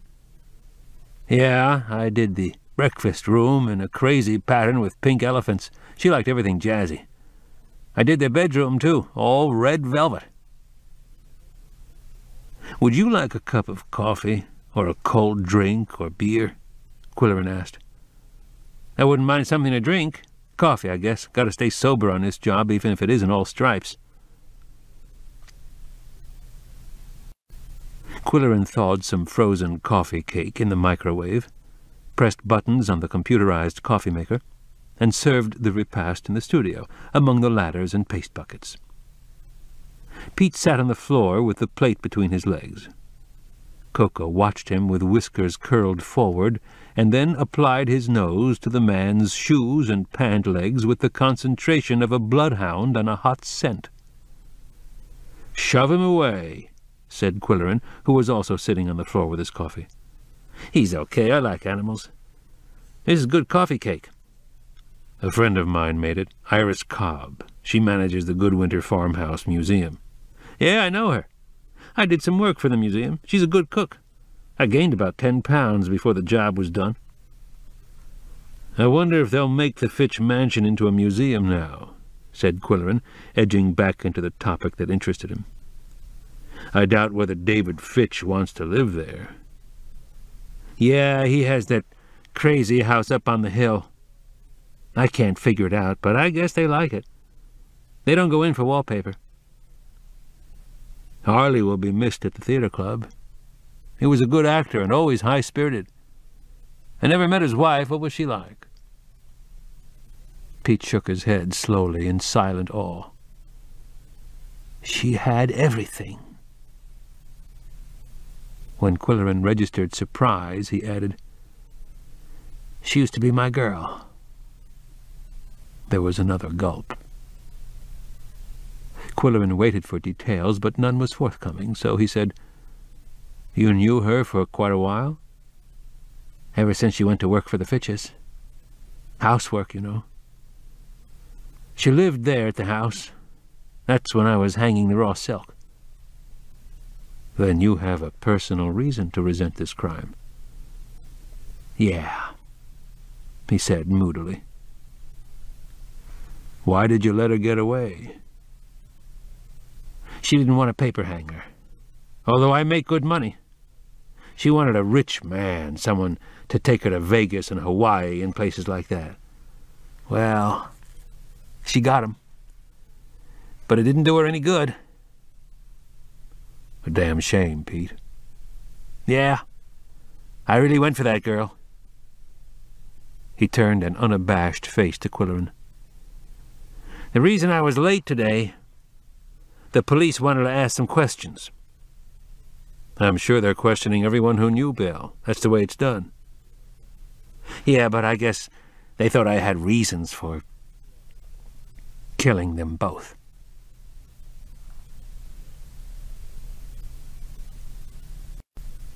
After the work was finished and Pete had cleared out his ladders and buckets, it was late. Quillerin had no desire to go out to a restaurant, so he thawed some frozen stew for himself and gave the cats the rest of their chicken liver pâté. Yum-Yum nibbled it daintily, but Coco lacked appetite. He prowled the living room nervously, as if a storm might be brewing, although nothing but fine weather was predicted. "You liked the paper hanger, didn't you?" Quillerin said to him. "And I think he liked you. He seems like a decent guy. I hope the police don't find a way to pin something on him." Quillerin was restless, too. He tuned in and rejected 4 out-of-county radio stations before settling on WPKX for the local news. A North Kennebec motorist driving west on Itibiriwasi Road narrowly escaped injury when a vehicle behind him, which had been speeding and weaving across the yellow line, passed recklessly, forcing him off the pavement. Following this and other similar incidents, the Sheriff's Department has announced a new war on drunk driving. In other news, Pickaxe will have posies this summer. 50 flower boxes on Main Street have been planted with petunias. Sports news at this hour, the Pickaxe Miners beat the Burr Eskimos in softball tonight 8-3. Next, Quillerin tried the out-of-town newspapers. But even the Daily Fluxion and Morning Rampage failed to capture his attention. He made a cup of coffee and drank only half of it. He wanted to phone Polly, but was reluctant to do so. He would have to explain the female architect. In desperation, he pulled Moby Dick off the shelf, a book he hadn't read since college days, and the first 3 words grabbed his attention. "Call me Ishmael." Halfway through the first paragraph, he settled down with enjoyment. This was the kind of literature that he and Polly used to read aloud during lazy weekends in the country. He was still reading when the 2:30 a.m. freight train sounded its mournful whistle on the north side of town. The Siamese had long since fallen asleep. And he was still reading when a succession of sirens screamed up Main Street. It sounded like 3 police cars and 2 ambulances. A major accident, he told himself. Another drunk driver leaving a bar at closing time. Reluctantly, he closed the book and turned out the lights. Quillerin slept well that night and dreamed richly. He was embarking on a whaling voyage, seeing the watery part of the world. A sailor aloft in the masthead, jumping from spar to spar like a grasshopper. He wasn't ready to give up his dreaming when the telephone jolted him awake. "Quill, have you heard the news on the radio?" It was Francesca. She and her father had a habit of phoning at an unreasonable hour. "No," he mumbled. "What time is it?" 7:30. There was a car train accident last night." "Did you wake me up to tell me that?" "Wake up, Quill, and listen to me. 3 youths were killed when they rammed their car into the side of a moving freight train." Quillerin grunted. "Someone's going to get sued if they don't do something about those dark crossings. No street lights, no red warning lights, no barricades." He was fully awake now.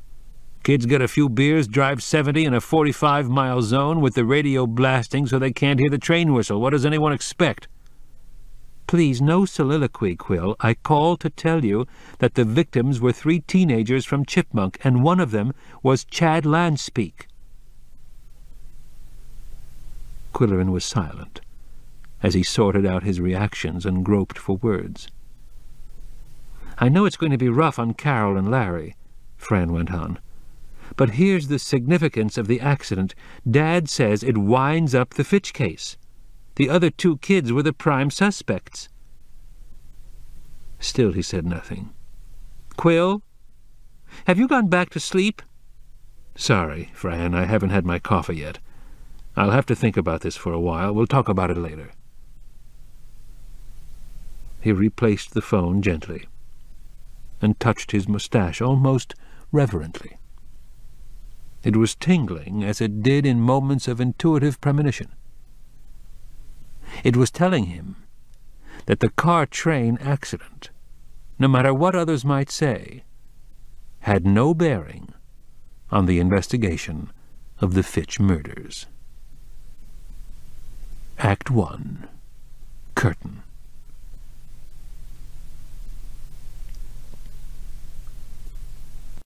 Intermission. Following the death of the prime suspects, the concerned citizens of Moose County were noticeably relieved. It was over.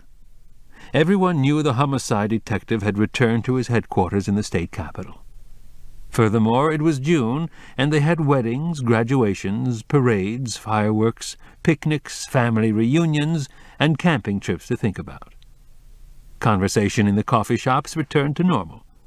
The weather, fishing conditions off Purple Point, and the selection of a beauty queen for the Fishhook Festival in Mooseville. Quillerin alone failed to share their relief. The state detective, he told himself, had left town to catch the real criminals off guard. It might take time, but someone, somewhere, would be deluded into a false sense of security. Someone would return to the scene of the crime. Someone would talk too freely in a bar. Someone would inform the police. An uneasy sensation on Quillerin's upper lip convinced him that the final curtain had not fallen on the Fitch murder case.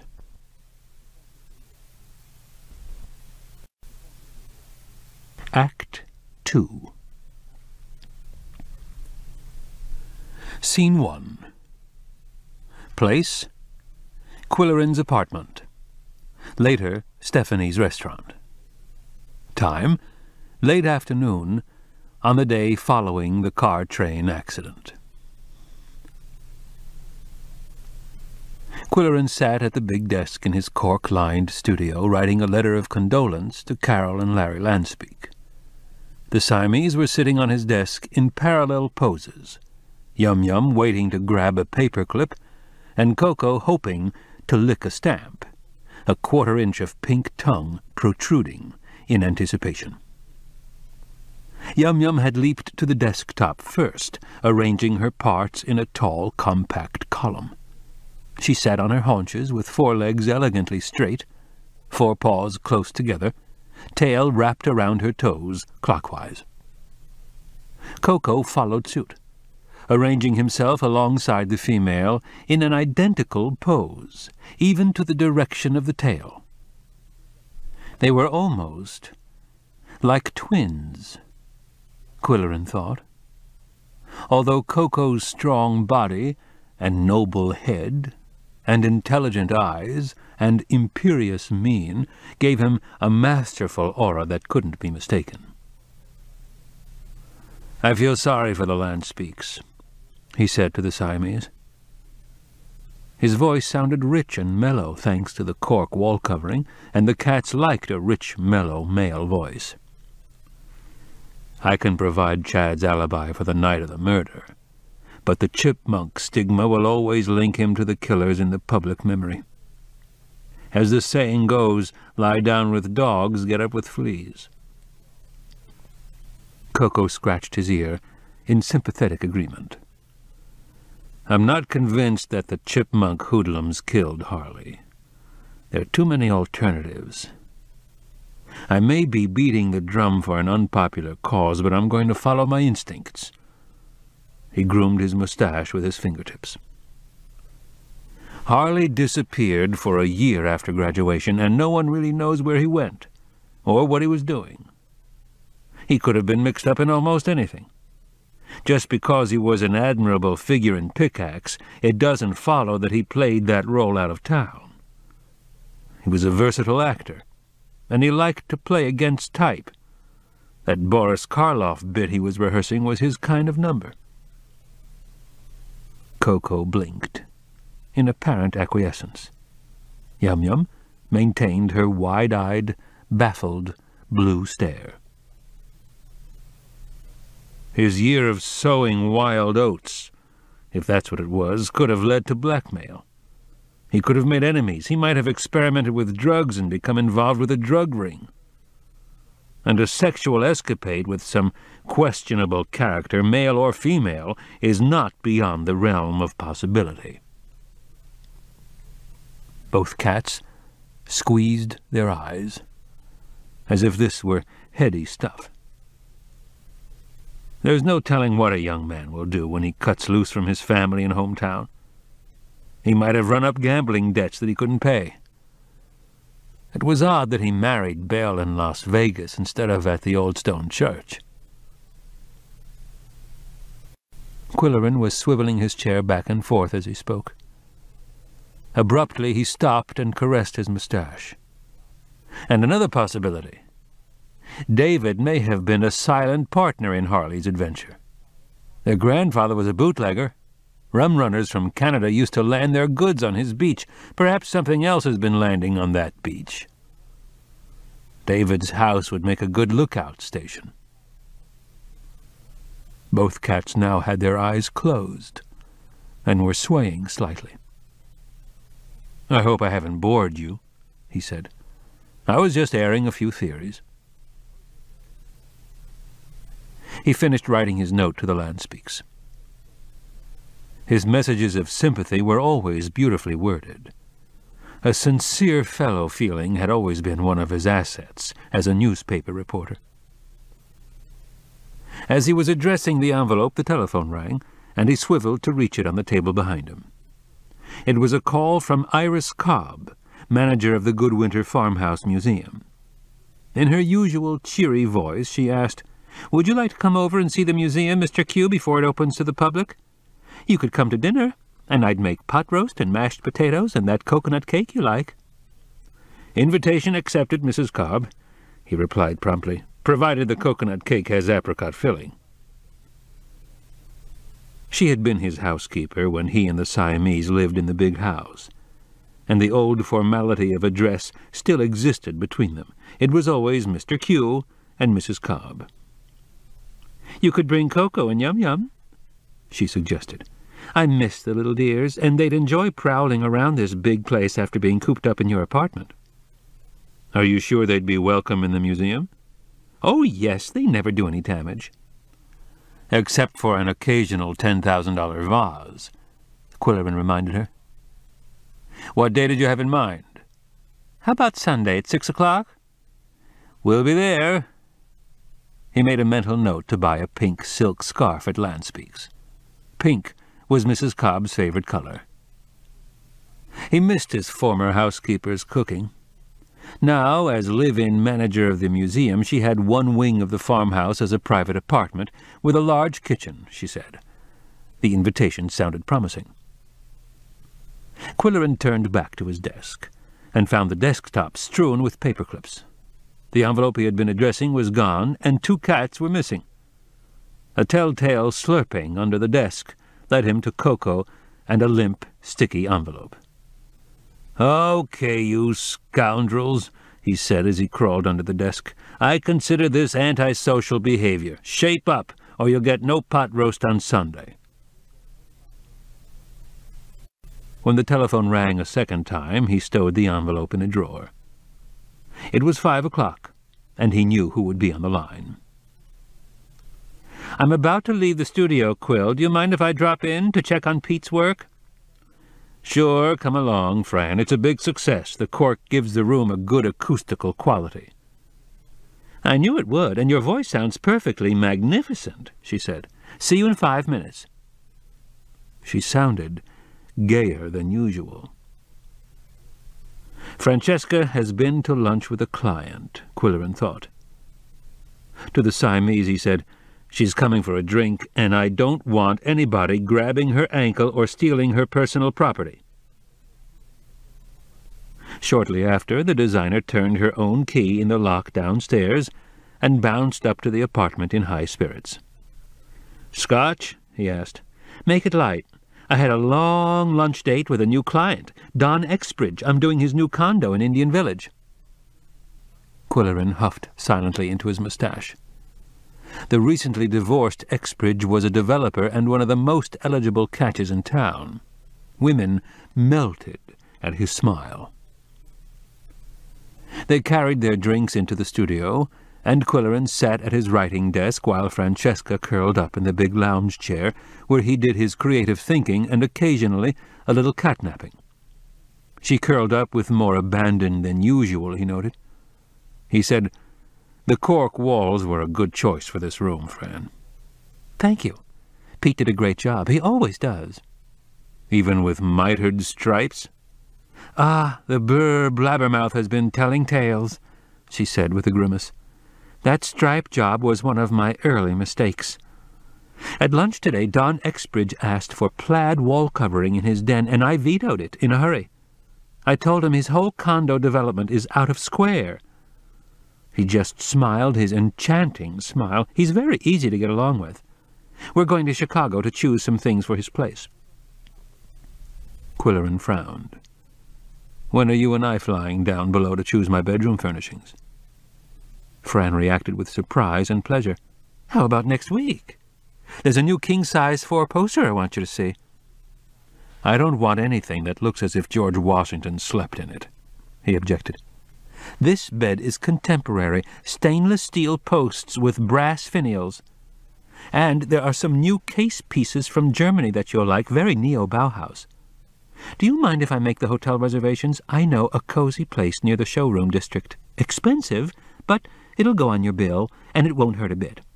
How about next Wednesday? If we catch the morning shuttle to Minneapolis, we can be in Chicago for lunch."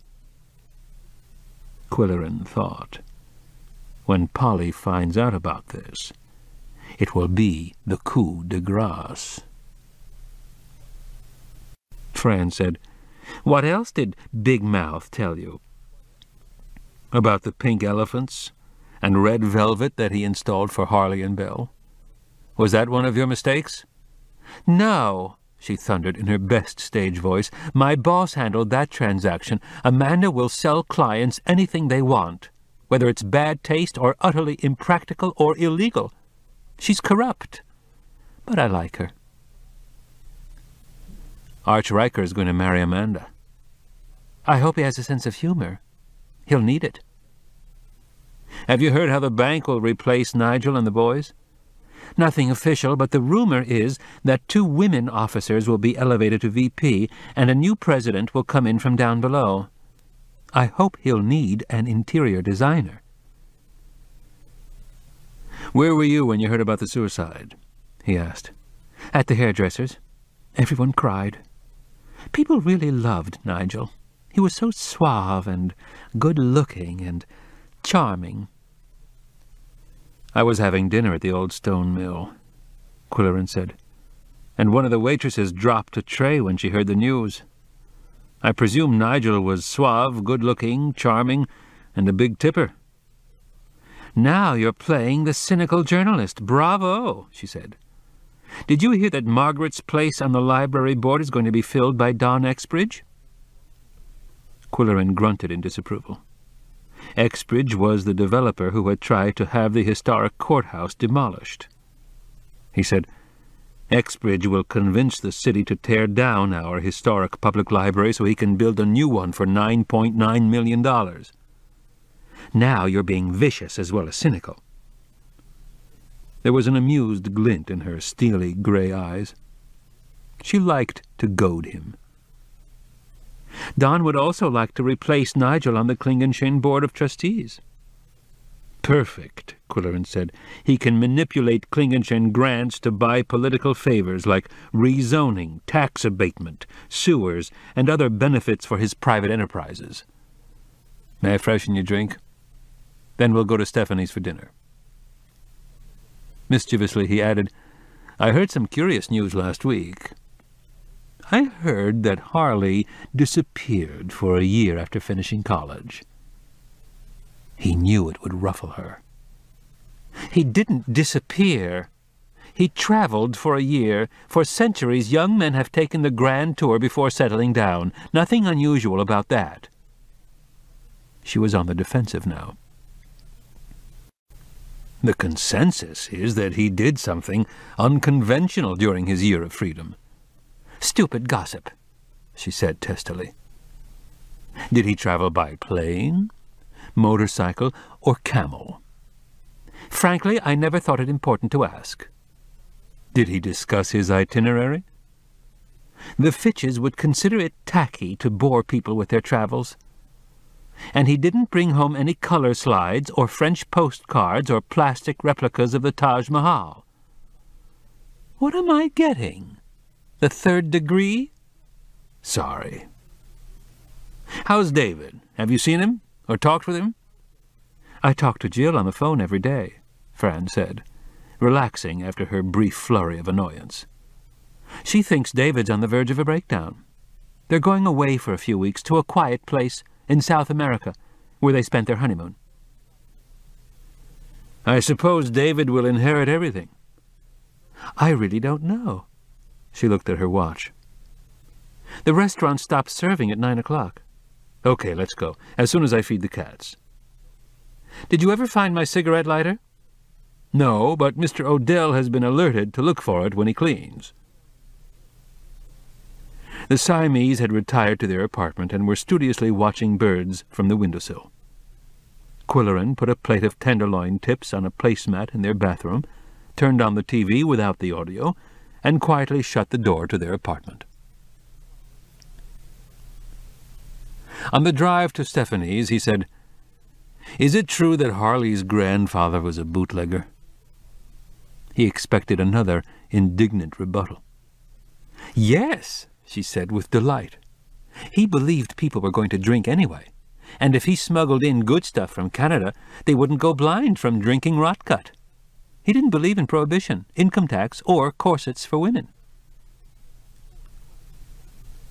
The draped tables at Stephanie's were placed in the original rooms of the old house, and Quillerin and his guest were seated in the second parlour. The late sun was still beaming through the stained-glass windows, turning the beveled mirrors and wine-glasses into rainbows. Over dinner they discussed the new theatre. Quillerin said, They're installing the seats this week. It should be available for rehearsals in August. Do you still want to open with an original review? Well, Fran said indecisively, under the circumstances we thought of doing a serious play, and asking David to take a role. Something challenging and worthwhile might renew his interest in life. He's so depressed that Jill is afraid he'll follow his father's example. Quillerin thought, if David is involved in the situation that led to Harley's execution, he has good reason to be depressed. He could be the next victim. To Fran he said, Do you have any particular play in mind? Nothing Russian, I hope. It would push him over the brink. And nothing too bloody, she said. And nothing about two brothers. A mellifluous voice could be heard in the front parlour, where there were 4 or 5 tables for diners. It was a man's voice, talking earnestly, then laughing heartily.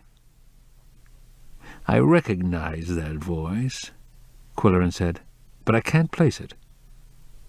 Fran peered over his shoulder. It's Don Exbridge, she said brightly, and he's with a woman. I think it's Polly Duncan. They seem to be having a good time. She looked teasingly smug. Aren't you going to send drinks over to their table? Quillerin scowled as a ripple of pleasant laughter came from the front parlor. It was Polly's gentle voice.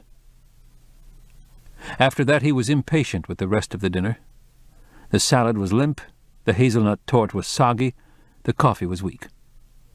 He was impatient with Fran's conversation. He was impatient to send her on her way, impatient to get home to the sympathetic Siamese. Not once, he recalled, had she mentioned Coco and Yum Yum during the evening. He doubted whether she even knew their names. Not once had she remarked about the new newspaper or commented on the column he was writing. On the whole, he was sorry he had agreed to fly down below to look at a stainless steel bed and some neo-Bauhaus chests. There was nothing wrong with his present bedroom furniture. He felt comfortable with it. He had always felt comfortable with Polly, too. He had never felt entirely comfortable with Francesca. On arriving home, he went first to the cat's apartment to check on possible drafts from an open window and to turn off the TV. They were both asleep in one of the baskets, curled up like yin and yang. Then he flicked on the light in the bathroom to see if they had finished their dinner and to give them fresh water. The scene was one of havoc.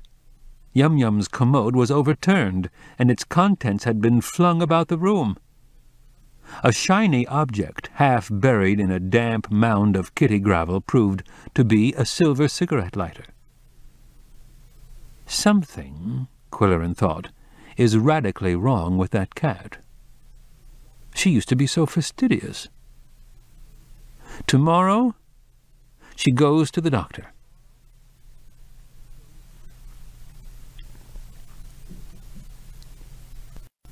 Scene 2. Place, Quillerin's apartment. Time, the morning after Yum Yum's demonstration. Featuring Amanda Goodwinter. As he dialed the animal clinic to make an appointment for Yum Yum, Quillerin thought, "It was stupid of me to buy her a plastic dishpan. She wanted equal rights. She wanted an oval roasting pan like Coco's." He was explaining the situation to the receptionist at the clinic when the doorbell rang, 3 insistent rings. Only one person in Pickaxe rang doorbells like that. Amanda Goodwinter clomped up the stairway complaining about the weather, the truck drivers on the construction site, and the design of the stairs, too steep and too narrow. The love of a good newspaper man had done nothing to improve her disposition or her appearance. Wisps of grey hair made a spiky fringe under the brim of her battered golf hat, and her washed-out khaki suit looked unfitted and unpressed. "I came to see if my freeloading assistant is making any progress," she said. "Or is she just taking long lunch hours with clients?" "I think you'll be pleased with what she's done," Quillerin said. "I'm never pleased with anything, and you know it." She trudged around the apartment, glaring at the wall coverings and built-ins and accessories, mumbling and grumbling to herself. "Francesca plans to design some enclosures for the radiators," he said. "Planning it is one thing, doing it is another." She straightened the gunboat picture, which Coco had tilted again. "Where did you get this print?" "From an antique shop in Mooseville that's run by an old sea captain." "It's run by an old flim-flam artist. He never went farther than the end of the Mooseville Pier. There are 10 copies of this picture floating around the county, all cheap reproductions, not original prints. The only original is in the Fitch Mansion, and it's there because I sold it to Nigel as a birthday present for Harley. Never did pay me for it." "I understand you helped the family with their decorating," Quillerin said. "There's nothing anyone could do with that place, except burn it down. Did you ever see the junk old Cyrus collected? They're supposed to be treasures. Half of it's fake." "The paper hanger told me they have some pretty wild wallpapers." "Ah, that tramp Harley married. I gave her what she wanted, but I made sure it's peelable wallpaper. I hope somebody has the sense to peel it off. They should go in with a backhoe and shovel out all the crap. All those mangy stuffed animals and molting birds and phony antiques. Don't know what they'll do with the old mausoleum now. Might as well dynamite the whole thing and build condos. Would you like to sit down, Amanda, and have a cup of coffee? No time for coffee, no time to sit down. She was still tramping back and forth like a nervous lioness. Besides, that stuff you call coffee tastes like varnish remover. With the Fitch family virtually wiped out, Quillerin said, this community has suffered a great loss. Don't waste any tears over that crew. They weren't as perfect as the lunkheads around here like to think. But they were civic leaders, active in all the service clubs and all the fundraising drives. They served the community unselfishly. He was aware that he was baiting her. I'll tell you what they were up to, mister. They were polishing their egos. Fund-raising poo.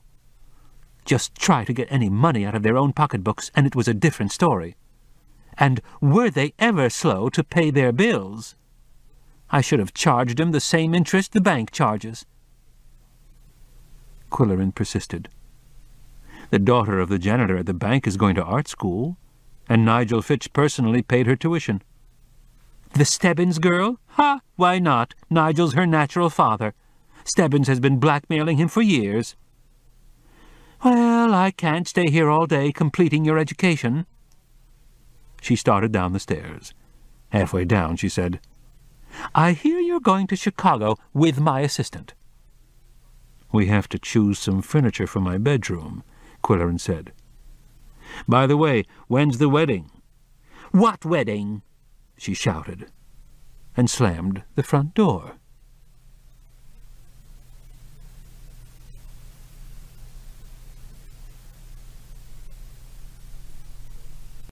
Scene 3. Place, the Black Bear Café.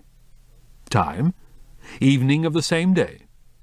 Introducing Gary Pratt, barkeeper, sailor, and friend of Harley Fitch. Quillerin had 3 reasons for driving to the Hotel Booze in Burr on Thursday evening. He had a yen for one of their no-holds-barred hamburgers. Also, he wanted another look at the black bear that had scared the wits out of him at his birthday party. But mostly, he wanted to talk with Gary Pratt, the barkeeper who had sailed with Harley on the Fitchwitch. He telephoned Mildred Hanstable, who lived a few miles west of Burr, to ask if she would like to meet him for a booze-burger. She would indeed. Women never declined Quillerin's invitations. She said, I'd like to see what Gary's done to the hotel since his father let him take over. I hope he hasn't cleaned it up too much, Quillerin said. And I hope Thumbprint Thelma hasn't quit. I wonder if they still set ant traps under all the tables. This ends Disc 4. The Cat Who Sniffed Glue, Disc 5. The Hotel Booze was built on a sand hill overlooking the lakeside town of Burr. It was an old stone inn dating back to pioneer days when there were no frills, no room service, no bathrooms, and, on the 3rd floor, no beds. In its public room, miners and sailors and lumberjacks gathered on Saturday nights to drink red-eye, eat slumgullion, gamble away their pay, and kill each other. From those turbulent days until the present, the hotel had been distinguished by its rooftop sign. Letters 6 feet high spelled out the message, Booze, Rooms, Food. Most of Moose County considered the Hotel Booze a dump. Nevertheless, everyone went there for the world's best hamburgers and homemade pie. Quillerin and his guest met in the parking lot and walked together into the public room, now renamed the Black Bear Café. At the entrance, the bear himself stood on his hind legs, greeting customers with outstretched paws and bared fangs. "The room looks lighter than before," Mildred observed. Quillerin thought it was because they had washed the walls, for the first time in 50 years. "And they repaired the torn linoleum," he said, looking at the silvery strips of duct tape crisscrossing the floor. "I wonder if they re-glued the furniture." He and Mildred seated themselves cautiously on wooden chairs at a battered wooden table. A sign on the empty napkin dispenser read, "Paper napkins, on request, 5 cents." Behind the bar was a hefty man with a sailor's tan, an unruly head of black hair, and a bushy black beard, lumbering back and forth with heavy grace, swinging his shoulders and hairy arms as he filled drink orders calmly and efficiently. Mildred said, "Gary's getting to look rather formidable. I'm glad he's taking an interest in the business.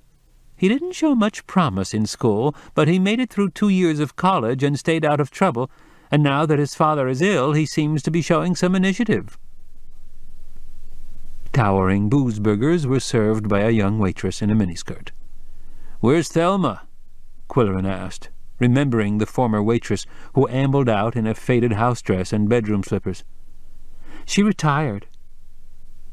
Thelma had always served the toppling burgers with her thumb on top of the bun. Now they were skewered with cocktail picks. Mildred said, "I hope I didn't disgrace myself at the office party Saturday night." "They were pouring the drinks too stiff. I had 3 corned beef sandwiches and 2 dill pickles and regretted it later." "I liked your column on Ed Smith, Quill. It's about time he had some recognition." "He's amazingly well-read. He quotes Cicero and Noel Coward and Churchill as easily as others quote the stars in a TV serial. But how does he make a living in that low-key operation? Does he have a sideline? Extortion? Counterfeiting?" "I hope you're only trying to be funny, Quill. Ed is an honest, sweet-natured, pathetic little man who keeps a deadly weapon next to his toothbrush." "Well, I have a handgun, too. After all, I live alone, and in summer all those batty tourists come up here." "Speaking of handguns," he said, "I was having dinner at the old stone mill when we heard that Nigel had shot himself, and one of the waitresses reacted very emotionally. I hear she's an art student. Her name is Sally." "Yes, Sally Stebbins. She received a scholarship from the Fitch family, and I imagine she felt the loss deeply." "How did she rate a scholarship? Is she a good artist?" "She shows promise," Mildred said. "Fortunately, her father works at the bank, and Nigel has always taken a paternal interest in employees and their families." She regarded him sharply. "I hope you're not resurrecting the old gossip." "Is it worth resurrecting?" "Well, I may as well tell you because you'll dig until you find out anyway. There was a rumor that Nigel was Sally's real father, but it was a despicable lie. Nigel's integrity has always been beyond reproach. He and Margaret were simply wonderful people." Quillerin gazed at her intently and fingered his moustache. Did she believe what she was saying? Was it the truth? What could anyone believe in this northern backwoods, where gossip was the major industry? He asked her, "What was your reaction to the car-train accident?" Mildred shook her head sadly. "I regret the loss of human life. But it seems like poetic justice, if they're the ones who killed Harley and Bell. Roger says the police haven't found the jewels. Did you know some valuable pieces are missing? They're hushing it up, but Roger has a friend in the sheriff's office." The waitress in the miniskirt announced the pie of the day, strawberry. It proved to be made with whole berries and real whipped cream, and Quillerin and his guest devoured it in enraptured silence. Then Mildred inquired about the Siamese. "Coco's okay," he said, "but I had to take Yum-Yum to the vet. I phoned him about her problem, and he told me to bring her in with a urine sample." "Interesting. How did you manage that?" "Not with a paper cup. I had to buy a special kit, a minuscule sponge and some tiny tweezers, and then sit in the cat's apartment for 5 hours waiting for Yum-Yum to cooperate. When the mission was finally accomplished, I took her to the clinic with the sponge in a plastic bag the size of a Ritz cracker. I felt like a fool. How did Yum-Yum feel? Hell hath no fury, like a female Siamese who hates the vet. As soon as she saw the cold steel table, the fur began to fly, cat hairs everywhere, like a snowstorm. She was probed and poked and squeezed and stuck with a thermometer. The vet was murmuring soothing words, and she was howling and struggling and snapping her jaws like a crocodile. Did he find anything wrong? He said it's all psychological. She's objecting to something in her lifestyle or environment, and I don't think it's the new wallpaper. In my opinion, she's jealous of the interior designer. Really? Said Mildred. How does Coco react to the designer? He ignores her. He's too busy sniffing glue. Over the coffee, Mildred said, "Confidentially, Quill, is Roger doing all right at the paper?" "He's doing fine. He has a history teacher's nose for accurate facts, and he writes well. I worried about his giving up a good teaching position, with a new baby in the family and Sharon not working. But I guess his generation is more daring than ours." "Speak for yourself, Mildred. I, for one, like to make daring decisions." "Have you decided to get married again?" she asked hopefully. "Not that daring." After she said good night, adding that she wanted to be home before dark, Quillerin moved to a stool at the bar. He'd been there before, and Gary Pratt remembered his drink, squonk water with a dash of bitters and a slice of lemon. "How do you explain your policy on paper napkins?" Quillerin asked him. "Everything costs money," Gary said in a surprisingly high-pitched voice. "The bank stopped giving me free checks, and the gas station stopped giving me free air. Why should I give them free napkins?" "I admire your logic, Gary. The thing of it is, when I kept the dispensers full of napkins, they were always disappearing. My customers used them to blow their nose, clean their windshield, and God knows what else." "You've convinced me. Here's my nickel. I'll take a napkin," Quillerin said. He nodded toward the mounted bear at the entrance. "I see you've employed a new bouncer." "That's Wally Todwistle's work. He's the best in the business." "I'm interviewing Wally tomorrow for the paper." "Mention the Black Bear Cafe, will you?" Gary said. "Give us a plug. Tell them the hotel is over 100 years old with the original bar."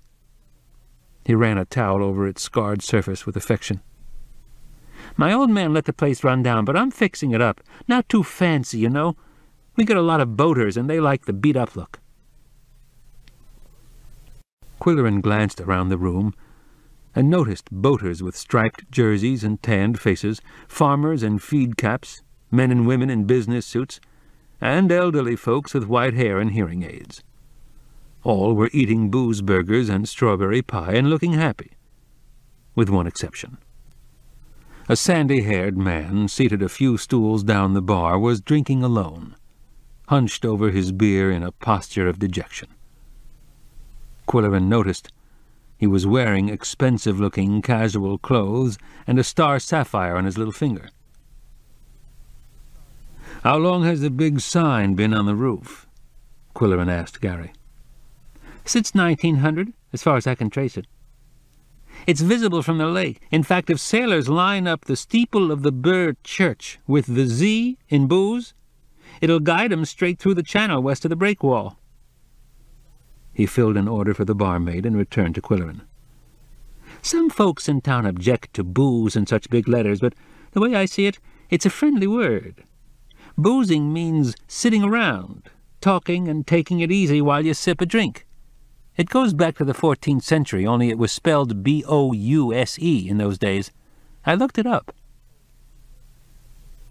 Gary had professional aplomb. His black eyes roamed about the cafe constantly all the while he talked and worked. He would pour a shot of whiskey, greet a newcomer, ring up a tab, nudge a boisterous customer on the shoulder, wipe the bar, mix a tray of martinis for the barmaid, draw a pitcher of beer, caution a masher, wipe the bar again. "The thing of it is," he explained to Quillerin, "Burr is a harbor of refuge for boats, the only one this side of the lake. I want the cafe to be a place where everyone can come and feel comfortable and at home." "I understand you're a sailor yourself." "I've got a catamaran. She's been in a few races. I used to sail with Harley Fitch. But those days are over. Too bad. Harley and David used to come in here a lot, and we'd talk boats. Not David so much. He's a golf nut. Shoots in the low 70s. Ever see Harley's model ships?" "No, but I've heard about them. Pretty good, I guess." "I tried to buy one of his America's Cup racers for the cafe, but he wouldn't part with it. The thing of it is, he was getting kind of funny toward the end." "How do you mean, funny?" "There was his marriage, for one thing. That was all wrong. But there were other things. When he went to work for the bank, I tried to get a loan to improve this place. If I'm going to rent the rooms, I got to put in an elevator and bring everything up to code. All that takes money, a lot of money. His father was president of the bank, you know, and I thought we were good friends and could work out a deal." The barkeeper moved away to refill a glass. When he returned, Quillerin said, "Did the loan go through?" Gary shook his shaggy black hair. "No dice.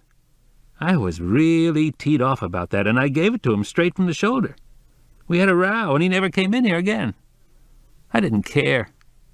The thing of it is, he was never the same after he came home." "Came home? From where?" Quillerin asked, with a display of innocence. "From college?" "No, he was, David came home and went into the bank with his father. But Harley spent a year in the East before he came home." Quillerin ordered another squonk water and then leisurely inquired what Harley was doing in the East. Gary's black eyes roamed the room. "The family didn't want anybody to know, and people made a lot of wild guesses, but Harley told me the truth. When you get out there on the lake, with a blue sky full of sail, and only the whisper of a breeze, it's easy to talk. It's like going to a shrink. That was before things turned sour between us, you know. I promised to keep mum about it." Quillerin sipped his drink and glanced idly at the back bar with its 19th-century carvings and turnings and beveled mirrors. Gary said, "I didn't say anything about it when the police were here. After the murder they were talking to everybody that knew him." Quillerin said, "Do you think Harley's secret mission may have had some bearing on the murder?" Gary shrugged. "Who knows? I'm no detective." "Personally," Quillerin said in his best confidential manner, "I'm not convinced the Chipmunk kids were responsible for the crime. And I think we should do everything we can to bring the real criminals to justice. At the moment, I'm wondering if Harley made enemies during his year away from home. Did he get mixed up in gambling or drugs?" "Nothing like that," said the barkeeper. "I could tell you, I suppose. It doesn't make any difference now that he's dead and his folks are dead." Quillerin's mournfully sympathetic eyes were fixed on Gary's shifting black ones. Gary said, "But I'd be crazy to tell a reporter. I know you're writing for the paper. Are you digging up some dirt about the Fitches?" "Nothing of the kind. I'm concerned, because Carol and Larry Landspeak are good people, and I hate to see their boy falsely linked to the murder." Gary was silent and thoughtful as he wiped the bar for the 20th time. He glanced around the room and lowered his voice. "Harley's folks said he was traveling out of the country. The thing of it is, he was doing time." "He was in jail?" "In prison. Somewhere in the East." "On what charge?" "Criminal negligence, car accident. A girl was killed." "Did Harley tell you this?" Quillerin asked. "We were still friendly then, and he wanted to get it off his chest, I guess. It's tough living with a secret in a tight little place like Moose County. And there's always the chance that someone from outside will come into town and reveal it. Or some skunk of a newspaper reporter will dig it up and make trouble." "Please," Quillerin protested. "Maybe I shouldn't have told you. In the first place, I don't consider myself a skunk of a reporter, Gary, and in the second place, my only concern is to find a clue to the identity of the killer or killers." "Can you make anything out of it, the way it stands now?" "One possibility comes immediately to mind," Quillerin said. "The victim's family may have thought Harley paid too small a price for his negligence. They obviously knew he was affluent, so they came gunning for him, an eye for an eye. And a little jewel robbery on the side. I understand the Fitz jewels are missing." "If you talk to anybody about it," Gary said, "don't get me involved. I can't afford to stick my neck out. When you have a bar license, you know, you have to walk on eggs." "Don't worry," Quillerin said. "I protect my sources. Actually, I suspect the police already know about Harley's prison term, but I'm glad you told me. It is a far, far better thing that you do than you have ever done. To paraphrase a favorite author of mine." "That's from an old movie," Gary said. "Ronald Colman said it. Dickens wrote it." The barkeeper became affable. "Do you sail?" "You're looking at a 100% landlubber. Any time you want to go out, let me know. There's nothing like sailing." "Thanks for the invitation. What's my tab? I've got to be going." "On the house." "Thanks again." Quillerin slid off the bar stool and then turned back to the bar. "Did anyone ever tell you, Gary, that you look like a pirate?" The barkeeper grinned. "The thing of it is, I'm descended from one. Ever hear of Pratt the pirate? Operated in the Great Lakes in the 1800s. He was hanged."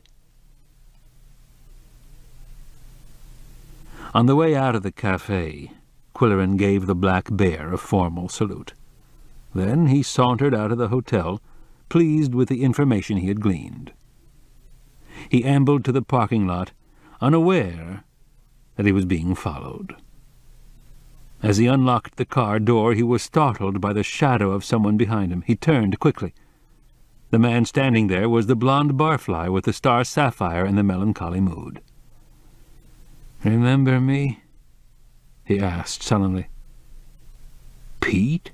Is that you? You startled me." "Wanted to talk to you," the paper-hanger said. "Sure."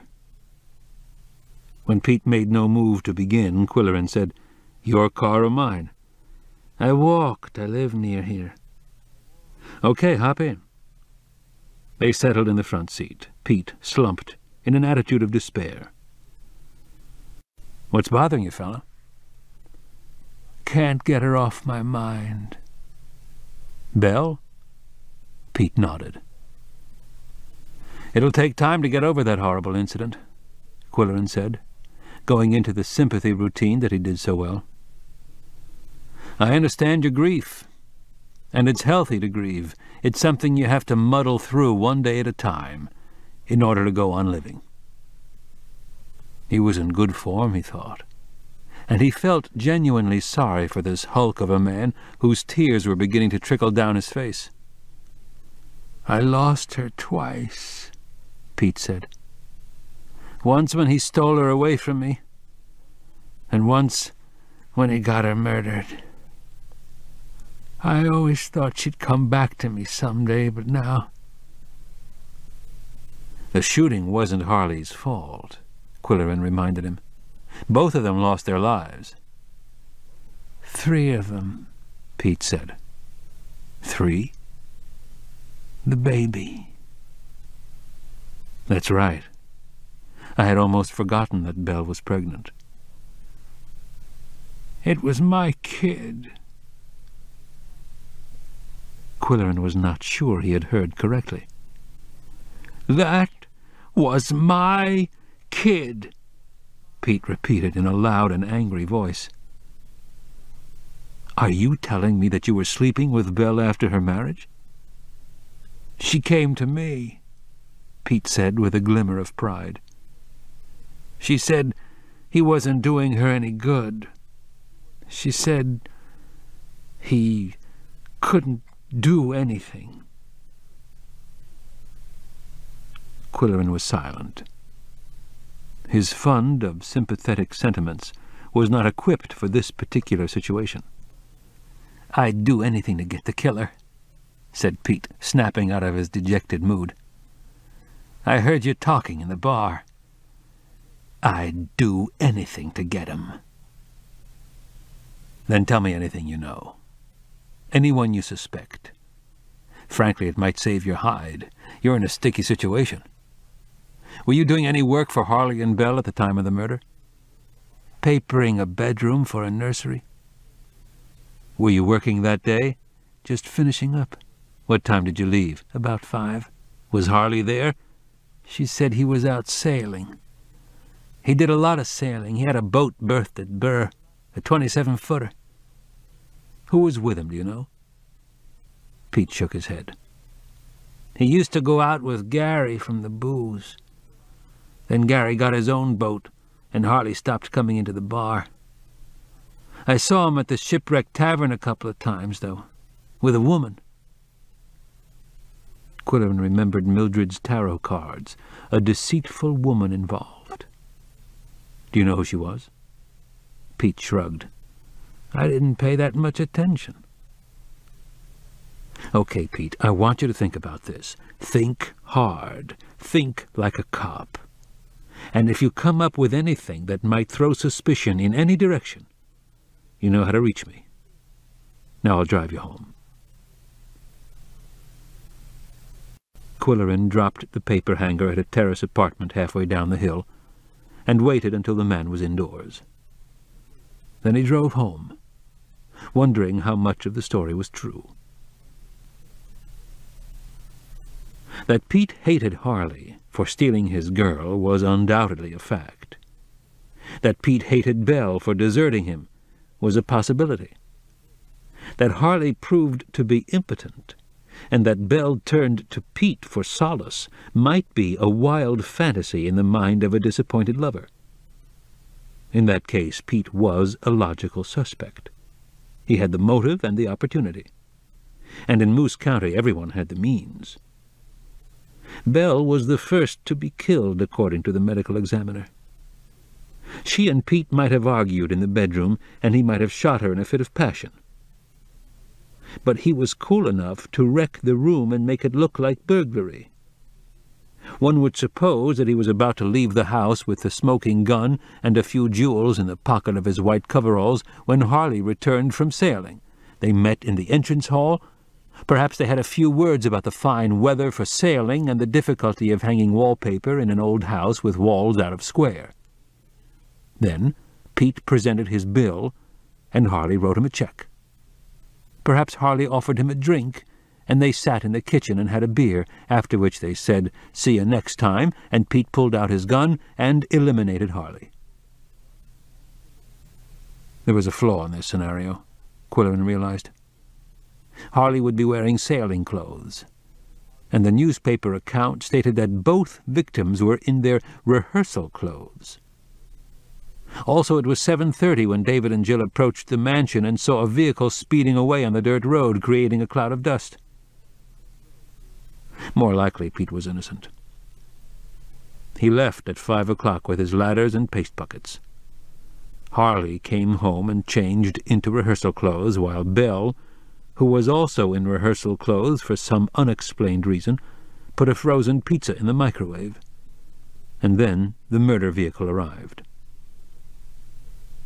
Quillerin was too tired to figure out how the murderers first killed Belle upstairs and then killed Harley downstairs. Furthermore, there was the possibility that Roger's information from the medical examiner had been distorted by the pickaxe grapevine. Slowly and thoughtfully, he mounted the stairs to his apartment. At the top of the flight, The Siamese were waiting for him, sitting side by side in identical attitudes, tall and regal, their tails curled around their toes, counterclockwise this time.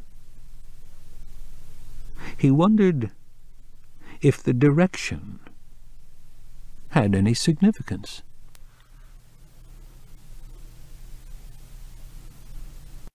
Scene 4. Place: the Todd Whistle Taxidermy Studio in North Kennebec. Time: the next morning.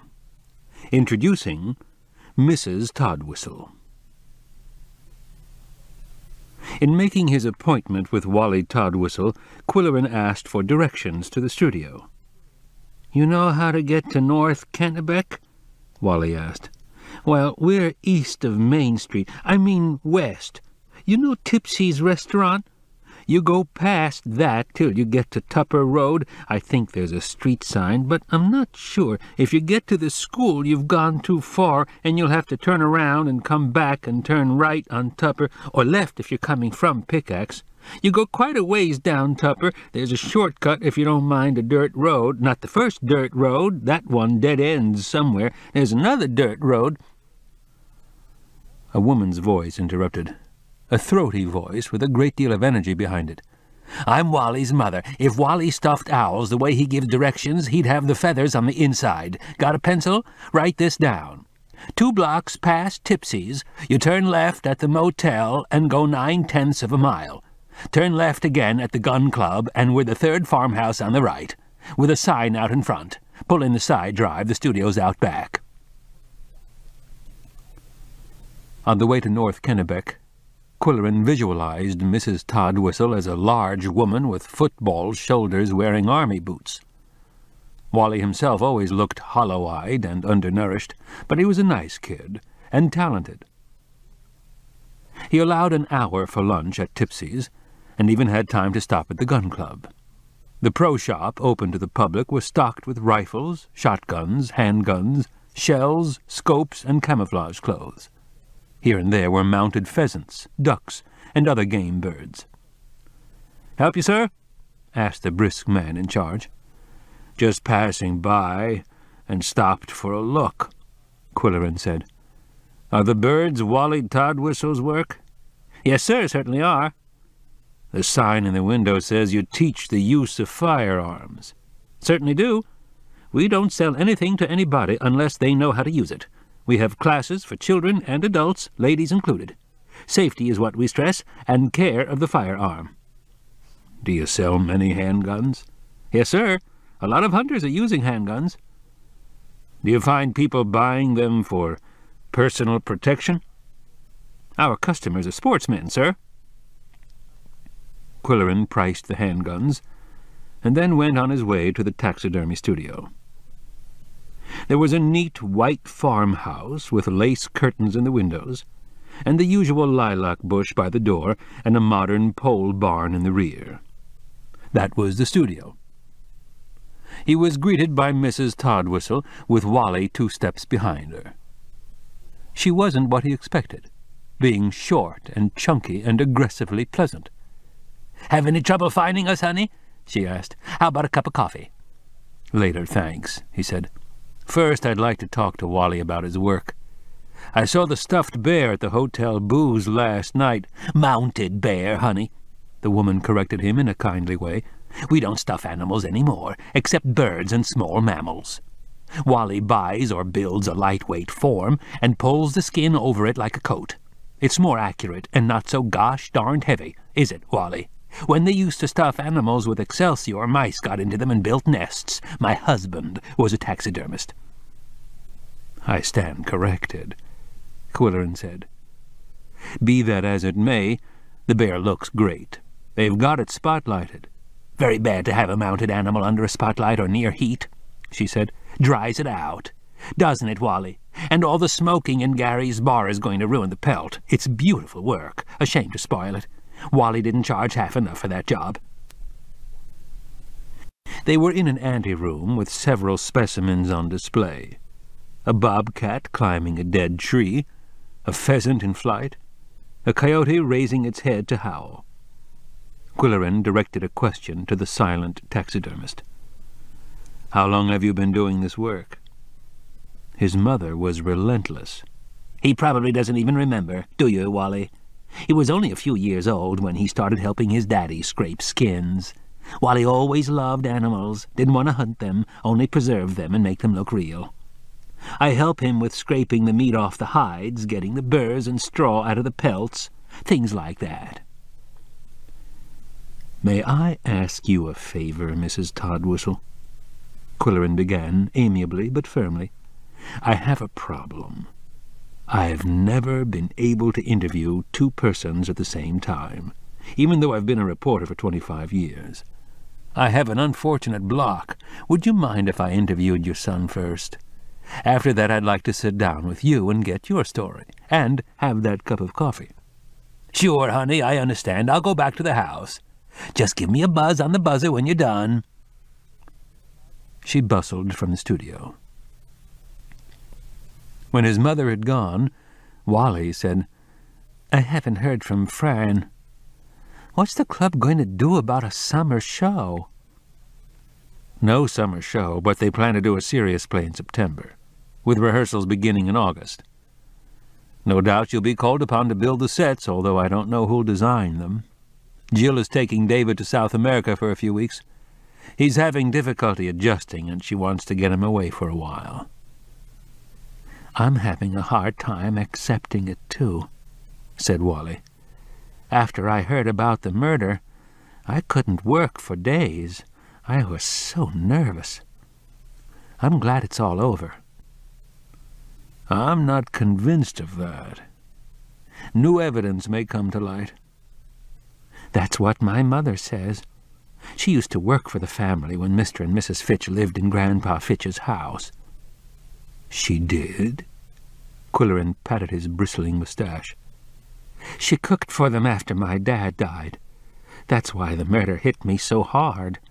And then Mrs. Fitch's stroke, and Mr. Fitch's suicide. It was terrible." Following this revelation, Quillerin had to struggle to keep his mind on the interview. Wally conducted him into a barn-like area that was a bewildering combination of zoo, furrier's workroom, animal hospital, butcher shop, catacomb, and theater backstage. There were freezers, oil drums, a sewing machine, a wall of bleached animal skulls, a skeletonic long-legged bird. A shaggy white wolf, not yet fitted with eyes and nose, lay stiffly on its side, its forelegs wrapped in bandages. A brown bear hide was being stretched on a board to make a rug. Fox, skunk, owl, and peacock were in various stages of dress and undress. Some of the animals were alive. Dogs with wagging tails, a cage of small fluttering birds, a menacing macaw chained to a perch. An orange cat was curled up on a cushion, asleep. Wally was eager to show and tell. A box of glass eyes included 11 kinds for owls and 23 for ducks. "We have to be authentic," he said. Plastic teeth, tongues, and palates were for animals being mounted with open mouths. Real teeth, Wally explained, would crack and chip. There were ear liners for deer. He showed how he turned the ears inside out and glued the liners in to stiffen them. Also in evidence were animal forms in yellow plastic foam. "They're mannequins," Wally said. "They're good because I can sculpture the foam to fit the skin, then coat the mannequin with skin paste, pull the skin over it, fit it, and adjust it." Quillerin said, "You seem to do a lot with adhesives." "Yes, it takes all kinds, glue, skin paste, and epoxy for things like putting rods in leg bones. I repaired a damaged eyelid by gluing on a piece of string and painting it. You could never tell anything was wrong." The young man was an artist at reconstructing animals, making them lifelike, bringing out their natural beauty. But Quillerin was impatient to see his mother again. The buzzer brought her running from the house with coffee and freshly made doughnuts. He edged into the subject of the Fitch family diplomatically. "I was their cook for 7 years. Mrs. Toddwhistle said with pride. "Practically a member of the family." "I hear the house is a virtual museum." She rolled her eyes in disapproval. "Grandpa Fitch was a collector. They have tons of stuff all over the house, and it all had to be dusted and vacuumed. They even have a man come in to dust the books." "Why did you leave their employ?" "Well," she said with an emphasis that promised a significant story, "the Mr. and Mrs. moved to a condominium, and they wanted me to stay and cook for Harley and his bride, but I said no way. Belle was the girl who did the dusting, and I certainly wasn't going to take orders from her. All she liked was pizza.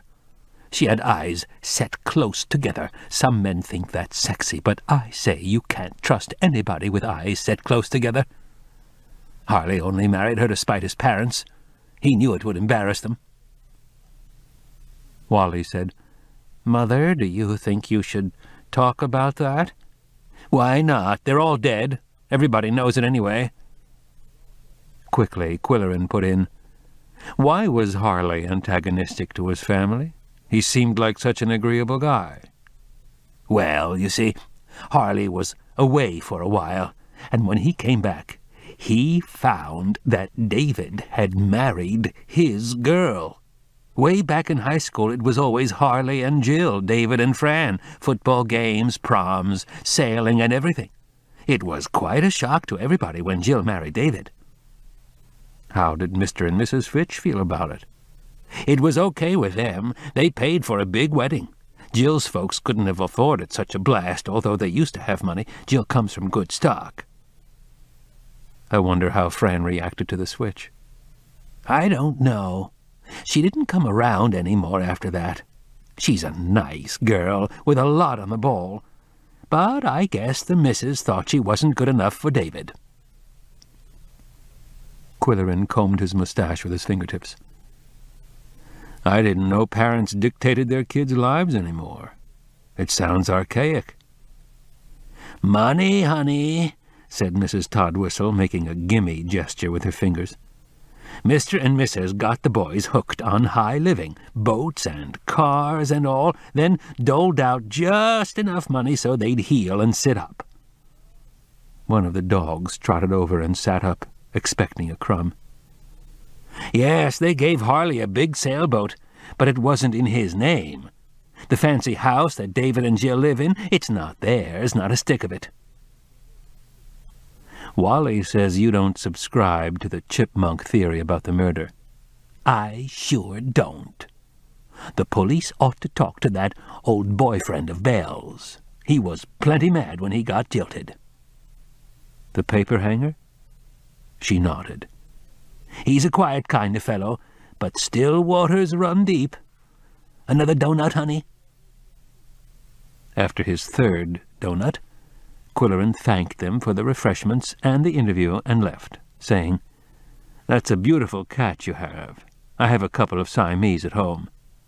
"Oh, the orange one?" Mrs. Toddwhistle said. "It was killed on the highway, and Wally found it and brought it home. He didn't want to see such a beautiful animal wasted. Did you, Wally?"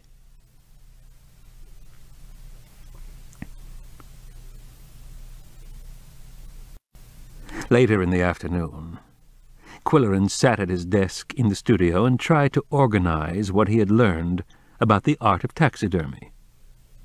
There was something about salting fresh hides to draw out moisture and tie in the hairs, removing skunk scent with tomato juice or coffee grounds, freezing skins until they could be scraped and tanned.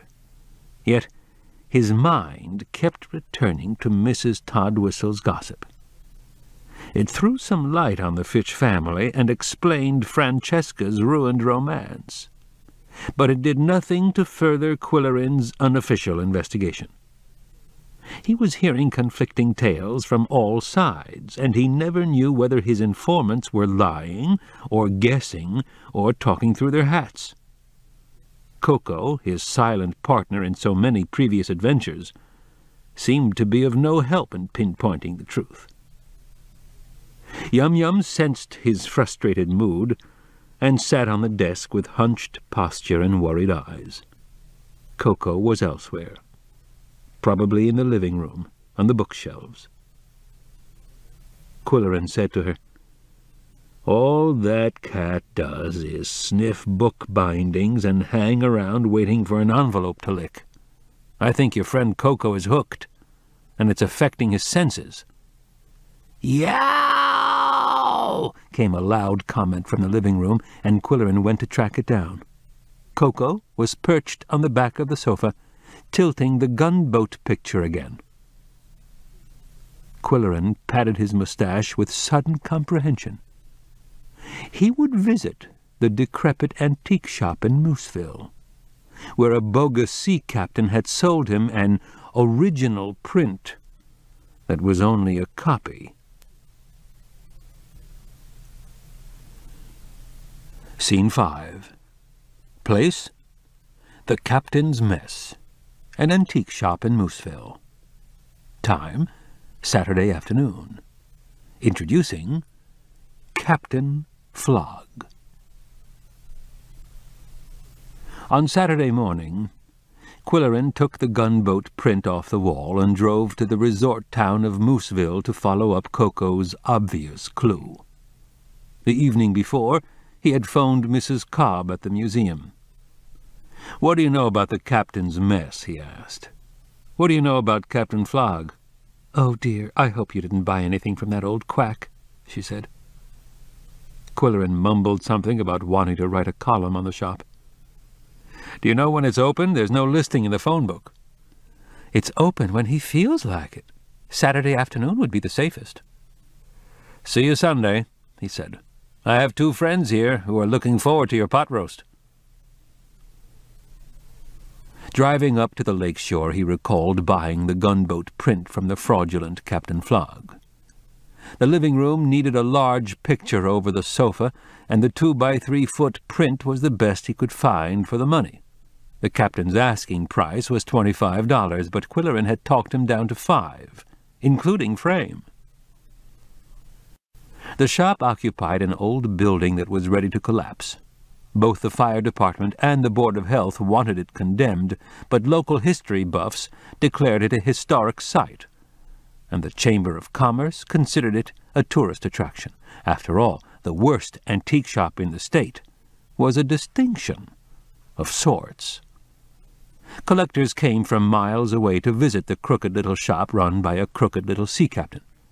Only a town like Mooseville would take pride in an establishment famous for infamy. Quillerin arrived at noon on Saturday, hoping for a chance to talk with Captain Flog before customers started dropping in. But it was 1:30 before the proprietor approached the premises with unsteady gait and unlocked the door with shaking hand. The interior reeked of mildew, stale tobacco, and whiskey. A light bulb dangling from a cord illuminated the collection of dusty, broken, tarnished, water-stained, dirt-encrusted artifacts of marine provenance. Captain Flog himself, with his ancient pipe and stubble of beard and battered naval cap, blended into the mess. Quillerin showed him the gunboat. "Do you remember this?" "Nope. Never seen it afore." "You sold it to me last summer." "Nope. It never come from here." The captain had an all-sales final, no-money-back policy that caused him to disclaim everything he had ever sold. Quillerin said, "You sold it to me for $5, and I've just found out it's worth hundreds. I thought you'd like to know." Quillerin enjoyed fighting falsity with falsity. The captain took the foul-smelling pipe from his mouth. "Let me look at it." "Give you 10 for it." "I wouldn't part with it. It's one of 2 very rare prints, according to art historians. The other is in the Cyrus Fitch collection. Does that name ring a bell?" "Never heard of it." "It's in West Middlehummock. There was a murder there week before last, a young sailor named Harley Fitch." "Never heard of him." "His boat was the Fitch Witch." "Never heard of it." "He docked around here and hung out at the Shipwreck Tavern." "Never go there." He also built model ships. Never heard of him. Do you know a sailor by the name of Gary Pratt and Burr? Nope. If the model ships come on the market, would you be interested in buying any of them? How much you want? I don't know. He's dead, but the estate might be willing to sell. Give him 10 apiece. Is that a firm offer? Take it or leave it be. The captain poured an amber liquid from a flask into a mug and took a swig. Quillerin departed with his gunboat picture, grumbling at Coco for giving him a false clue. It never occurred to him that he might have misinterpreted Coco's maneuver.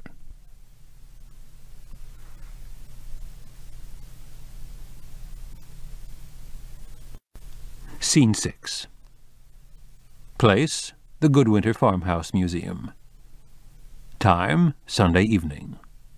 Introducing Iris Cobb, resident manager of the museum. Quillerin carried a wicker picnic hamper into the cat's apartment. "All aboard for the Goodwinter Museum," he announced. The Siamese, who had been sunning drowsily on a windowsill, raised their heads, Coco with anticipation, Yum-Yum with apprehension. While the male hopped eagerly into the hamper, the female, suspecting another visit to the clinic, raced around the room faster than the eye could see. Quillerin intercepted her in mid-air, dropped her into the travel coupe, and closed the lid. Coco scolded her with macho authority, and she hissed with feminist spunk as Quillerin carried the hamper downstairs to the energy-efficient two-door that served his transportation needs. He also transferred the cat's commodes to the car. They now had a matched pair of oval roasting pans with the handles sawed off to fit the floor of the back seat. It was a half-hour drive to the museum in North Middlehummock, out Itibidiwasi Road and across the old plank bridge, then past the hanging tree, where a wealthy man once dangled from a rope. Beyond were prosperous farms and country estates. At the end of a lane lined with maple trees stood the rambling farmhouse, sided with cedar shakes that had long ago weathered to a silvery grey. Quillerin had visited the house before, when it was occupied by the socially prominent Mrs. Goodwinter. Now, the property of the Historical Society, it had been restored to the way it looked 100 years before. He drove to the west wing and unloaded the 2 roasting pans. "Where shall I put these?" he asked without ceremony when his former housekeeper greeted him at the door. "Oh, you have 2 litter pans now," she said in surprise. "A new arrangement, at the request of our Siamese princess." "Put the pans in the bathroom," she said. "I put a bowl of water in there and a placemat for their dinner. They always loved my pot roast." "Who didn't?" Quillerin said over his shoulder as he returned to the car for the hamper. When he opened the lid, 2 necks stretched upward and 2 heads swiveled to survey the scene. Then the cats emerged, cautiously, and began a systematic exploration of the resident manager's apartment. With these important matters concluded, Quillerin observed the amenities. "You're looking very well," he told his hostess. "Your new responsibilities agree with you." Her cheerful face, framed by a ruffled pink blouse, was radiant as she peered through the thick lenses of pink-rimmed glasses. "Oh, thank you, Mr. Q." "How are your eyes, Mrs. Cobb?" "No worse, thank heaven."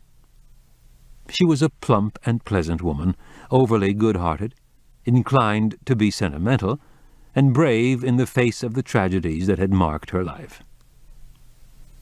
"How do you feel about living out here alone? Do you have a good security system?" "Oh, yes, I feel very safe. Our only problem, Mr. Q, is mice. We've been thoroughly inspected by the carpenter, mason, plumber, and electrician, and none of them can figure out how the mice are getting in. There's an ultrasonic thing, but it doesn't discourage them. I've set traps with peanut butter and caught 3. "I hope they haven't done any damage to the museum." "No, but it's something we worry about. Would you like to look around the apartment while I wash the salad stuff?" The focus of her living quarters was the country kitchen, where a round oak table and pressed-back chairs were ready for dinner. Dinner for 3, Quillerin noticed. Nothing had been said about another guest. There was a small bedroom with an enormous bed, the kind Lincoln would have liked, and there was a parlor with wing-back chairs in front of the fireplace, a rocker in a sunny window, and a large Pennsylvania German wardrobe that had been in the Klingenschein mansion at one time. Coco soon discovered the sunny window. He even recognized the wardrobe. Yum-Yum stayed in the kitchen, however, where the pot roast was putting forth tantalizing aromas. Mrs. Cobb said, "I invited Polly Duncan because she helped with research for the museum, but she had a previous engagement. So I called Hicksy Rice. She's been advising us on publicity, you know. She had a date to go sailing this afternoon, but she'll be here a little later." "Hicksy is always good company," Quillerin said, wondering if Polly really had another engagement, or if she was avoiding him. "You'll never recognize the main part of the house when you see it," Mrs. Cobb said as she twirled the lettuce in a salad basket. "Remember all that decorator-type wallpaper? When we removed it, we found the original walls had been stenciled, so we did some research on stenciling and got the paper hanger to restore it for us. He was very cooperative. He is a nice young man, but down in the dumps, because his girl jilted him and married someone wealthy. I told him to forget his old flame and find a girl who'll appreciate him. He's almost 30. He should get married. Now, prepare for a surprise." She led the way into a section of the house built in the mid-19th century, and now restored to the simplicity of pioneer days. Furnishings, such as a rope bed, trestle table, and pie safe, had come from the attics of Moose County residents. "We wanted to look as if our great-great-grandparents still live here," she said. "Can't you just imagine them cooking in the fireplace, reading the evening prayers by candlelight, and taking Saturday night baths in the kitchen?" The floors sloped. The floorboards were wide. The 6-over-6 windows had some of the original wavy glass. Mrs. Cobb conducted the tour with professional authority, while Quillerin and Coco tagged along, the latter sniffing invisible spots on the rag rugs and rubbing his back against furniture legs. Yum-Yum stayed in the kitchen, guarding the pot roast. And now we come to the East Wing, added in 1890. We use these rooms to exhibit collections. Here's the Halifax Goodwinter room with the doctor's collection of lighting devices, from an early Rush lamp to an elegant Tiffany lamp in the wisteria pattern. Very valuable. At this remark, Quillerin kept a close watch on Coco, but the cat was not attracted to art glass. He merely rubbed his jaw against the corner of a showcase. "The Mary Tate McGregor room is all textiles. Old Mr. McGregor gave us his wife's quilts, hooked rugs, jacquard coverlets, and so on, all handed down in her family." Coco rolled on a hooked rug, done in a Dichtelfink pattern. The Hasselrich room featured Moose County documents, which Quillerin said he would like to study at some future date. Land grants, early birth and death certificates, journals of 19th century court proceedings, and ledgers from old general stores, itemizing kerosene at a nickel a gallon and 3 yards of calico for 15 cents. "It breaks my heart to show you the next room, considering what happened," said Mrs. Cobb. "Nigel was president of the Historical Society, and he didn't even live to see it dedicated. That roll-top desk belonged to Cyrus Fitch, and in one of the drawers we found a list of his bootleg customers. Imagine! He was smuggling whiskey during Prohibition. They're all dead now, except Homer Tibbet." The cut glass, she said, was donated by Margaret Fitch. A punch bowl, decanters, and other serving pieces were dazzling under artfully placed spotlights, but not dazzling enough to capture Quillerin's full attention. He was getting hungry. Nigel had contributed his collection of mining memorabilia, pickaxes, sledgehammers, miners' caps, lanterns, etc., and David had done pen-and-ink sketches of the shaft houses at the old mines. Quillerin tried to subdue his rumbling stomach, and then realized that the disturbance was actually a low growl coming from Coco's chest. The cat had discovered a tiered platform exhibiting 3 model ships. He stood on his hind legs and pawed the air, weaving his head from side to side and looking exactly like one of the rampant cats on the Mackintosh coat of arms. "Oh, look at him!" cried Mrs. Cobb. "Isn't that touching? Those models were made by Harley Fitch. The 3-masted schooner is a replica of one that sank off Purple Point around 1880. "I think Coco smells the glue," Quillerin said. "He's a fiend for glue. We'd better get him out of here before he launches a naval attack." A car drove into the yard, and Quillerin grabbed Coco while Mrs. Cobb went to greet Hicksy Rice. Sunburned and windblown, and clad in sailing stripes, shorts, and deck shoes, Hicksy breezed into the house. "I hope you don't mind how I look. I've been sailing with one of my customers. He has a catamaran. I never knew sailing could be so divine." "You should put something on that sunburn," Mrs. Cobb advised as she served Hicksy a Campari. Quillerin said, "I wondered why the Black Bear Cafe was running such large ads in the something. You've been cozying up to the proprietor. I hope you know he's descended from a pirate." "I don't care if he's descended from a dinosaur. He has a beautiful boat. We're going out again next Sunday." "He used to sail with Harley Fitch. Did he mention the Fitch Witch?" "No, he talked mainly about himself, and how a blue sky full of sail and a whispering breeze touches the soul of a man." The pot roast was succulent. The mashed potatoes were superlative. The homemade bread was properly chewy. The coconut cake was ambrosial. So said the guests, and Mrs. Cobb basked in their compliments. Hicksy summed it up. "Forget about the museum, Iris, and open a restaurant. Half the places that run ads in our paper are vile. The ethnic restaurants are the best bet. There's a super little eatery in Burr called the North Pole Cafe, where they serve the best zuppa grzybova and nerki dushoni I've ever tasted. North Pole. Get it?" "How about Italian food?" Quillerin asked. "There's a fabulous place in Mooseville that's a real mama and papa operation. He cooks and she waits on table. When I went there to pick up their ad order, I went to the restroom and got locked in. I hammered on the door, and I heard Mrs. Linguini yell, 'Papa, lady locked in the toilet, bring a toothpick.' After a while there was a picking sound in the lock, and Mr. Linguini opened the door looking cross. He said, 'You do it wrong, I show you.' And he came into the washroom and locked the door. Of course, the mechanism didn't work, and I was locked in the ladies' room with Mr. Linguini." "How did you get out?" asked Mrs. Cobb, seriously concerned.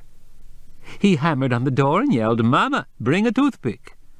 Oh, it's lots of fun selling ads for the Moose County something." Quillerin said, "Hicksy, you should write a guide to the restaurants and restrooms of the county." "Don't think I haven't thought of it. All I need is a snappy title that's fit to print." After coffee she excused herself, saying she wanted to get home before dark, although Quillerin suspected she was going back to the Black Bear Cafe. He walked her to her car. "Since you're so keen on creative journalism," he said, "why don't you ask your sailing partner if he killed Harley and Bell in order to finance the remodeling of the hotel? A sky full of sail and a whispering breeze, and thou might loosen his tongue." "You want me to accuse him of murder? While we're 5 miles out in the lake, and I'm ducking the boom? No, thanks." She gunned the motor and took off. Quillerin chuckled. Hicksy had always dated men on the shady side of respectability. He returned to the house where Mrs. Cobb was touching a match to the kindling in the fireplace. "We'll have our second cuppa here," she said. "It'll be cozy."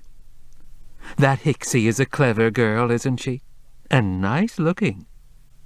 I wonder why she doesn't get married." They sat in the wing chairs. Coco, stuffed with pot roast, went to sleep on the hearth rug. Yum-Yum still preferred the kitchen. "Wonderful little animals," she said. "I miss them." "And they miss your cooking." "I do too," he added, with more feeling than he usually displayed before his former housekeeper. She breathed a heavy sigh that summed up all the misadventures they had survived at the Klingenschein mansion. She was looking prettier than usual in her pink ruffled blouse, with the dancing flames lighting her face. He remembered the pink scarf and dashed out to the car for the Landspeak gift box tied with pink ribbon. "Oh, real silk," she cried. "And my favorite color. You remembered." Her tear-dampened eyes were enlarged by the strong lenses in her eyeglasses, and Quillerin felt a surge of compassion for her. She liked male companionship, and yet all three of her marriages had ended sadly. Although she claimed to be happy, he knew she was lonely. Sometimes he wondered about himself. He had been a bachelor for 10 years, telling himself it was the best way to live. Life had been agreeable while Mrs. Cobb was his housekeeper, and the meals had been superb.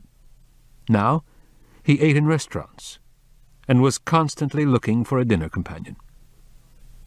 His best friend, Arch Riker, would soon be married and staying home evenings. Most of the women he knew were either too aggressive or too frivolous for his taste. The head librarian was the exception. But he and Polly had played their last scene, and he knew when to bring down the curtain. He was quiet, lulled into contentment by good food, pleasing environment, and the domestic tranquility of the moment. Mrs. Cobb seemed to sense his mood, and her eyes smiled hopefully.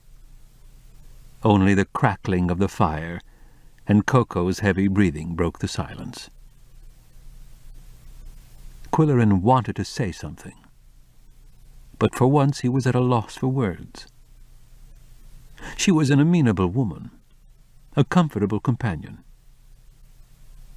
He had only to say, "Iris," and she would say, "Oh, Quill," with tears streaming down under her thick glasses. This ends Disc 5. The Cat Who Sniffed Glue, Disc 6. Suddenly there was a rushing, bumping, scrambling, thumping burst of noise from the adjoining room. The man and woman ran to the kitchen. Yum-Yum was lying on her side at the base of the gas range, with her famous paw extended under the appliance while her tail slapped the floor. "She's got a mouse," Quillerin said. He reached for her and received a snarl in response. "Leave her alone," Mrs. Cobb said. "She thinks you want to take it away from her." "That's where the mice are getting in, where the gas lines come into the house," he said. "No wonder she was watching the range all evening. She could hear them." "Oh, she's a good kitty, a real good kitty." "She's smarter than your plumber, Mrs. Cobb." The tail thumping slowed and then stopped, and Yum-Yum wriggled across the floor, withdrawing her long foreleg with the prize clutched in the sharp claws of her famous right paw. Coco walked into the room and yawned. Mrs. Cobb looked at him in consternation. "Just like a man." Her comment took Quillerin by surprise. It was out of character for the docile, male-worshipping widow he had known.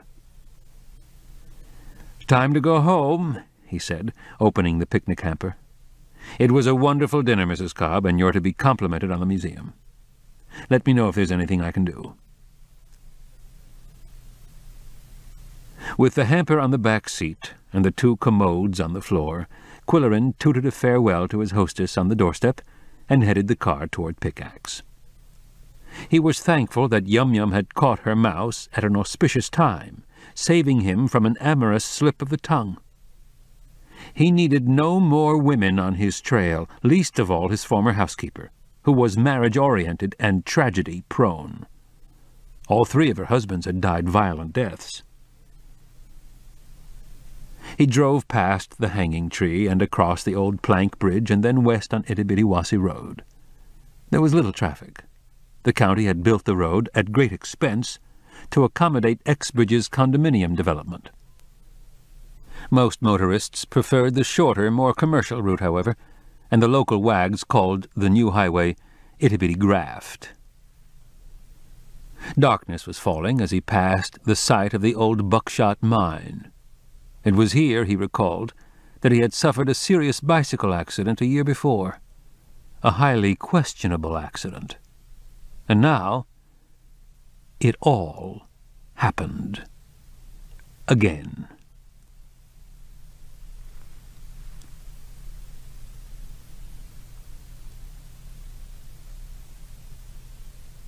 Scene 7. Place, a lonely stretch of Itibidiwasi Road. Time, later the same evening. It was late Sunday night, and the traffic on Itibidiwasi Road was sparse. Westward bound, Quillerin met no cars approaching in the opposite direction, and he drove with his country brights illuminating the yellow lines on the pavement. On either side, darkness closed in over the patches of woods, abandoned mine sites, and boulder-studded pasture land. Now and then a half-moon accentuated the eeriness of the landscape, then retired behind a cloud. Eventually, headlights appeared in Quillerin's rear-view mirror. Country lights excessively bright until he flicked the mirror to cut the glare. The vehicle was gaining on him. Its pattern was erratic, swerving into the eastbound lane as if planning to pass, falling back into line, coming closer, swerving again to the left. It was a van, and when it came alongside, it was too close for a prudent driver's peace of mind. Quillerin edged to the right. The van crowded closer. "He's drunk," Quillerin thought, and he steered close to the shoulder and eased up on the pedal. The van loomed over the small car. Another inch and it would bump him off the road. He steered onto the shoulder. Easy. Loose gravel. Skidding. Easy. Turn into the skid. Baby the brake. And then the little car hit a boulder and flipped over, still traveling, sliding along the edge of the ditch. Another jolt, another rollover, twice, before it came to a shuddering halt in the dry ditch. There was a moment of stunned disorientation. Pedals and dashboard overhead, seat cushions and roasting pans everywhere, a shower of kitty gravel. Why was there no cry from the cats? Quillerin unbuckled and climbed out of the door that had been thrown open by the impact. Then he crawled back into the dark car and groped for the hamper. It was lying on the upside-down ceiling, jammed under a seat cushion, its cover open, the cats gone. "Coco!" he yelled. "Coco! Yum yum!" There was no answer. He thought they might have taken flight in terror. They might have been flung from the car. In panic, he searched the ditch in the immediate vicinity, looking for small, light-colored bodies in the darkness. He called again. Utter silence. Then headlights illuminated the landscape as a car approached from the east, stopping on the shoulder of the road. A man jumped out and ran to the scene. "Are you okay? Anybody hurt?" "I'm all right, but I've lost my cats, 2 of them. They may have been thrown out." The motorist turned and shouted toward his own car. "Radio the sheriff, hon, and bring the torch." To Quillerin he said, "Have you tried calling them? It's heavily wooded along here. They might be hiding. They're indoor cats. They never go out. I don't know how they'd react to the accident and unfamiliar surroundings." "Your car's totaled." "I don't care about the car. I'm worried about the cats." "The guy was drunk. I saw him weaving before he crowded you off the road. Seemed like a light-colored van." The man's wife arrived with a high-powered flashlight, and Quillerin started beaming it in the ditch and along the edge of the thicket. The man said to her, "He had 2 cats in the car. They escaped or were thrown out." "They'll be all right," she said. "We had a cat fall from a 3rd-floor window." "Quiet! Quillerin said. "I thought I heard a cry." The wail came again. "That's some kind of night bird," the woman said. "Quiet, while I call them and listen for an answer." Headlights and a flashing red roof light appeared in the distance, and a sheriff's car pulled up. The deputy in a brown uniform said, "May I see your operator's license?" He nodded when Quillerin handed it over. "How did it happen, Mr. Quillerin?"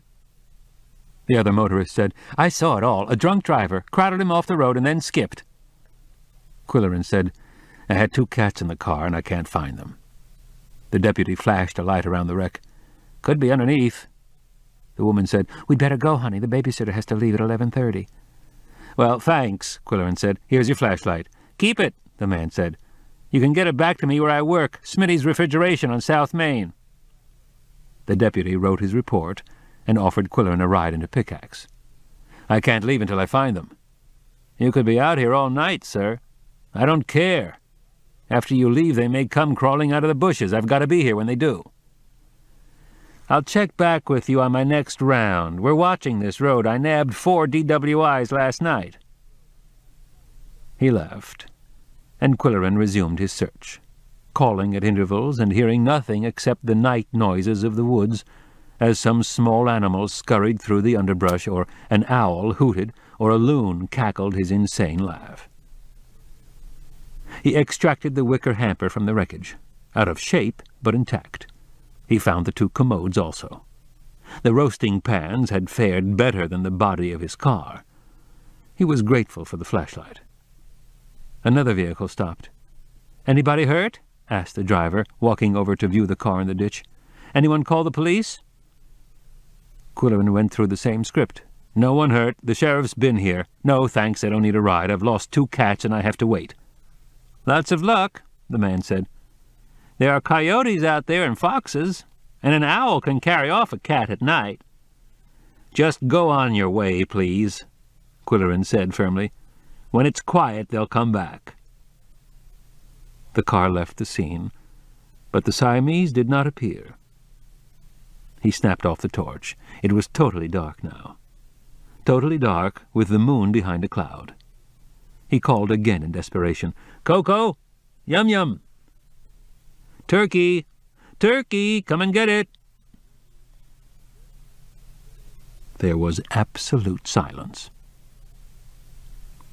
Once more he combed the ditch with the beam of the flashlight, each time venturing a few yards farther from the wreck.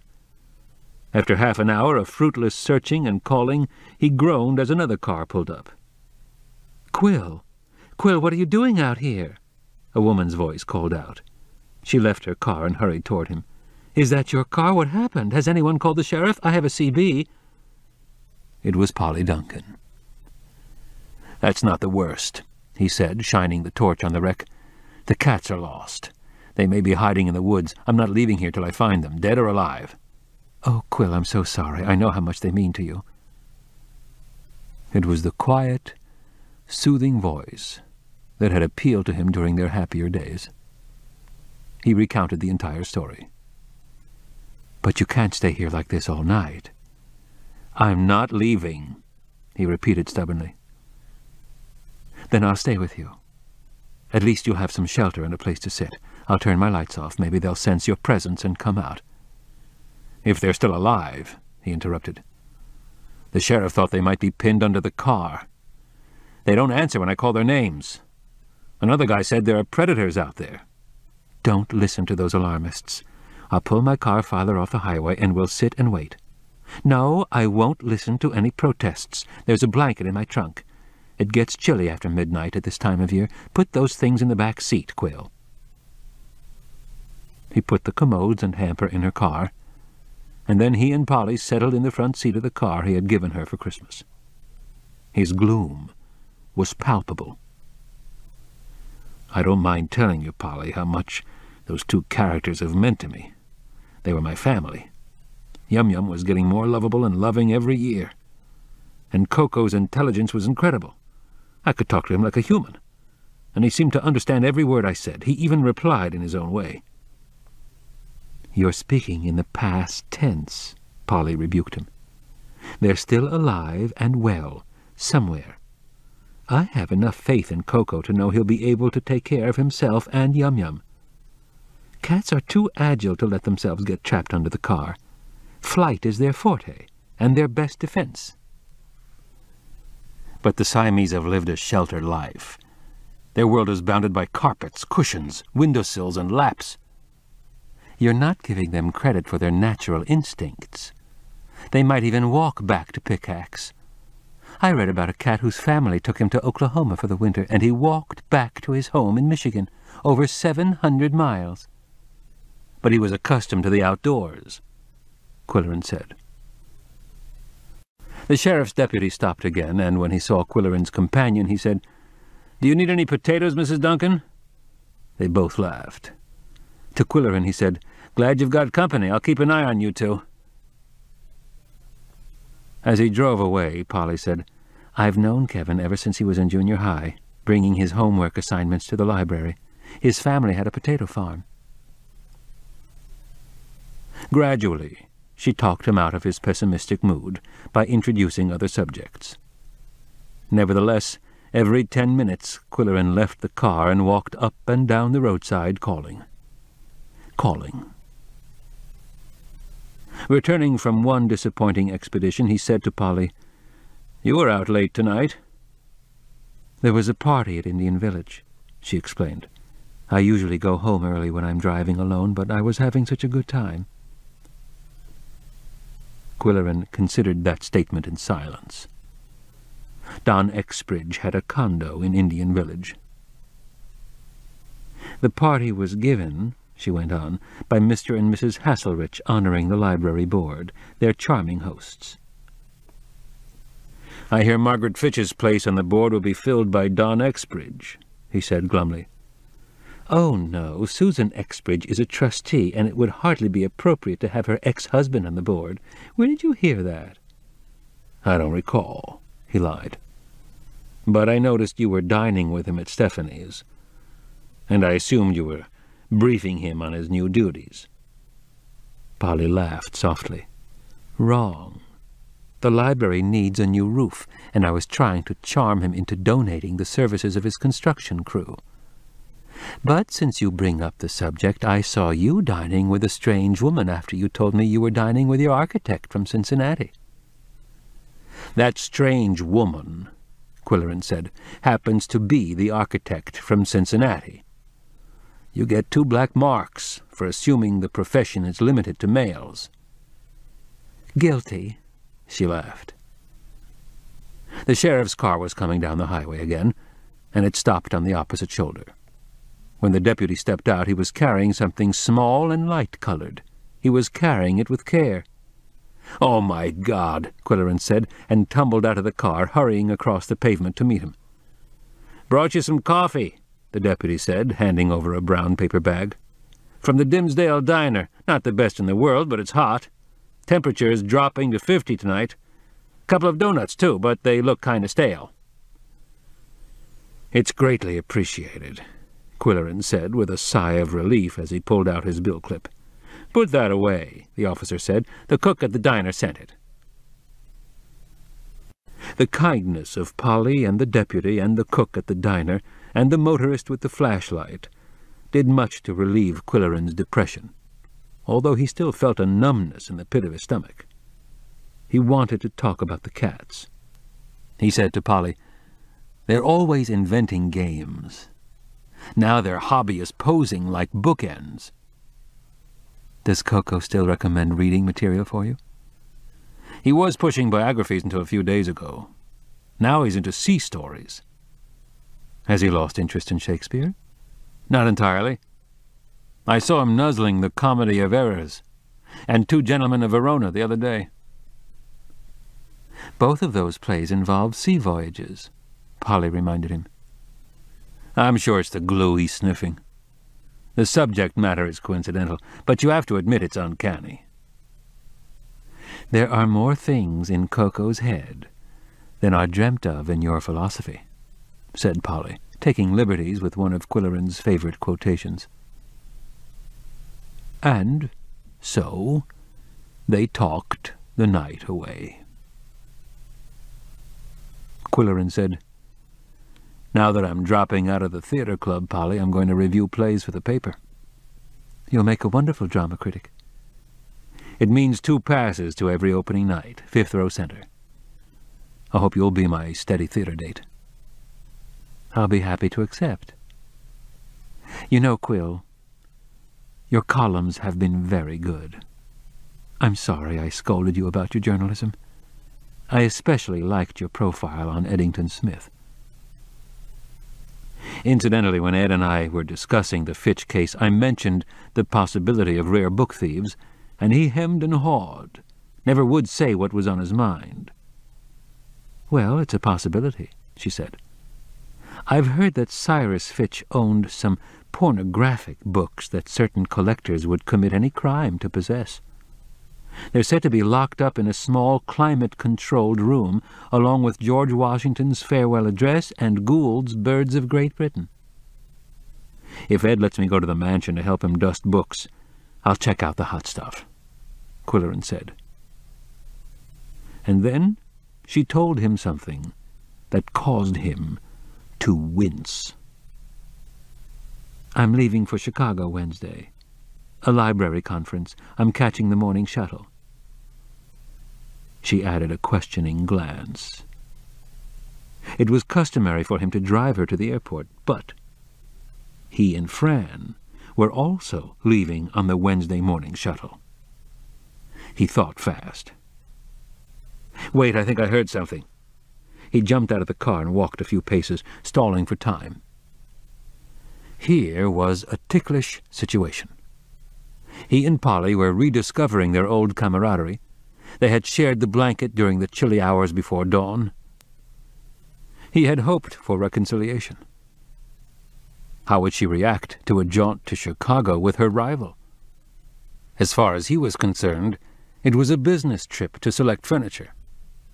Would Polly accept that explanation graciously? Did Fran, with her cozy hotel, contemplate it as a business trip? She had made the hotel and travel reservations and would add the charges to his bill, plus an hourly fee for her professional advice, he surmised. It was awkward at best. One half of his brain ventured to suggest canceling the trip. The other half of his brain sternly maintained his right to schedule a business trip anywhere, at any time, with anyone. The sky was beginning to lighten in the east, and he walked back to the car. "You stay here, I'm going to look around," he said. "If they hold up for the night, they'll start getting hungry when the sun rises, and they might come crawling out. Watch for them while I go searching." "Will the glasses help?" Reaching under the seat, Polly handed him the binoculars he used for birding. The woods that had been a black, incomprehensible mass in the dark of night were becoming defined. Evergreens, giant oaks, undergrowth. He walked along the highway to a spot where 5 tall elm trees grew in a straight line perpendicular to the road. They were obviously trees that had been planted many years before, possibly to border a path or side road to some old farmhouse long since abandoned. He was right. An unused dirt road, almost overrun with weeds, followed the line of trees. If the Siamese had discovered it the night before, they might have sheltered in the remains of the old farmhouse. A light breeze rustled the lofty branches of the elms and blew strands of spiderweb across his face. Everything was wet with dew. A faint, rosy glow appeared in the east. He found the site of the house, but it was now only a stone foundation, tracing a rectangle among the grasses. He stopped and called their names, but there was no response. He walked on slowly. Now he was reaching the end of the road.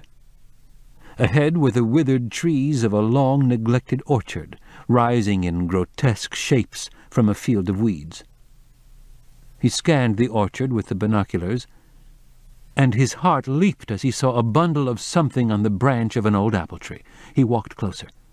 The sky was brightening. Yes, the indistinct bundle was a pair of Siamese cats, looking like bookends. They were peering down at the ground, wriggling their haunches as if preparing to leap. He lowered the field of vision to the base of the tree, and his eyes picked up something else, half concealed in the grasses. A ghastly thought flashed through his mind. Could it be a trap? A trap like those that Chad Landspeak used for foxes? In horror, he edged closer. No, it was not a trap. It moved. It was some kind of animal. It was looking up in the tree. The cats were wriggling, ready to jump down. "Coco!" he yelled. "No, stay there!" Both cats jumped, and Quillerin fled back to the car, shouting to Polly, "I need your car. Radio the sheriff to pick you up. I found the cats. I'm taking them to the vet." "Are they hurt?" she asked in alarm. "They've had a run-in with a skunk. Don't worry, I'll buy you a new car."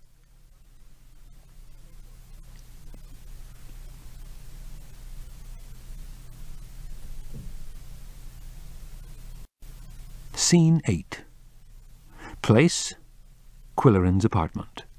Time, the day after the accident, on Itty-Bitty-Wassy Road. Quillerin's car had been towed to the automobile graveyard. Polly's cranberry red car was at Gippel's garage, being deodorized. The Siamese were spending a few hours at the animal clinic for the same purpose. In his apartment, Quillerin paced the floor, chilled by the realization that they might have been lost forever in the wilderness. They might have suffered a horrible death, and he would never have known their fate. The sheriff's helicopter and the mounted posse and the Boy Scout troop would hardly go searching for those two small bodies. He shuddered with remorse. "It was all my fault," he kept telling himself. He was convinced that it was no drunk driver who ran him off the road. It was someone who was out to get him because he had been asking questions about the murderer of Harley and Bell. Why did he have this compulsion to solve criminal cases? He was a journalist, not an investigator. Yet he was aware few journalists accepted their limitations. The profession was teeming with political advisers, economic savants, critics, and connoisseurs. No more amateur sleuthing, he promised himself. From now on he would leave criminal investigation to the police. No matter how strong his hunches, no matter how provocative the tingling sensation in the roots of his mustache, he would play it safe. He would interview hobbyists and sheep farmers and old folks in nursing homes, write a chatty column for the Moose County something, read Moby Dick aloud to the Siamese, take long walks, eat right, live the safe life. And then the telephone rang. It was Eddington Smith calling.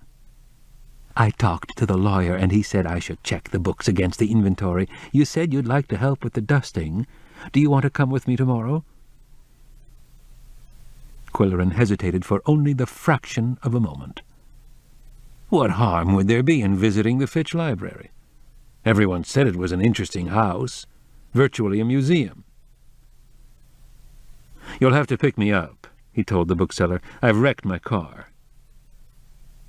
When he turned away from the phone, he was finger-combing his mustache in anticipation. After lunch, Mr. Odell drove to the clinic in his pickup and brought home 2 bathed, deodorized, perfumed, and sullenly silent Siamese in a cardboard carton punched with air holes. When the box was opened, they climbed out without a glance one way or the other and stole away to their apartment, where they went to sleep. "A pity it is," said Mr. Odell. "The good souls at the clinic were after doing their best, but sure and the smell will come back again if the weather turns muggy. It'll just have to wear off, I'm thinking. And is there anything I can do for you or the little one, since you're lacking a car?" "I'd appreciate it," Quillerin said, "if you'd go to the hardware store and buy a picnic hamper like the old one that was smashed."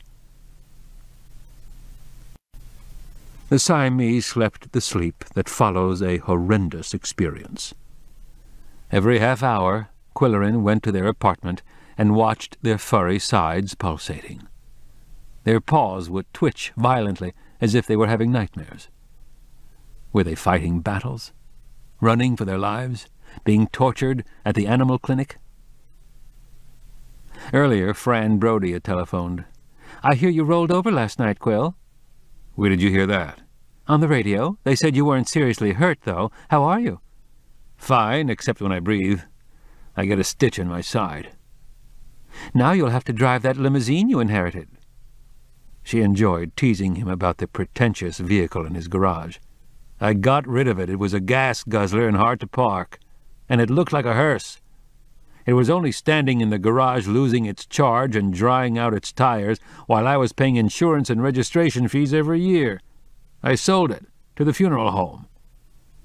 "In that case," Fran said, "we can drive my car to the airport Wednesday. We should leave about 8 a.m. to catch the shuttle to Chicago. I made the hotel reservations for 4 nights. You'll love the place. Quiet, good restaurant, and that's not all." Quillerin hung up the phone with misgivings.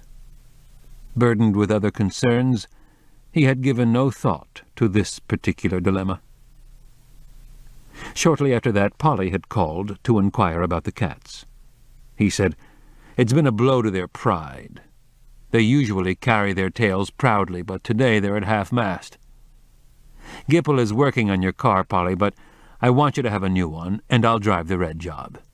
"No, Quill," she protested. "That's tremendously kind of you, but you should buy a new car for yourself." "I insist, Polly. Go over to Gipple's and look at the new models. Pick out a color you like." "Well, we'll argue about that when I return from Chicago. You can use the red job while I'm away.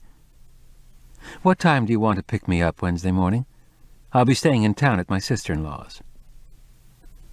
Feeling like a coward, he said, 8 o'clock. Not only had he failed to resolve his dilemma, he had compounded it with his dastardly acquiescence.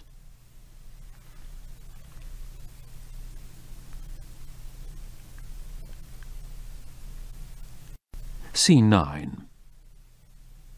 Place, the Fitch Mansion in West Middle Hummock. Time, a Tuesday Quillerin would never forget. When Eddington Smith's old station wagon rumbled up to the carriage house Tuesday morning, Quillerin went downstairs with the new picnic hamper. "You didn't need to bring any food," the bookseller said. "I brought something for our lunch." "It's not food," Quillerin explained. "Cocoa is in the hamper. I hope you don't object. I thought we could conduct an experiment to see if a cat can sniff out bookworms. If so, it would be a breakthrough for some scientific journal." "I see," said Eddington with vague comprehension. Those were his last words for the next half hour. He was one of those intense drivers who are speechless while operating a vehicle. He gripped the wheel with whitened knuckles, leaned forward, and peered ahead in a trance, all the while stretching his lips in a joyless grin. "My car flipped over in a ditch on Itty-Bitty-Wassy Road Sunday night, and it's totaled," Quillerin said, and waited for a sympathetic comment. There was no reaction from the mesmerized driver, so he continued. "Fortunately, I had my seatbelt fastened, and I wasn't hurt, except for a lump on my elbow as big as a golf ball, and a stitch in my side, but the cats were thrown from the car. They disappeared in the woods. By the time I found them, they'd had an altercation with a skunk, and I had to drive them to the animal clinic. Did you ever spend 15 minutes with 2 skunked animals in a car with the windows closed?" There was no reply. "I didn't dare roll the windows down more than an inch or two, because the cats were loose in the back seat. And I didn't know how wild they'd be after their experience. I couldn't breathe, Ed. I thought of stopping at the hospital for a shot of oxygen. Instead, I just stepped on the gas and hoped I wouldn't turn blue." Even this dramatic account failed to distract Eddington's concentration from the road. When I got home, I took a bath in tomato juice. Mr. Odell raided 3 grocery stores and bought every can they had on the shelf.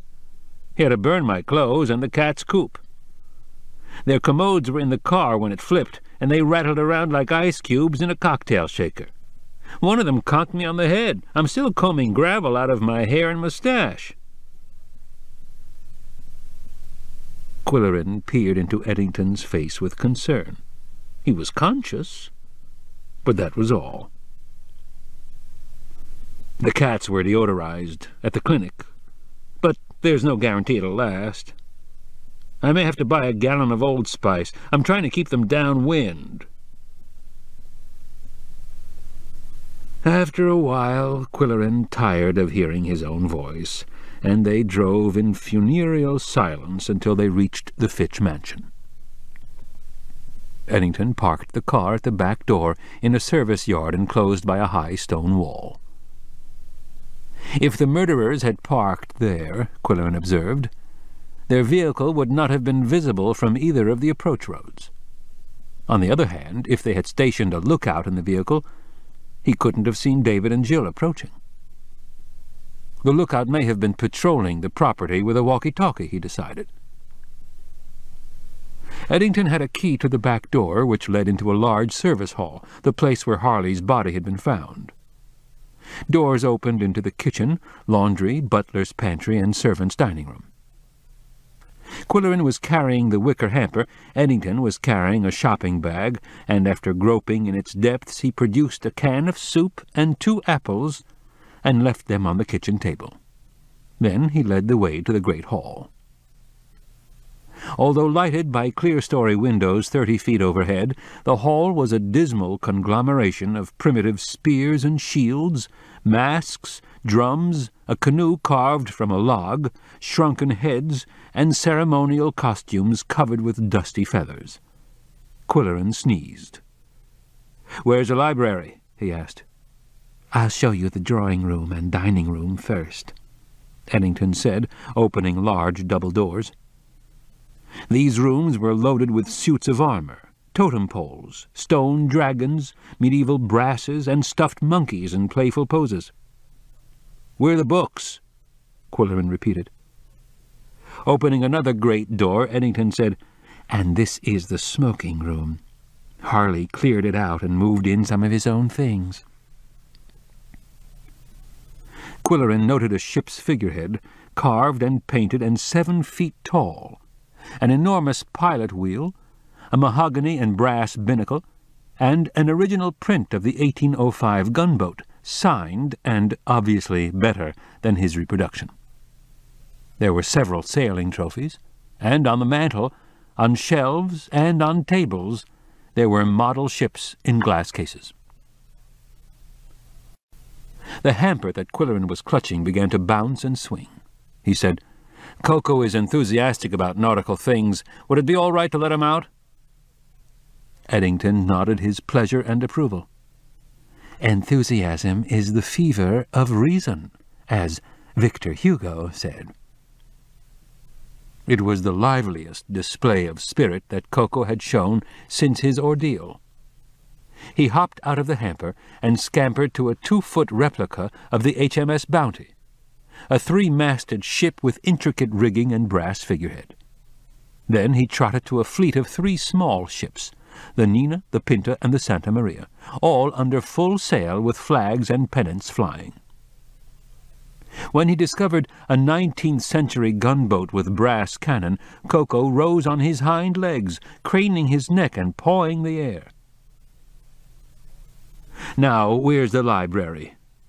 Quillerin asked as he returned a protesting cat to the hamper. It was a 2-story room circled by a balcony, with books everywhere. Although there were no windows, and no daylight to damage the fine bindings, there were art glass chandeliers that made the tooled leather sparkle like gold lace. "How many of these do we have to dust?" Quillerin wanted to know. "I do a few hundred each time. I don't hurry. I enjoy handling them. Books like to be handled. You're a true bibliophile, Ed. In the highest civilization, the book is still the highest delight. That's what Emerson said, anyway. Emerson would have a hard time explaining that to the VCR generation. Let me close the doors and release Coco from his prison. He'll flip when he sees these books. He's a bibliophile himself. Coco leaped from the hamper and surveyed the scene. On 3 walls there were banks of bookshelves alternating with sections of fine wood paneling, each with a curio cabinet containing small collectibles in disorganized array. There were Indian arrowheads and carved ivories, seashells and silver chalices, chunks of quartz and amethyst mixed with gold figurines that might have been smuggled from an Egyptian tomb. Amanda had said a lot of them were fakes. Above each cabinet was a mounted animal head, or a gilded clock, or an elaborate bird cage, or a display of large bones, like relics of some prehistoric age. Coco inventoried all of this, then discovered the spiral staircase, which he mounted cautiously. It was different from any of the staircases he had known. Meanwhile, Eddington had pulled a bundle of clean rags from his shopping bag. "You can start in that corner with S. I left off at R. Slap the covers together gently, then wipe the head and sides with the cloth. Dust the shelf before you put the books back." By this time Coco was whirling up and down the spiral stairs in a blur of pale fur and using the balcony as an indoor track. Eddington opened the shallow drawer of the library table, a massive slab of oak supported by 4 carved griffins. He removed the drawer entirely, and after groping inside the cavity brought out a key. "The rare books are in a locked room with the right temperature and humidity," he said. "Infinite riches in a little room, as Marlowe said." Carrying his shopping bag, he unlocked a door in a panelled wall and stepped inside. Quillerin heard the lock click. As he started dusting, he pondered how much of Eddington's time in the locked room was spent with Cyrus Fitch's torrid literature. He himself had to exercise severe self-discipline to resist reading everything he dusted. Shaw, Shelley, Sheridan, for starters. Coco busied himself here and there, and his activity and excitement caused his deodorant to lose its effectiveness. "Go and play at the other end of the room," Quillerin told him. "Your B.O. is getting a little strong." At noon, Eddington reappeared and said somberly, "Time for lunch." He looked worried. "Anything wrong in there, Ed?" "There's a book missing." "Valuable?" The bookseller nodded. "There might be more missing. I won't know till I finish checking the whole inventory." "Could I help you? Could I read off the listings or anything like that?" Quillerin had a great desire to see that room. "No, I can do it better by myself. Do you like cream of chicken soup?" Coco was now examining the far end of the room, the only wall without bookshelves. It was richly panelled, and it sealed off one end of the library under the balcony. Coco always discovered anything that was different, and this wall looked like an afterthought. It destroyed the symmetry of the room. "Start heating the soup," Quillerin said. "I want to finish dusting this bottom shelf." As soon as Eddington had left, he rapped the odd wall with his knuckles. This had been a bootlegger's house, and bootleggers were known to like secret rooms and subterranean passages. He studied it for irregularities or hidden latches. He pressed the individual sections, hoping to find one less stable than the others. While he was systematically examining the wall, the library door opened. "Soup's ready." "Beautiful paneling," Quillerin said. "Just by touching it, anyone could tell it's superior to the stuff they use nowadays." He bundled Cocoa into the hamper, apologizing for his scent, although Eddington insisted he didn't notice anything, and the three of them went to the kitchen for lunch. "It isn't much," the little man said, "but we must eat to live and live to eat. Fielding said that." "You are exceptionally well read," said Quillerin. "I suspect you do more reading than dusting when you disappear into that little room. What kind of books do you have in there?" The bookseller's face brightened. "The Nuremberg Chronicle, 1493. A Bay psalm book in perfect condition, the first book published in the English colonies in America. A first of Poe's Tamerlane. The first Bible printed in America. It's in an Indian language." "What are they worth?"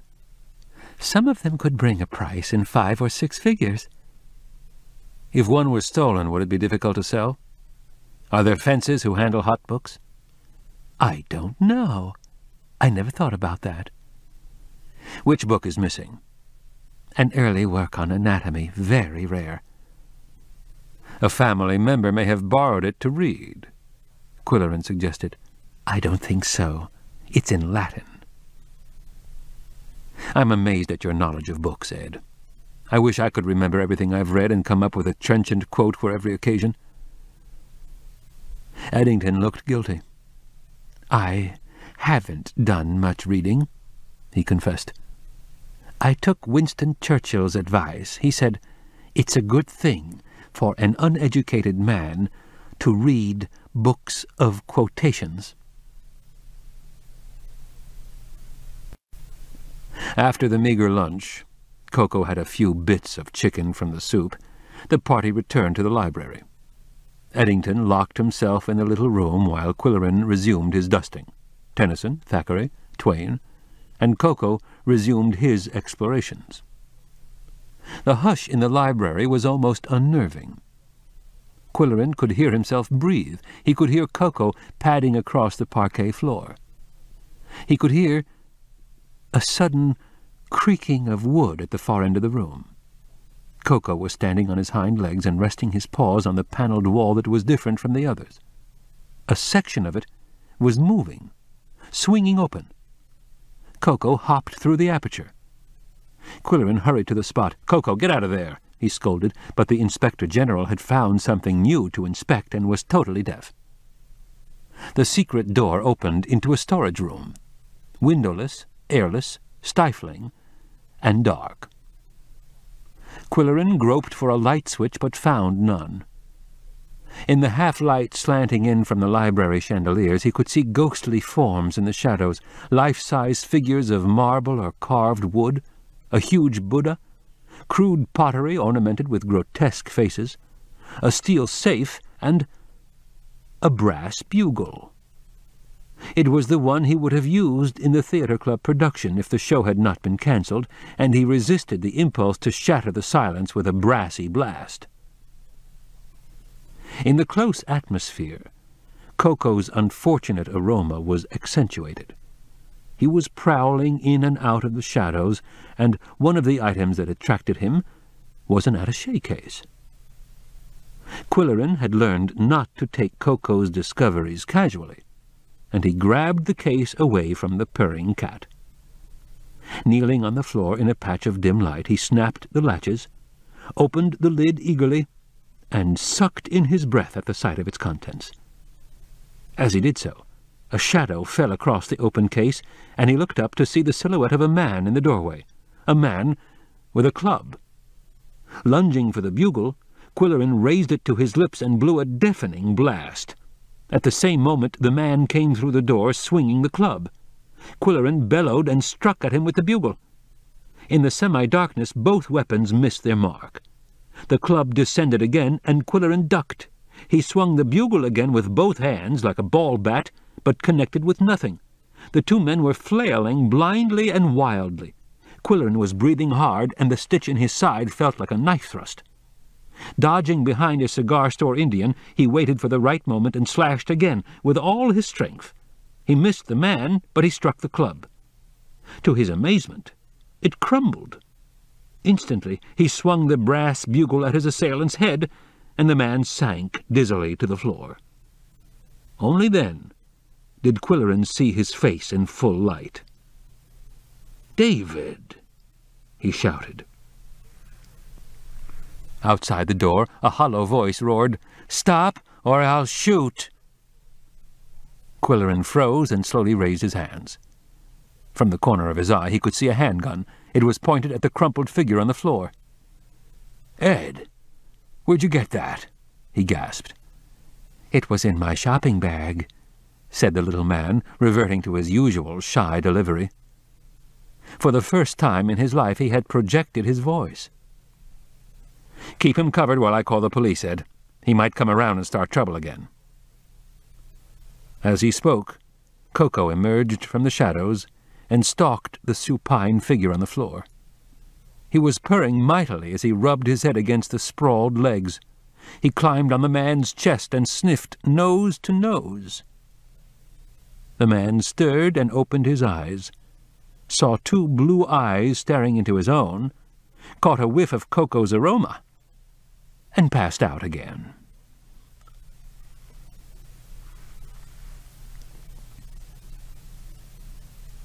In the passing centuries, where time does fade, crimson sky remembers battles made. With electronic beats, let's take a ride to the echoes of a history that can't be denied. Crimson sky, with a blood-red hue, shaped by the battles that the warriors knew. Through the ancient tales and the steel-clad songs, the crimson sky carries the memory long.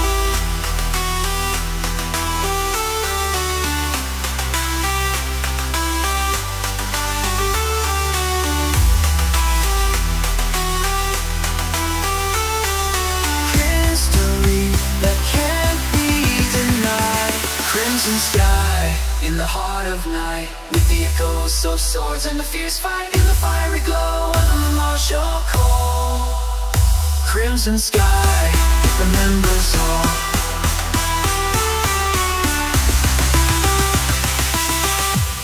It remembers all.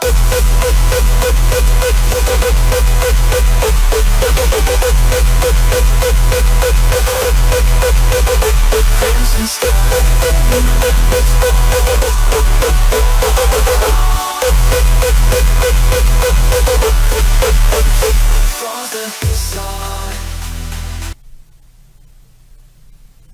Scene 10.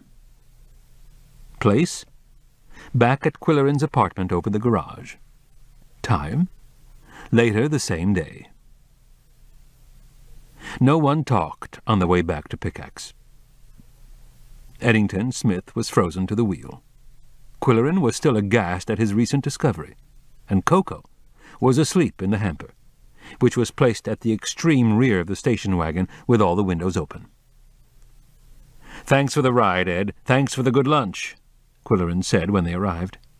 "Don't forget to report that missing book to the lawyer." "Oh, I found it. It was on the wrong shelf." "Well, it was an exciting afternoon, to put it mildly." "Excitement is the drunkenness of the spirit, as somebody said." "Ah, yes. I'm glad you didn't have to use your gun." "I am, too," said Eddington. "I didn't have any bullets."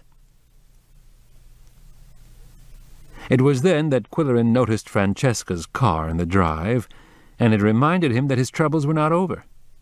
He carried the hamper into the garage. "Sorry, Coco, I've got to keep you down here until Fran leaves. You're smelling pretty ripe." As he climbed the stairs to his apartment, his nose told him that Yum Yum also needed another shot of deodorant spray, and his eyes notified him that something was missing in the hallway. The Macintosh coat of arms was not leaning against the wall in its accustomed place. "Hello?" he called. "Fran, are you here?" When there was no reply, he checked the premises. In the living room, lying in the middle of the floor, was the heavy circle of ornamental iron. In the cat's apartment he found Yum Yum, huddled in a corner, with a pathetic expression in her violet blue eyes. In his studio he found a red light glowing on the answer box. He punched a button, listened to the message, and then hurriedly called Francesca at home. "Quill, you'll never believe what happened," she said. "I wanted to incorporate the Macintosh thing in one of your radiator enclosures, so I went over to measure it and see how it would look. I was halfway across the living room with it." "You lifted that piece of iron?" "No, I was rolling it like a hoop when I accidentally stepped on a cat, and it screeched like 7 devils. I was so spooked that I rolled the damn thing over my foot." "Yum-Yum's screech could raise the dead," he said. "I hope you're not hurt, Fran." "Hurt? I was wearing sandals and broke 3 toes. A police car took me to the hospital. Dad will pick up my car later. But, Quill," she wailed, "I won't be able to go to Chicago tomorrow." Quillerin heaved a sigh of relief that activated the stitch in his side, but he extended sympathy and said all the right things. After that he went to the cat's apartment, picked up Yum-Yum, and stroked her smelly fur. "Sweetheart," he said, "did you trip her accidentally, or did you know what you were doing?" Immediately he telephoned Polly at the library to remind her that he was driving her to the airport in the morning. "I may board the plane with you," he added. "I know some good restaurants in Chicago." He sprayed the cats and was serving them a small shrimp cocktail and a dish of veal stroganoff when he happened to glance out the front window. A police car was in the driveway, and the burly figure of the chief was stepping out of the passenger's door and approaching Francesca's car with a bunch of keys. Quillerin opened the window. "Brody, come on up for a cup of coffee." The chief was more amiable than he had been when questioned about the Fitch case. He clumped up the stairs, saying, "I hope it's not the same witch's brew you gave me once before." Quillerin locked the cats in their apartment, set the automatic coffee-maker for extra strong, and handed the chief a mug. "You're in a better frame of mind than the last time I saw you." "Ah!" growled Brody. "Is that a comment on the coffee or the state investigation?" "The case is settled now, looks like. So maybe I can talk without getting in hot water. That evidence you found in the closet cracked it wide open. It was the kind of evidence they were hoping for." "You don't need to repeat this, but it was Coco who found it. First, he discovered how to get into the secret closet." "What did I tell you? I told you we could use him on the force." "I never did buy the chipmunk theory, and when I opened the attaché case, I knew it was an inside job. I figured that David had killed Harley, rifled the safe, and stashed the money and jewels and murder weapon in the closet, intending to pick it up later. That was a lot of cash for a banker to have in the house." Brody nodded. "The bank examiners are in town. They'll find a few shortages, I'll bet."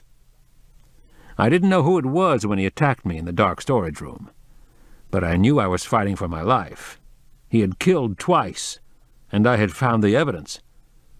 After I stunned him with his grandfather's bugle, I began to collect my wits, and I thought, why would David kill his twin? What possible motive?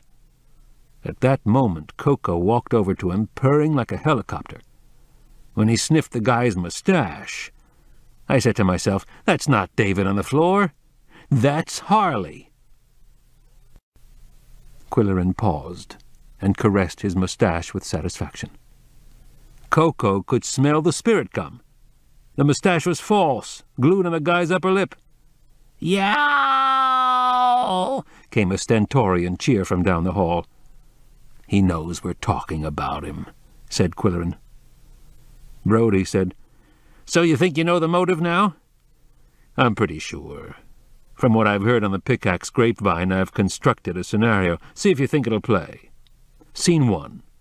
Margaret Fitch, a manipulative mother, encourages David to marry Harley's girl while Harley is serving time in prison for criminally negligent homicide. Scene 2. Harley returns home and marries a tramp to spite David, Jill, and his meddlesome parent. Scene 3. Harley is still carrying the torch for Jill, however, and she realizes she's still in love with him. They can't afford to divorce their mates because Margaret dominates them with an iron fiscal policy. She gives them a taste for luxuries but keeps them poor. Scene 4. Jill plots the embezzlement of bank funds, the murders, and Harley's exchange of identities with his twin. Scene 5. On the night of the murder, David and Jill arrive at Harley's house at 6:30 as usual. Harley has already shot Bell, and he turns the gun on his brother. Then he exchanges their jewelry and wallets and shaves off David's mustache. Meanwhile, Jill is staging the ransacking of the library and bedroom, packing the attaché case with money, jewels, and the murder weapon. Scene 6. Despite Harley's acting talent and his false mustache, his parents know he isn't David. His mother has a fatal stroke, and his father can't face the choice he has to make, either to inform the police that his son has been murdered by his twin brother, or to become an accessory after the fact and live with a heinous secret. Scene 7. Harley and Jill plan to disappear in South America, but their getaway is foiled. The chief grinned and shook his head. Even Lieutenant Hames won't believe the one about the cat and the glued-on mustache. When the news of the showdown at the Fitch mansion leaked out, the Pickaxe grapevine worked overtime, and Quillerin's phone rang all evening. Arch Riker said, "We're remaking page 1 for tomorrow's paper, but there's one statement from Ed Smith that won't wash. He says you were hit on the head with a club and it's shattered. We all know you're a hardhead, Quill, but even your skull isn't hard enough to shatter a club." It wasn't a club, Arch. It looked like the thigh bone of a camel. It was one of the bizarre relics on display in the library. There we were, in a dark closet, lunging at each other like Hamlet and Laertes. Only those guys had rapiers, and all we had was a bone and a brass bugle. We must have looked like a couple of baggy-pants comics. When I whacked the bone with the bugle, it crumbled, and I realized it was made of plaster. Amanda says they have a lot of fakes in that place. When Amanda herself called, she growled, "This whole stink wouldn't have happened if that family hadn't been so damned stingy with their money. And so phony about everything. Mr. and Mrs. Perfect they thought they were, and they conned the whole county into believing it." Gary Pratt also telephoned. "Geez, I'm glad it's over. I probably knew more about Harley than anybody else did, sailing with him all the time. When he came home from his year in the clink, he was full of hate. He couldn't forgive David for stealing his woman." Pete Parrott's message was brief. "I hope that SOB gets what he deserves." Roger McGillivray, who had written the breaking story on the murder, said, "You know, Quill, if it's true that Jill planned it all, she had a neat script. Almost too neat. The plumbing emergency, the vehicle going fast down the dirt road and throwing up a cloud of dust, all those convincing details." Polly Duncan was the last to call. "Your phone has been busy all evening, Quill. Are the rumors true? How did you know it was Harley and not David?" "It started at my birthday party, Polly. Coco took an instant liking to Harley, Ed Smith, and Wally Todwhistle, and later my paper hanger. This theory may sound far-fetched, but they were all men who regularly worked with adhesives, and Coco is a fiend for glue. When he saw Harley's model ships, he pranced on his hind legs like the Macintosh cat. And at the Fitch Library, when he showed such an avid interest in the man on the floor, I knew it wasn't David." Late that night, when the freight train whistled at crossings north of town, Quillerin sprawled on the sofa and reviewed the events of the last 2 weeks. Yum-Yum was asleep on his chest, and Coco was balancing on the back of the sofa. "Why were you so interested in sea stories all of a sudden?" Quillerin asked him. "Why did you keep tilting the gunboat picture? Did you sense the identity of the murderer? Were you trying to steer my attention to a sailor and builder of model ships?" Coco opened his mouth in a wide yawn, all teeth and pink gullet. It was, after all, 2:30 a.m., and he had had a hard day. "Was it a coincidence that you and Yum-Yum started acting like bookends? Or were you pointing a paw at the twins?" Coco squeezed his eyes sleepily. He was sitting tall but swaying slightly. He almost toppled off the sofa back. "You rogue, you pretend you haven't the slightest idea what I'm talking about," Quillerin said. "We'll try it once more. Would you like some turkey?" Coco's eyes popped open, and Yum-Yum raised her head abruptly. With one accord, the two of them jumped to the floor, yicking and squealing as they raced to the refrigerator, where Quillerin found them arranged in identical poses, like twins, as they stared up at the door handle.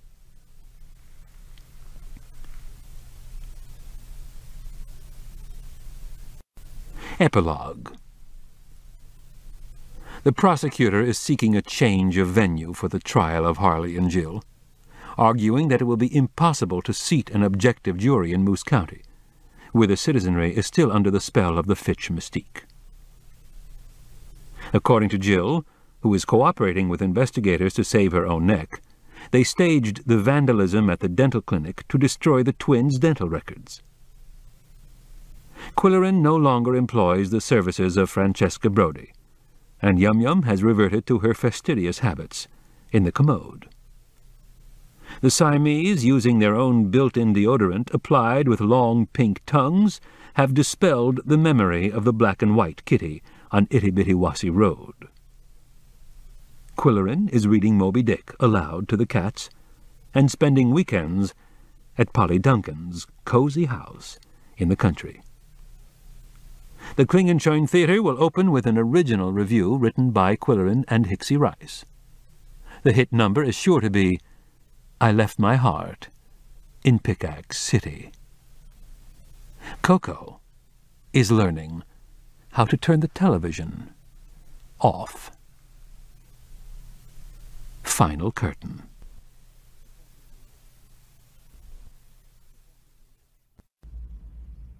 The end. You've been listening to The Cat Who Sniffed Glue by Lillian Jackson Braun, narrated by George Guidall. If you've enjoyed this book and this performance, you'll find a wide selection of titles in the Clipper catalog, including bestsellers, mysteries, classics, histories, and more. So to order another Clipper audiobook or for a copy of our latest listings, please call us using the telephone number on the back of this book. Clipper Audio is also represented on the World Wide Web at www.recordedbooks.com. Visit us there. You can browse the catalog, hear about the latest releases, place orders, or tune into narrator profiles and author interviews. Thank you for listening to Clipper